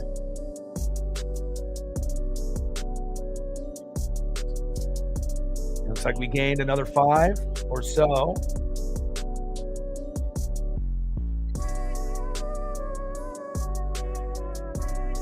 All right, 65 to go to 22,400. Let's go, baby. Yeah, I'm not a fan of either one of these teams. But again, if I had to choose a team that I would want to win, it would definitely be Dallas over Green Bay. I'm in that same boat with you, TJ. I mean, like I said, I don't like either one of these teams. It's not like I'm going to go out of my way to watch either one of these teams. But if I had to choose the lesser of two evils, I'm definitely going with the weaker team, the Dallas Cowboys. I like, rooting for the underdog and whatnot. And, obviously we know Dallas is at home with no CeeDee Lamb, but they're playing like CeeDee is playing. Holt with the sub. I appreciate that, man. And again, if you look at my library, I've been doing this for 13 years. This is my 9th year on YouTube. Next year will be 14 years, 10 years on YouTube. And, I got reaction videos, back with Messi and Ronaldo and rugby and football, college and NFL. And then I transitioned into live play-by-play and reactions. Most people know me for the Seattle Mariners and the Oregon Ducks, for being number one on YouTube for both of those. And then obviously I do NFL, other college football, MLB, NBA, NHL, little Blazers, little Kraken, little NASCAR. It kind of just depends. WWE, AEW. So it just kind of depends on what the events are for that particular day. And we can do literally pretty much anything here on the channel. If it's something that's worthwhile, I will consider it. So 65 subs to go to 22,400.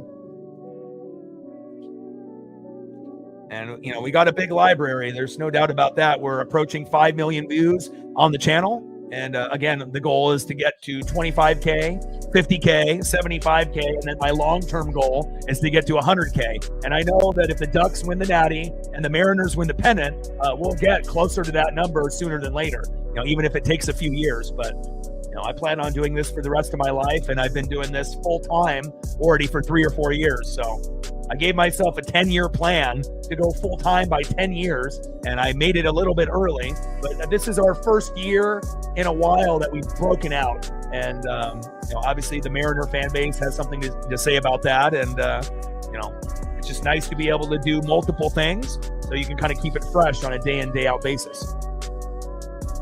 He hasn't really been that effective. The Cowboy offensive line has actually been doing a pretty good job. If anyone's going to get sack lunches, it would be Rashawn Gary from Michigan or Micah Parsons getting revenge on his former team. But the Cowboy O-line has been pretty stout, and Dak gets rid of the football usually quick enough to avoid the sack lunch. So, your guess is as good as mine. If you got money on, betting on Micah or Rashawn Gary getting a half sack or a sack, those are bets that usually, Vegas knows what they're doing.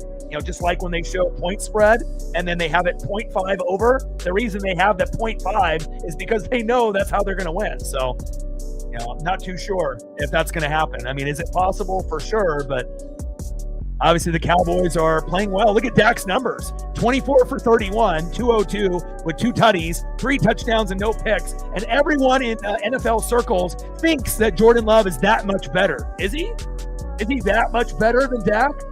Again, Dak is just on the Cowboys and he gets shit on. If Dak was on the Packers, if Dak was on the Bucks, if Dak was on another team like the Eagles, would he be getting shit on like he is on the Cowboys? No, he wouldn't, so it's just kind of a hate for Dallas and their players, but they have a few guys that are kind of good, like Dak and CeeDee Lamb, to name a couple.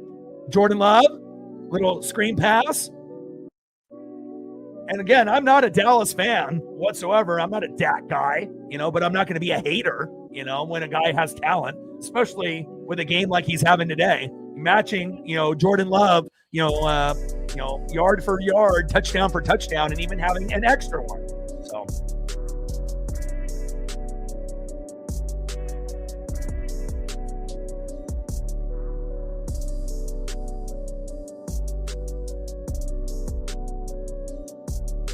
Second down and 8, man in motion, shotgun set, handoff, Jacobs, and the Cowboy defense, man. I mean, they're playing out there like Micah's still on the team. Like DeMarcus Lawrence in his prime, and they got DeMarcus Ware, back in the Super Bowl era, back then. It's like once he went from the Cowboys to the Broncos, it's like this Cowboy team it's kind of flying around, which is a little weird to say because they don't really have the talent like they used to from a few years ago. But this game obviously means something. Micah coming to town and them wanting to prove, hey, we can win without you.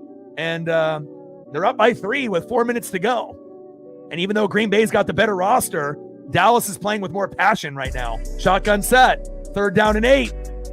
Throw to the sideline, caught! Wow, Romeo Doubs.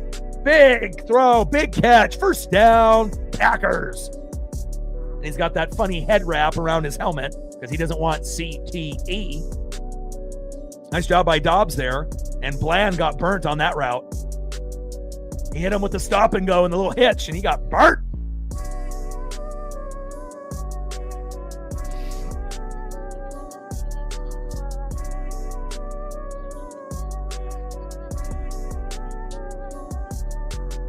Kenneth Murray, the injured player there.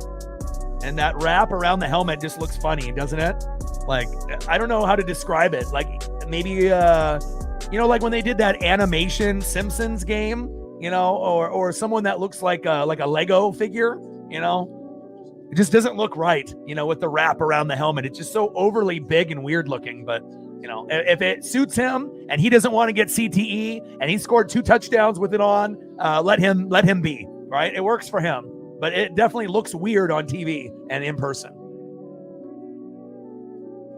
Yeah, and it's good for people that know me for just doing the Mariners. Like, if that's the only thing they've seen me do, is for us to be able to do some football, whether it be college or NFL. I'm not out of my element, doing anything. So it's, a lot of time and energy put in to make sure that we're on point. You just can't go into a stream blind and think that you know it all. You got to read. You got to watch the games. You got to, watch film, and I definitely do a lot of that behind the scenes. So.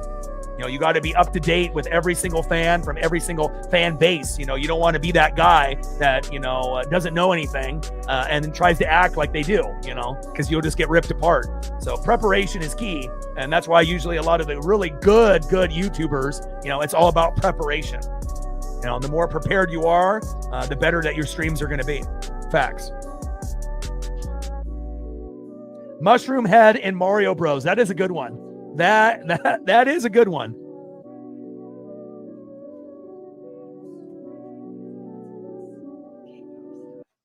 The oversized trucker hats, or the ones that Gilly wears for the Eagles, like those big hats that they wear. Yeah.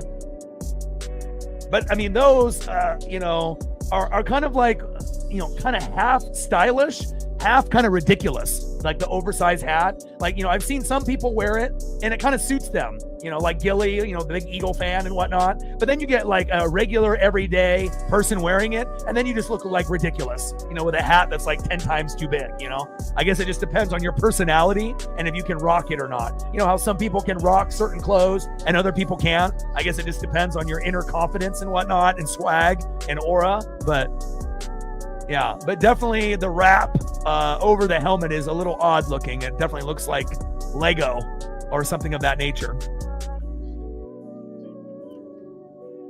All right, here we go. First down and 10 with 3:35 and counting. Jordan Love, pressure on the backside, and he felt it, and that goes into the turf.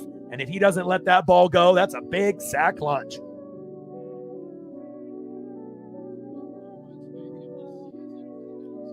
Yeah, and you never know, who's watching you when you're on YouTube.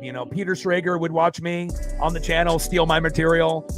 Madden has taken some of the things that I say and put it into their video game. So you never know, who's watching. And again, if you're, pretty successful on YouTube, again, you never know who might be spying on your channel, trying to take a catchphrase or a nickname that might suit them on TV for themselves. Second down and 10, little screen pass.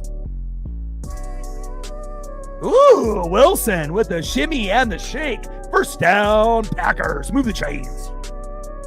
Chief will chief, and he'll back me. He knows about, sack lunch and a lot of the different things that have been stolen, over the years and whatnot. It is a good game. Uncle Mo, something I made up, and obviously, anytime you end up getting, certain catchphrases and nicknames that, end up catching on, obviously guys on TV would love to steal that and act like they made it up, but Peter Schrager, you're not fooling me, my guy. Little short gain up the middle by Wilson. 4-yard gain, second down and 6 on the Dallas 44. It's hilarious when you get these guys on TV and podcasts. They think they're so intelligent and smart, but literally they're like the laziest people. They just watch other people put in the work, and then they steal their content, and then they go on TV acting like it's theirs, not giving credit to the person that actually made it up. Facts. Second down and 6, man in motion. Love under center, play action fake, pressure on the edge. Love, little check down. Oh, what happened to my hands? And a flag comes out late. And what is Dallas doing right here? I mean, is Dallas trying to lose the game? My God, what are you doing here? Unnecessary roughness at the end of the play. Automatic 15 yards, you dummy. That was really stupid there. Leo foul, about to be unemployed. Eating that government cheese from the sideline. What the fuck are you doing? Critical point in the game and you do that? You're up by 3. You're supposed to be down by fucking 20 in this game. At least the quote-unquote experts thought so. All right, they're going to have to step up the defense here and try to get, a big sack lunch or a tackle for loss to kind of make up. And we'll see if they can hold them to a field goal here or if they let them score. And then Dak ends up being the hero late. Handoff. Jacobs. Ooh. Humping those legs. First down, Packers. 14-yard gain by Jacobs. And we just hit the 2-minute warning. So at this point, you might as well just let the Packers score and then let Dak have like a minute 30 and try to be like Baker Mayfield and win the game with less than 2 minutes to go. Because if you end up, trying to stop them, right, then they're going to score and there's only going to be like 30 seconds left, and then you're probably not going to be able to win at that point. So this is a key point. Like, do you let them score and that way you have more time, or do you try to stuff them and then they try to bleed the clock and then they end up scoring anyways, and then you're down 34-30 with like 20-30 seconds left, and then you're going to lose more than likely. I mean, unless Dak comes up with a miracle. So time is of the essence here. And, sometimes you got to let a team score to give yourself more time. So yeah, stupid hit late there. And that might have cost them the game. But again, the way the Packers are rolling here with Jacobs and Love, maybe they would have scored anyways. It would have been just an extra first down, that they would have had to wait one more play to get. So 140 in the room, Chief O'Chief, let them know. Like, sub, donate, comment, share. If you haven't smashed that like button yet, please do. Help us get to 100 likes, 100 on the dono train. And we've gained a few more subs.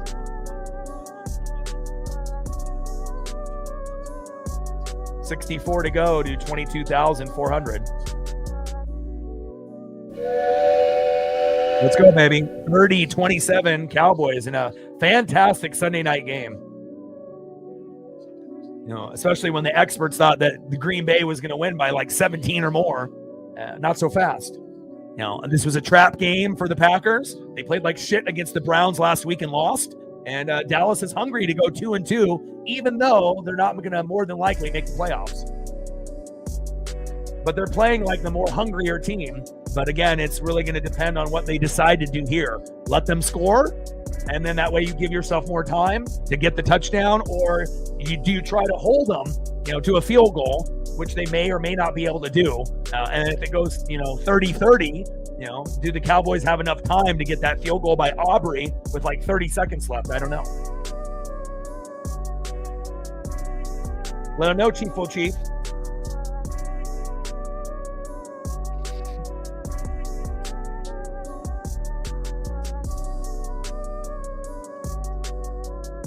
But this is a great time, you know, to be alive. You know, NFL is in full swing. College football is in full swing. You know, baseball, we're going to the playoffs, right?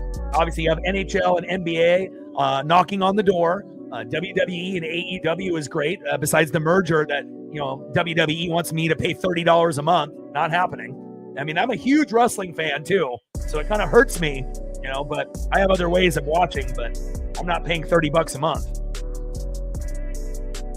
First down and 10 on the Dallas 15. Halfback toss. Jacobs. And a good tackle there. And timeout is called immediately there. Chief, he knows what's up. Appreciate you, my guy. You understand the drill. Stacks. Rex with another Cactus Jack. Bang, bang. Thank you so much with another $5 holla. Appreciate you, man. And I know Shep has been working and whatnot, and it would be nice to be able to get some of the old OG crew together, you know. But again, I can't control who comes and who goes, you know, but we definitely have had a big leap in viewership this year. And I get it, you know, some NFL fans are not baseball fans, but you can be a fan of the channel and myself and Paisley and stop by and hang out once in a while. And I always appreciate seeing you in the building, showing the love. As one of the OGs from a few years back. And again, it's always awesome to have you in the room. Second down and 13. Shotgun set, screen pass. And good tackle there. Third down and 10, back at the Dallas 15 here. Dallas is doing everything in their power to hold them to 3. And if that's the case, and it ends up being 30-30, Dallas is going to win this game more than likely. You know, with a long field goal by Aubrey, unless they can get it into the end zone with, you know, a minute 30 to go. But the way that Dak has had chemistry with his receivers and tight ends, yeah, I mean, it definitely is looking like a 33-30 Cowboy win if they can stop him here.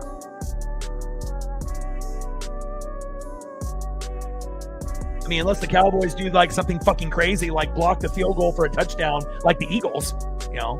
But I'm not sure if they have the personnel on special teams to do that.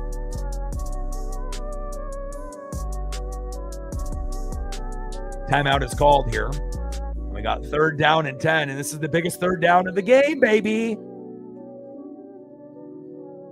And again, I'm not a Green Bay guy. I'm not a Dallas guy. But if I had to choose one or the other, you know, you already know where I'm going. Third down and 10. Shotgun set, trips right. Pressure, up the middle, floater, touchdown, Packers. And Romeo Doubs hits you with a hat trick. 3 tutties for Romeo Doubs and that Lego head of his.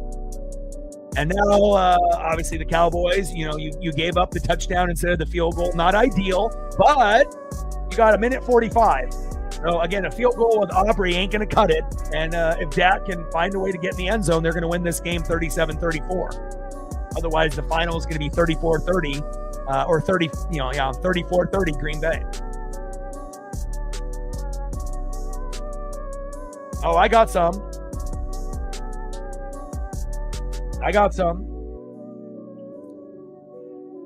The thing is, anytime streaming websites go down, right, there's always new ones that pop up, and there's just going to be a slight difference in the address, whether it be before the name or after the dot, so.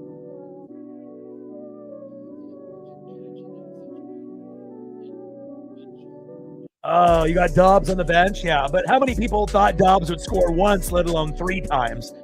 And again, if you put Dobbs in your lineup next week, what happens? He gets 5 points and then you lose, right? That's how it goes in fantasy. You're like, oh, I got this guy on my bench that has like 50, and then you put him in the game, in your fantasy roster as a starter next week at the flex, and then he gets like nothing, right?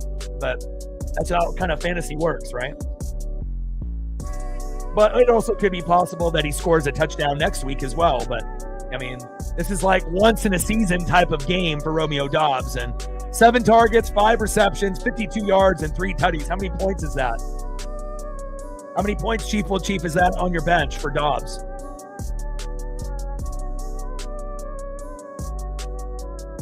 It's got to be, if you're doing PPR, it's got to be over 30.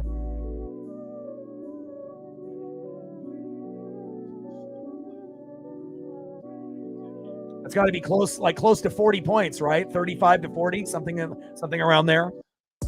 Depending on if you're doing PPR or standard. What is it? 28.2. Oh, okay. Well, obviously the yardage wasn't very high. If he had more yards, then it would have been over 30 because he had only 52 yards. So that makes sense. Oh, here we go. Look at this return. Wow. Big return. Woo. Turbin. 64-yard punt, return for 46 yards. My God. Wow.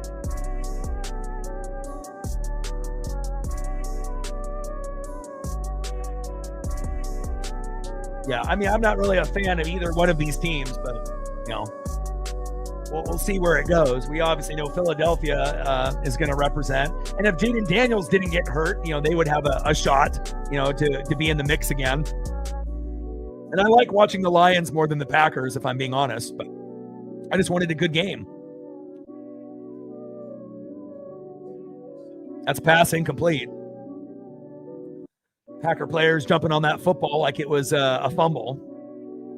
And we'll see how good of a quarterback Dak is here in this situation. He's got to be just as clutch as Jordan Love. And obviously, we'll see if the offensive line will give Dak enough time to make it happen.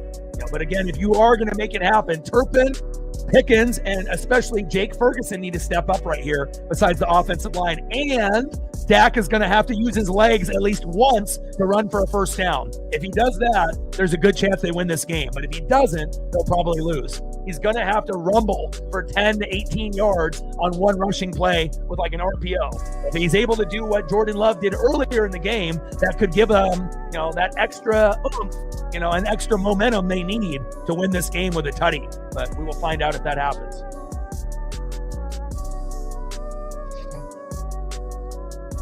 Yeah, I don't know. I like rooting for underdogs. I could really care less for either one of these teams, if I'm being honest. But, I just wanted a good game. And all the quote-unquote experts thought, the Packers are going to win by 17 or more. It's going to be a blowout. Well, looks like a little bit of a trap game for Green Bay, like the Baltimore Ravens had with the Chiefs today. 2nd down and 10. Dak, little check down. Ferguson is there. Big hit. And a nice 7-yard gain there by Ferg. 3rd down and 3 at the Green Bay 47. Use your legs, Dak. I think it's just one of those things if you understand football or not. Here we go. Shotgun set. 3rd down and 3. Biggest 3rd down of the game. Dak. He's open. He's open. Go. First down, Cowboys. Wow. What a play. First down, Dallas. Move the chains. That was crazy. Tolbert with a great route, great hands, and now it's 1st down and 10 with less than a minute to go, and they're in striking distance of winning the game. Dak, sideline throw. Ooh, missed tackle. Oh, baby. Touchdown, Cowboys. They kind of let them score there. You can tell, again, they had a chance to stop them, but they let them score to give Jordan Love more time so he can have 43 seconds. And again, it does come down to that, at the end of the game. Do you let them score, or are they going to do it on their own? And Could have the Packers stopped them there? Yeah, they could have. But Pickens waving goodbye like the game is over. It was a little premature, George. That's the shit that you did in Pittsburgh, that why they let you go. Immaturity. It's not like there's 4 seconds left. There's 43. That's plenty of time for Jordan Love to go down the field and win the game. Come on, Pickens. What a game. And like I said, it may come down to who has the ball last. But great effort by Dallas, whether they win or lose, to make this game fun. Kick is up, and Aubrey says right down the middle, and it's good. 37-34 Cowboys. We damn boys. Okay, for now. All right, Jordan Love, obviously does Romeo Dobbs get 4 tutties today? I mean, he's definitely got something cooking there, but I definitely wouldn't be keeping my eyes away from Tucker Kraft, because that's the guy that can break the game open. He's big, he's physical, he's a mismatch for any linebacker, and if Dobbs is getting double covered, you can definitely go to Tucker Kraft and win the game. And I would assume you'll get a little bit of Josh Jacobs mixed in as well, even with 43 seconds left. You can run a screen pass to Jacobs and get some yardage as well. So, okay, we have ourselves a fun ball game here. 37-34 Cowboys.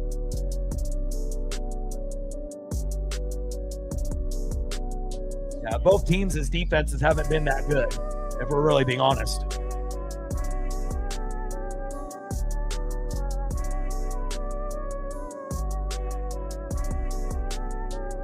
Makes you kind of wonder if CD Lamb was playing, just CD Lamb, what's the score? Is it still 37-34, or do the Cowboys have more points? Makes you wonder. All right, here we go. Dallas with the kick. Let's see what kind of return we get here for Green Bay. It's special teams. Whoa. And he still ends up rumbling for a few more yards, leaning forward. Dallas trying to rip the football out after the whistle is blown.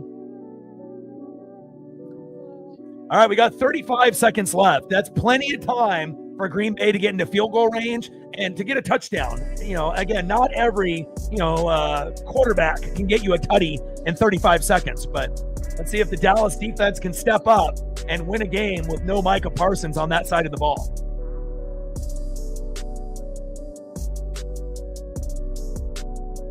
And obviously, they're going to be looking towards the sidelines, to be able to get out of bounds. But the middle of the field will be open for a post if the Packers are willing to bait the Cowboys. Shotgun set. Love, check down.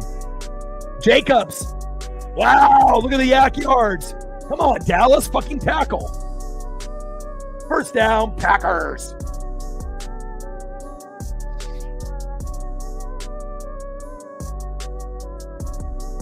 Yeah, I don't really like either one of these teams, but if I could have one team win, I think I would be rooting more for Dallas rather than Green Bay. I like Detroit more than Green Bay, so if I had to choose a divisional winner or a team that would go further, even though Green Bay's got Ducks colors, I like the Lions more. They're more fun to watch, in my opinion.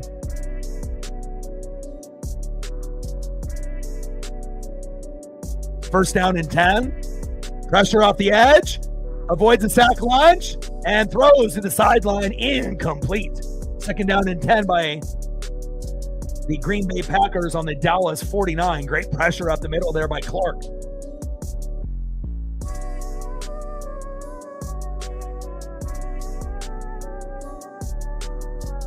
Houston was there.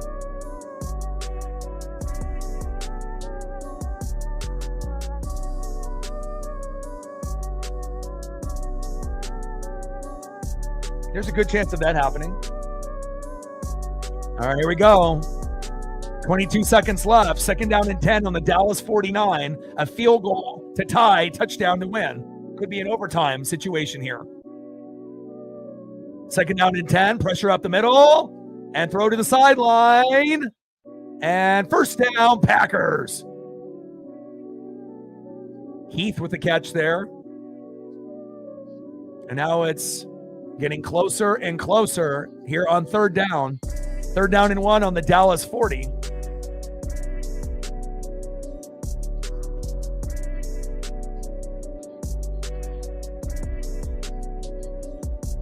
What a game. Regardless if you're rooting for the Packers or the Cowboys, this one is delivered for Sunday Night Football.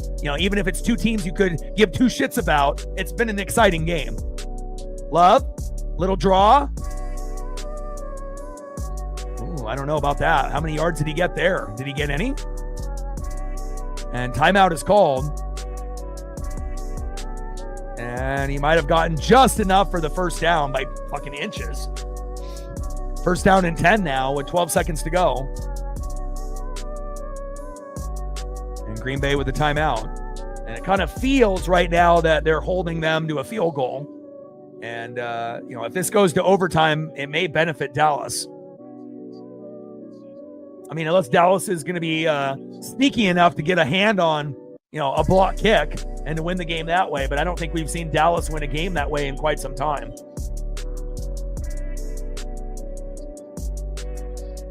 But they did end up blocking the extra point early in the game and returning it for 2. So again, it's one thing to block an extra point, but it's a little bit different blocking a field goal. Especially at the end of the game, unless you're the Philadelphia Eagles who did it to the Rams and won the game when the Rams should have won. And another timeout called. Yeah, this is definitely a game that could have cost a lot of people on their betting slips today.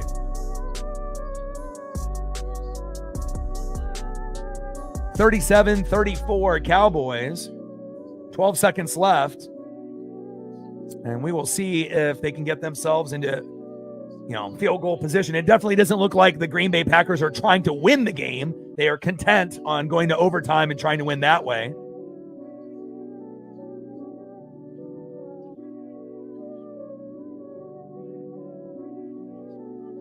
Yeah, congrats, man. Anytime you can win anything, $5 and up is a good day.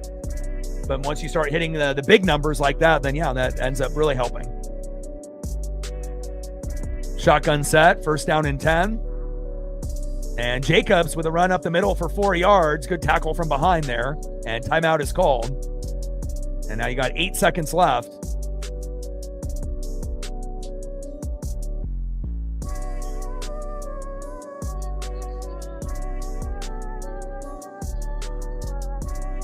Is it just me, or, obviously overtime would be great, but I wouldn't mind him shanking it and Cowboys winning here in regulation. That wouldn't hurt my feelings one bit. I'm not a Cowboy fan, could really care less about these two teams, but overtime would still be fun as well. Give us more time to hang out and watch, this game, but definitely wouldn't hurt my feelings if the Cowboys end up winning with Micah returning, from the Packers. But let's see what happens here.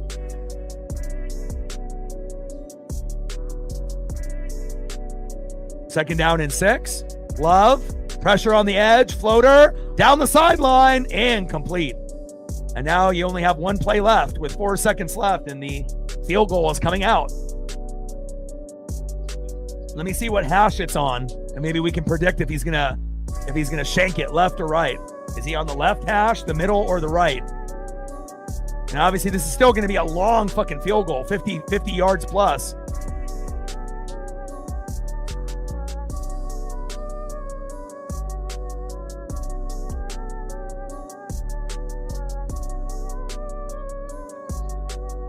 Uh-oh, the hash is in the middle.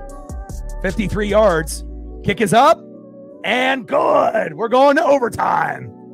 If the hash was on the left or the right, there might have been a chance. But when your hash is right in the middle, you really got to fuck up. Laces in, laces out, a bad snap. That was right down the middle. That was easy peasy, lemon squeezy. Laces out, baby. Don't pull an Ace Ventura. All right, we're going to overtime. And again, obviously, if you have fantasy players playing, you're excited because you have an opportunity to gain a little bit more here in OT.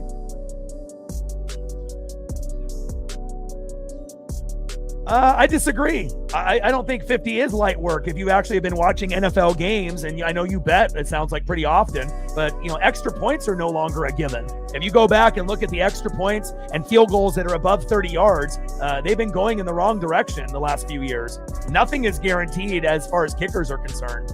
There's a lot of people that mix extra points. There's a lot of, kicks that are, quote unquote gimmies that aren't gimmies anymore. I feel like back in the day, in the 80s and 90s, and maybe even in the early 2000s, the accuracy was higher. But if you go back and look at the numbers compared to 10, 15 years ago, the numbers are down. They're not as automatic as you may think. You might have certain kickers in mind that you think that are automatic, but there's a lot of guys that are missing, gimmies now. I mean, hell, Koo got fired, and that guy was pretty automatic, for a couple years. And, sometimes all it takes is a couple missed field goals and extra points, and goodbye, your job is gone.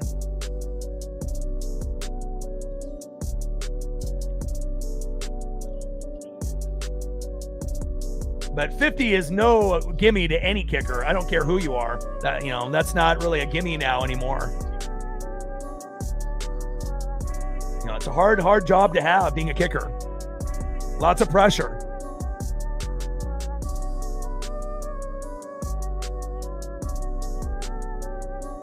Animal says Titans went 0-2 on 41. All right, let's see what we get here in OT. Could go either way.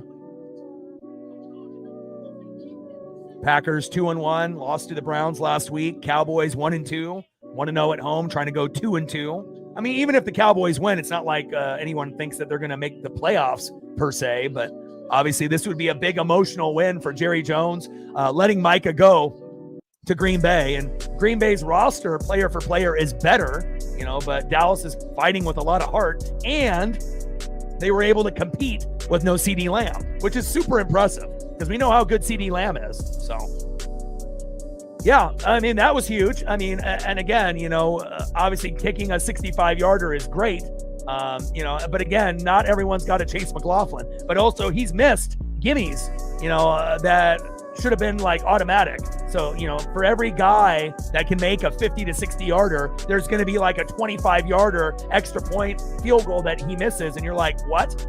So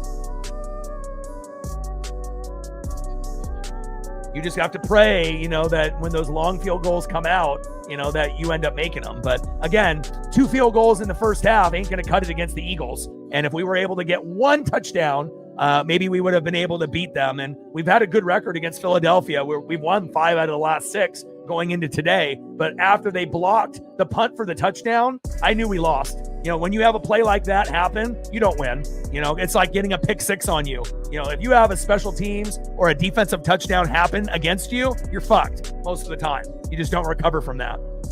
And here we go. Dallas getting the ball first in OT. Ooh, decent run back there.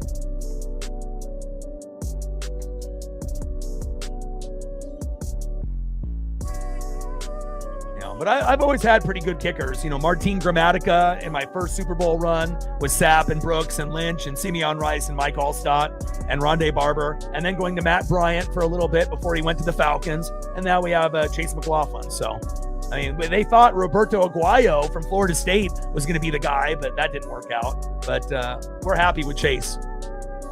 Holding on the return team on Dallas, Houston, the guilty culprit, idiot.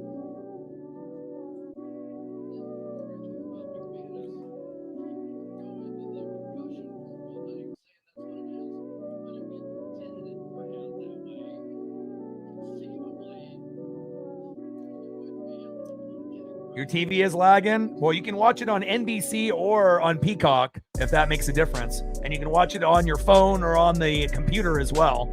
So different option, different equipment gives you different results. First down and 10, hands off up the middle. Ooh, Javonte Williams rumbling and a bumbling for 11 yards. First down, Cowboys. Move the chains.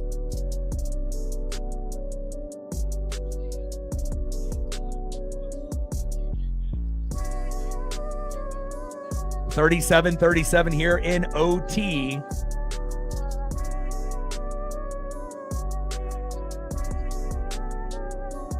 Dak under center. First down and 10. Little quick pass there to George Pickens for 4 yards. Valentine and McKinney there with the tackle. Second down and 6 at the Dallas 35. 37-37 all.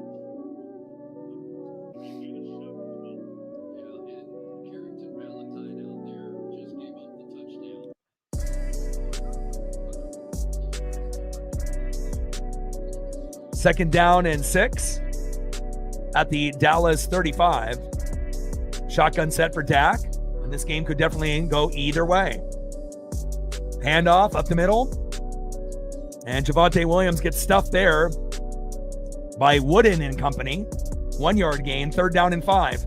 And we're still waiting for Dak to use his legs. I need to see him run an RPO and keep it and run down the sideline for like 15 yards. That's the one thing that they haven't done today. We did predict a Ferguson touchdown. Sometimes going to that third option other than Pickens and Turpin will work, and it did. But at some point, Dak is going to need to use his legs. Third down and 4. Third down and 5. Audible at the line. Another check at the line.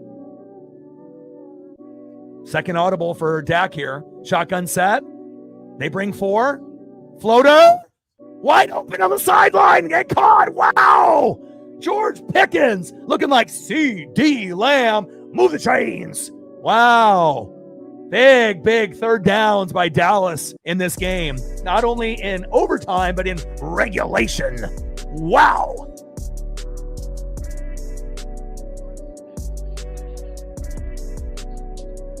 Good protection up front, and that probably would have been a smart play to bring someone off the edge. And obviously, Dallas finding an open hole in that soft zone, whatever the hell Green Bay was doing there. That was terrible. First down and 10. Dak under center. Play action fake, bootleg. And Schoonmaker is there for a short gain of 3. Valentine with the tackle. Second down and 7 at the Green Bay 39. What a fun game. I mean, even if you don't give a shit about Dallas or Green Bay, they made this one fun today. Much better than most of the Thursday night matchups we've seen up to this point. And I think that the Broncos and the Bengals could be similar to like this game. Maybe not overtime and maybe not 37-37, but I do think that game will be decent tomorrow. Much better than the battle of the bads between the Jets and the Dolphins, which will be a snooze fest. Shotgun set, second down and 7. Dak looking, avoids a sack lunge. Looking, going deep, got a man. No, he doesn't. Yes, he does.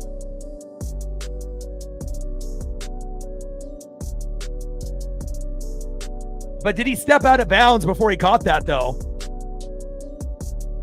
Toe drag swag? Jesus Christ, are you kidding me?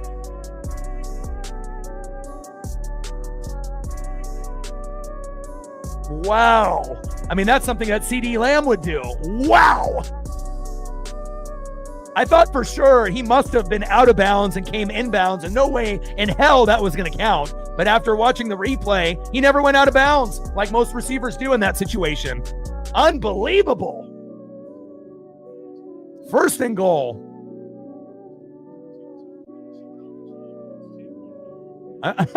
What am I watching right now? Cowboys offense, I mean, making the most of every opportunity. And everyone talks, about Jordan Love this, Jordan Love that, but Dak is showing that, he might be hated because he's on the Cowboys, but he could start on most teams in the NFL still to this day. Unbelievable. Great throw, great catch, great toe drag swag. And, even though the protection started to break down, that was insane by Dak.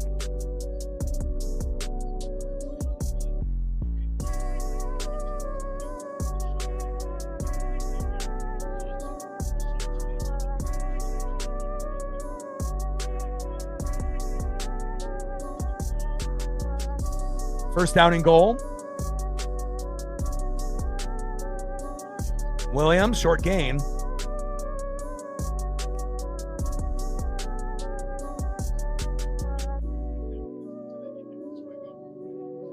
Tolbert had the catch, if you were wondering who that was. 34 yards.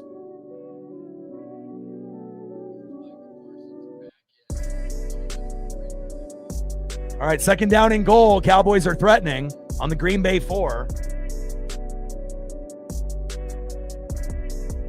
Dak under center. Play action. Run, run, run! And took off just a little too late. If he would have took off immediately, he might have been able to dive for that, end zone, but kind of hesitated for a split second there. Third down and goal.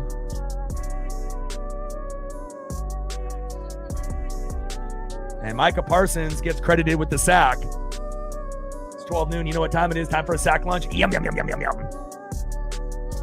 And here on third and goal, obviously we know that Javonte Williams has been able to rip off, 4 to 5 yard gains. But if this is me, I go to Ferguson for the touchdown. That's where I go with the football, because they wouldn't expect him to get the ball over Turpin or over Pickens. Let's see.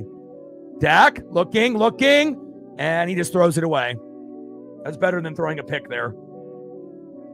And now it's fourth down, and you got to kick the field goal.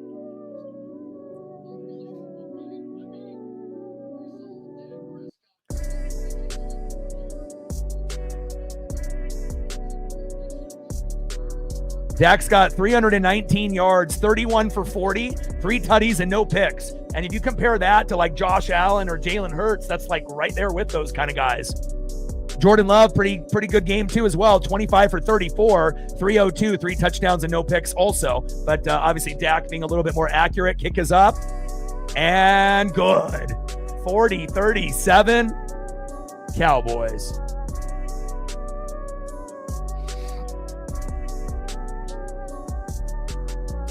All right, let's see if Dallas's defense is going to step up or if Green Bay is going to find a way to win. I need to go grab a water. Like, sub, donate, comment, share. If you haven't smashed that like button yet, please do. Help us get to 100 likes, 100 on the dono train, and 5 to 15 subs. Let's get it, baby.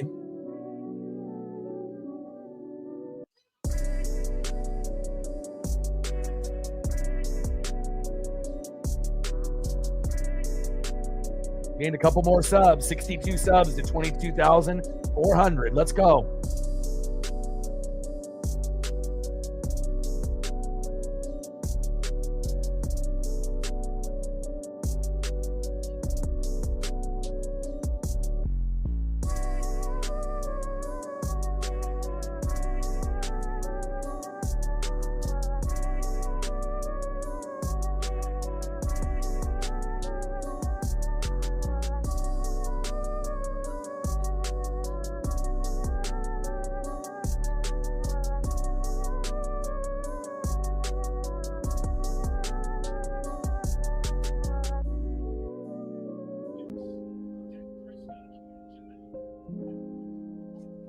$31 to 100. Let's go.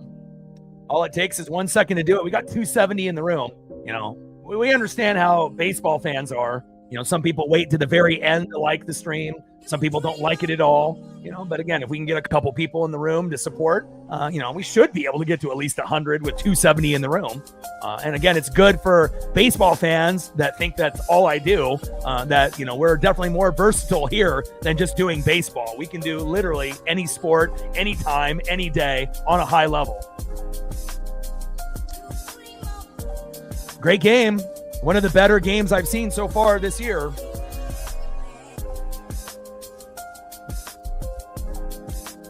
$40-37 Dallas.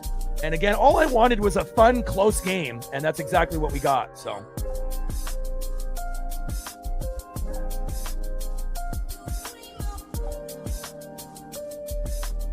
crowd noise for the stream? No, I don't.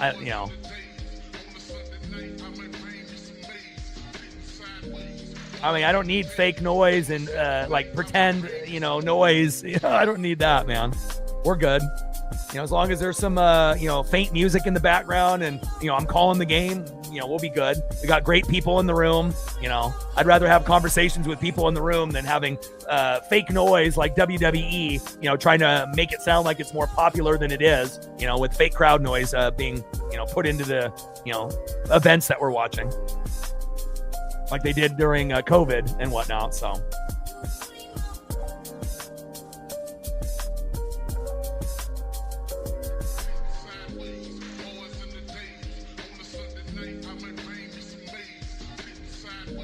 Jordan Love, short pass there to Wicks for 4 yards, tackled by Fowler.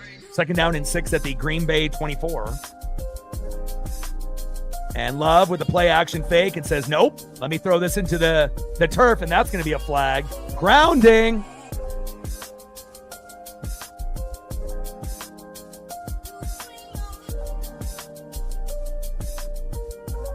$153 to $152 in fantasy. Your friend's got Jacobs. Ooh.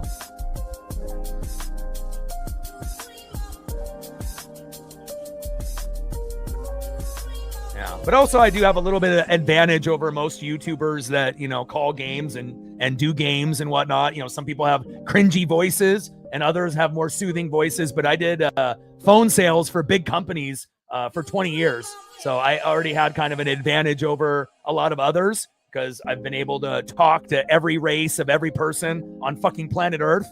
And, I used to set up, Verizon cable, internet, and phone for businesses in New York and Boston. And you can imagine those are some of the rudest people on planet Earth in Boston and New York. And if they like you and they buy from you, then you have some type of skill set. So, definitely, some good people that I've met, but also some of the rudest that I've ever met in my life. So, but again, if you can gain the respect of someone from Boston and New York, you can get respect from anyone. That's facts. All right, Dallas is now out of timeouts. 3rd down and 6, 3:57 left in overtime. 40-37 Dallas, trying to improve to 2-2. They're 1-0 at home, and the Packers are 2-1. We thought they were Super Bowl contenders after beating the Lions early in the season, but then they dropped a game to the Browns, and it made us say, what the fuck? Are you on the Eagle level? Or are you lower than the Bucs and the Lions? And right now, it kind of looks like they're lower than the Bucs and the Lions, and they might be in that 3rd tier with maybe like the Rams and the Seahawks. But we will find out. If the Packers can win this game, then maybe our opinion will be a little different. All right, here we go. 3rd down and 6. Let's see if Dallas brings the house or not. And they do. They bring the house. Jordan, floater. Got a man. Oh! Incomplete in double coverage. And Green Bay says, what about me? There was nothing there. Well, here we go. Last play of the game, potentially. 4th down and 6 on the Green Bay 24. Now, if you're Dallas, do you bring the house, risking that they get a big play? Or do you just lay back and wait to see what happens? These are the decisions that you have to make if you want to get paid like a big boy. Because obviously if you bring the blitz, and you get burnt for a big gain or a big touchdown, game over. But if you time it just right, it could be the end of the game. And here we go, big timeout called. And this is the play of the game here. And again, what makes football fun is when you don't give a shit about either one of these teams. You can give a shit about the Cowboys. You can give a shit about the Packers. But when they can put on a spectacle like this for Sunday night, when you go to school, when you go to work, at least you have good vibes when you go to sleep rather than the Packers winning 37-0 and you probably turned it off at halftime. So shout out to Dallas for, bringing it, because we knew Green Bay was going to bring it, but we didn't really know what version of the Cowboys were going to show up today. And obviously Micah Parsons being a part of this equation had a big part to do with it. And we'll see what happens here. Big 4th down.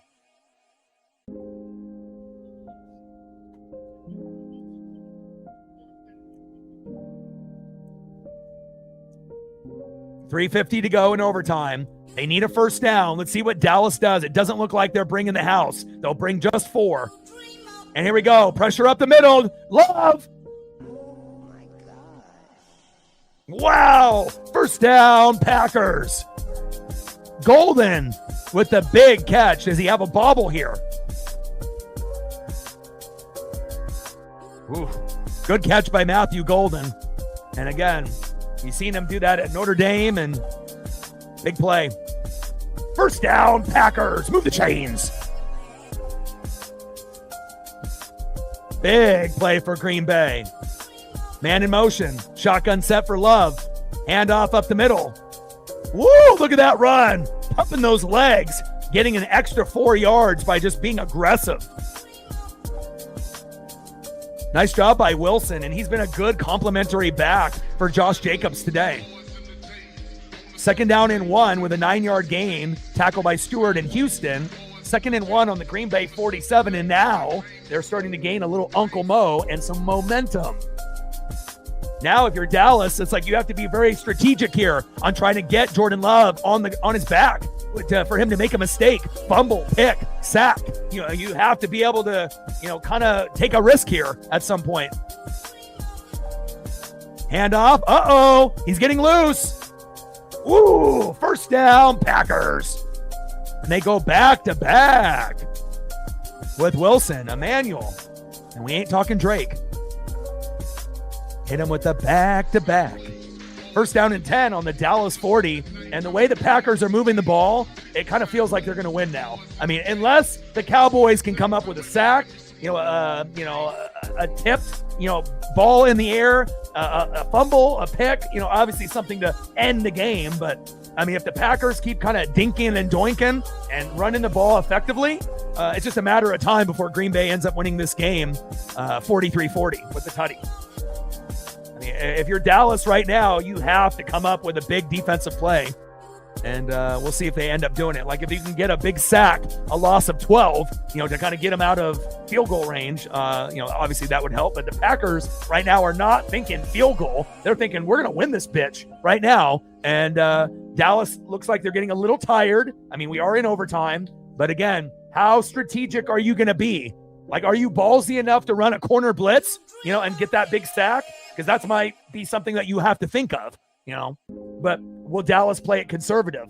If Dallas plays conservative, the game is over. Green Bay is going to win. I mean, unless you end up getting a unfortunate fumble like, Derrick Henry on the Ravens, who fumbled in the first 3 games. Don't know if he fumbled today against the Chiefs. I don't think so, but we will see. But based off momentum, it feels like Green Bay's winning 43-40, unless Dallas makes the miracle play, which could happen. So we'll see.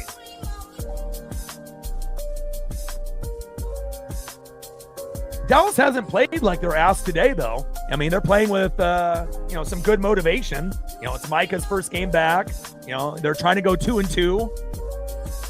Packers, this is a trap game. They lost to the Browns last week, and they might have come into this game a little overconfident, thinking they were going to blow the Cowboys out. Not so fast. First down and 10 at the Dallas 40. Shotgun set, 4 wide set of wide receivers here. Emmanuel Wilson, the running back, over Jacobs. Shotgun set, pressure up the middle. Floater, caught, broke a tackle, and another. Wow. First down, Packers. Move the chains. And this one is almost over. First down and 10 on the Dallas 25, and it just kind of feels it's just a matter of time before they run or throw. I don't know if it's going to be Romeo Doubs for his 4th touchdown. That would be insane, but Tucker Kraft is the guy that I would be going to because, again, that's one of their main options, but Doubs already has 3 tutties, right?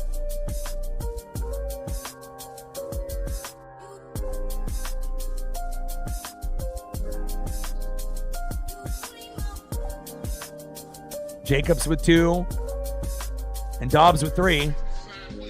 Ooh, big catch.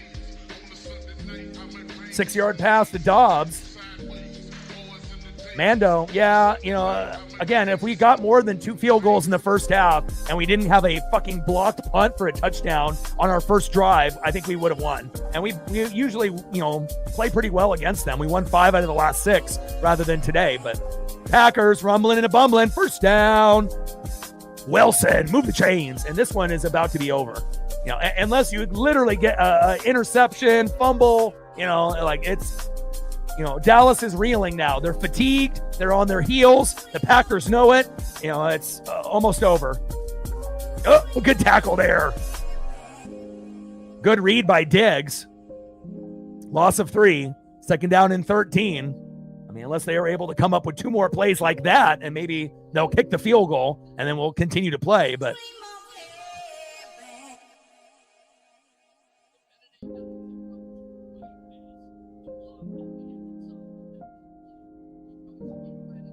I don't give a shit really about either one of these teams, but they're making it fun. Star's like, I'm rooting for a tie.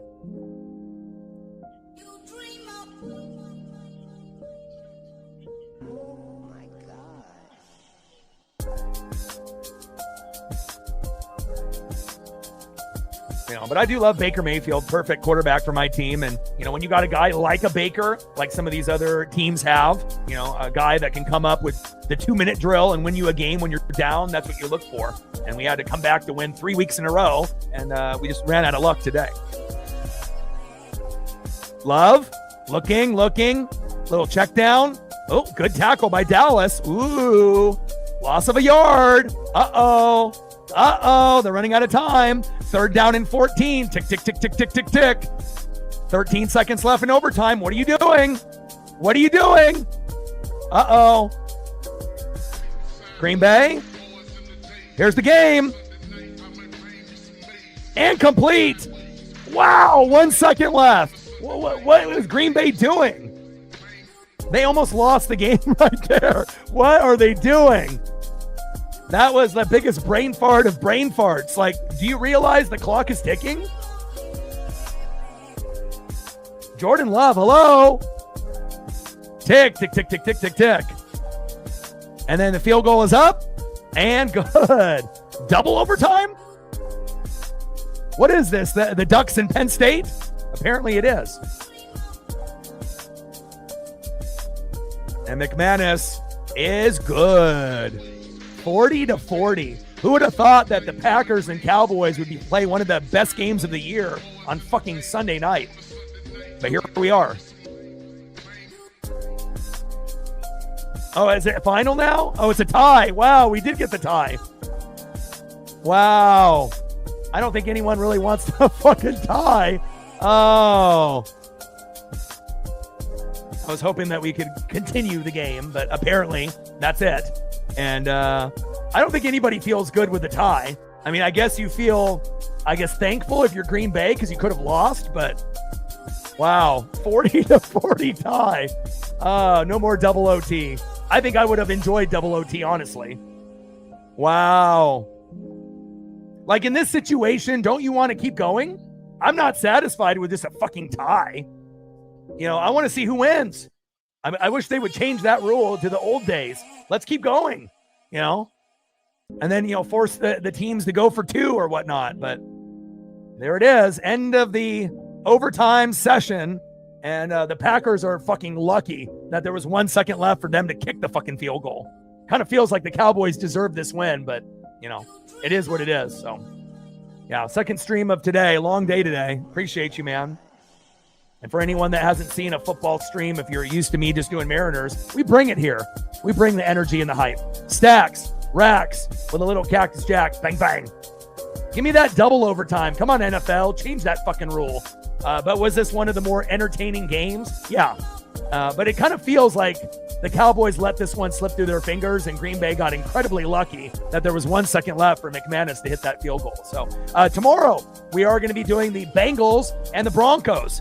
5:15 Pacific. Be fucking here because nobody's watching the Jets and the Dolphins, which will start at 4:15. The battle of the bads, unless you have teams in fantasy and you have players on those teams. So love you guys, and I appreciate you guys very, very much. Shout out to Ronald. Shout out to Chief. Shout out to Chief. Shout out to Chief. And shout out to Mando at the end. And again, I had a lot of fun, even though I am tired. And love you guys, and I appreciate you guys. And if you're new, check out the content on the channel. There's over 2,600 uploads and live streams. We do everything: football, basketball, baseball, hockey, wrestling, NASCAR, you name it, I do it. And, most people recognize me from, being the guy that does the Mariners on YouTube, #1 on YouTube for Mariners, #1 on YouTube for the Oregon Ducks. But we do a lot more than just those two things. So love you guys, and I appreciate you guys very, very much. And I hope you guys enjoyed the broadcast. And I got one question question for you. Well, you know, talk sports like us, your boy Ryan, Northwest Sports Fanatics, and I'm out. 40-40 tie in overtime. Give me a break. Give me double OT. But I love you guys, and have a great rest of your Sunday night. We'll be live tomorrow for the Bengals and the Broncos. And I'm out. Okay.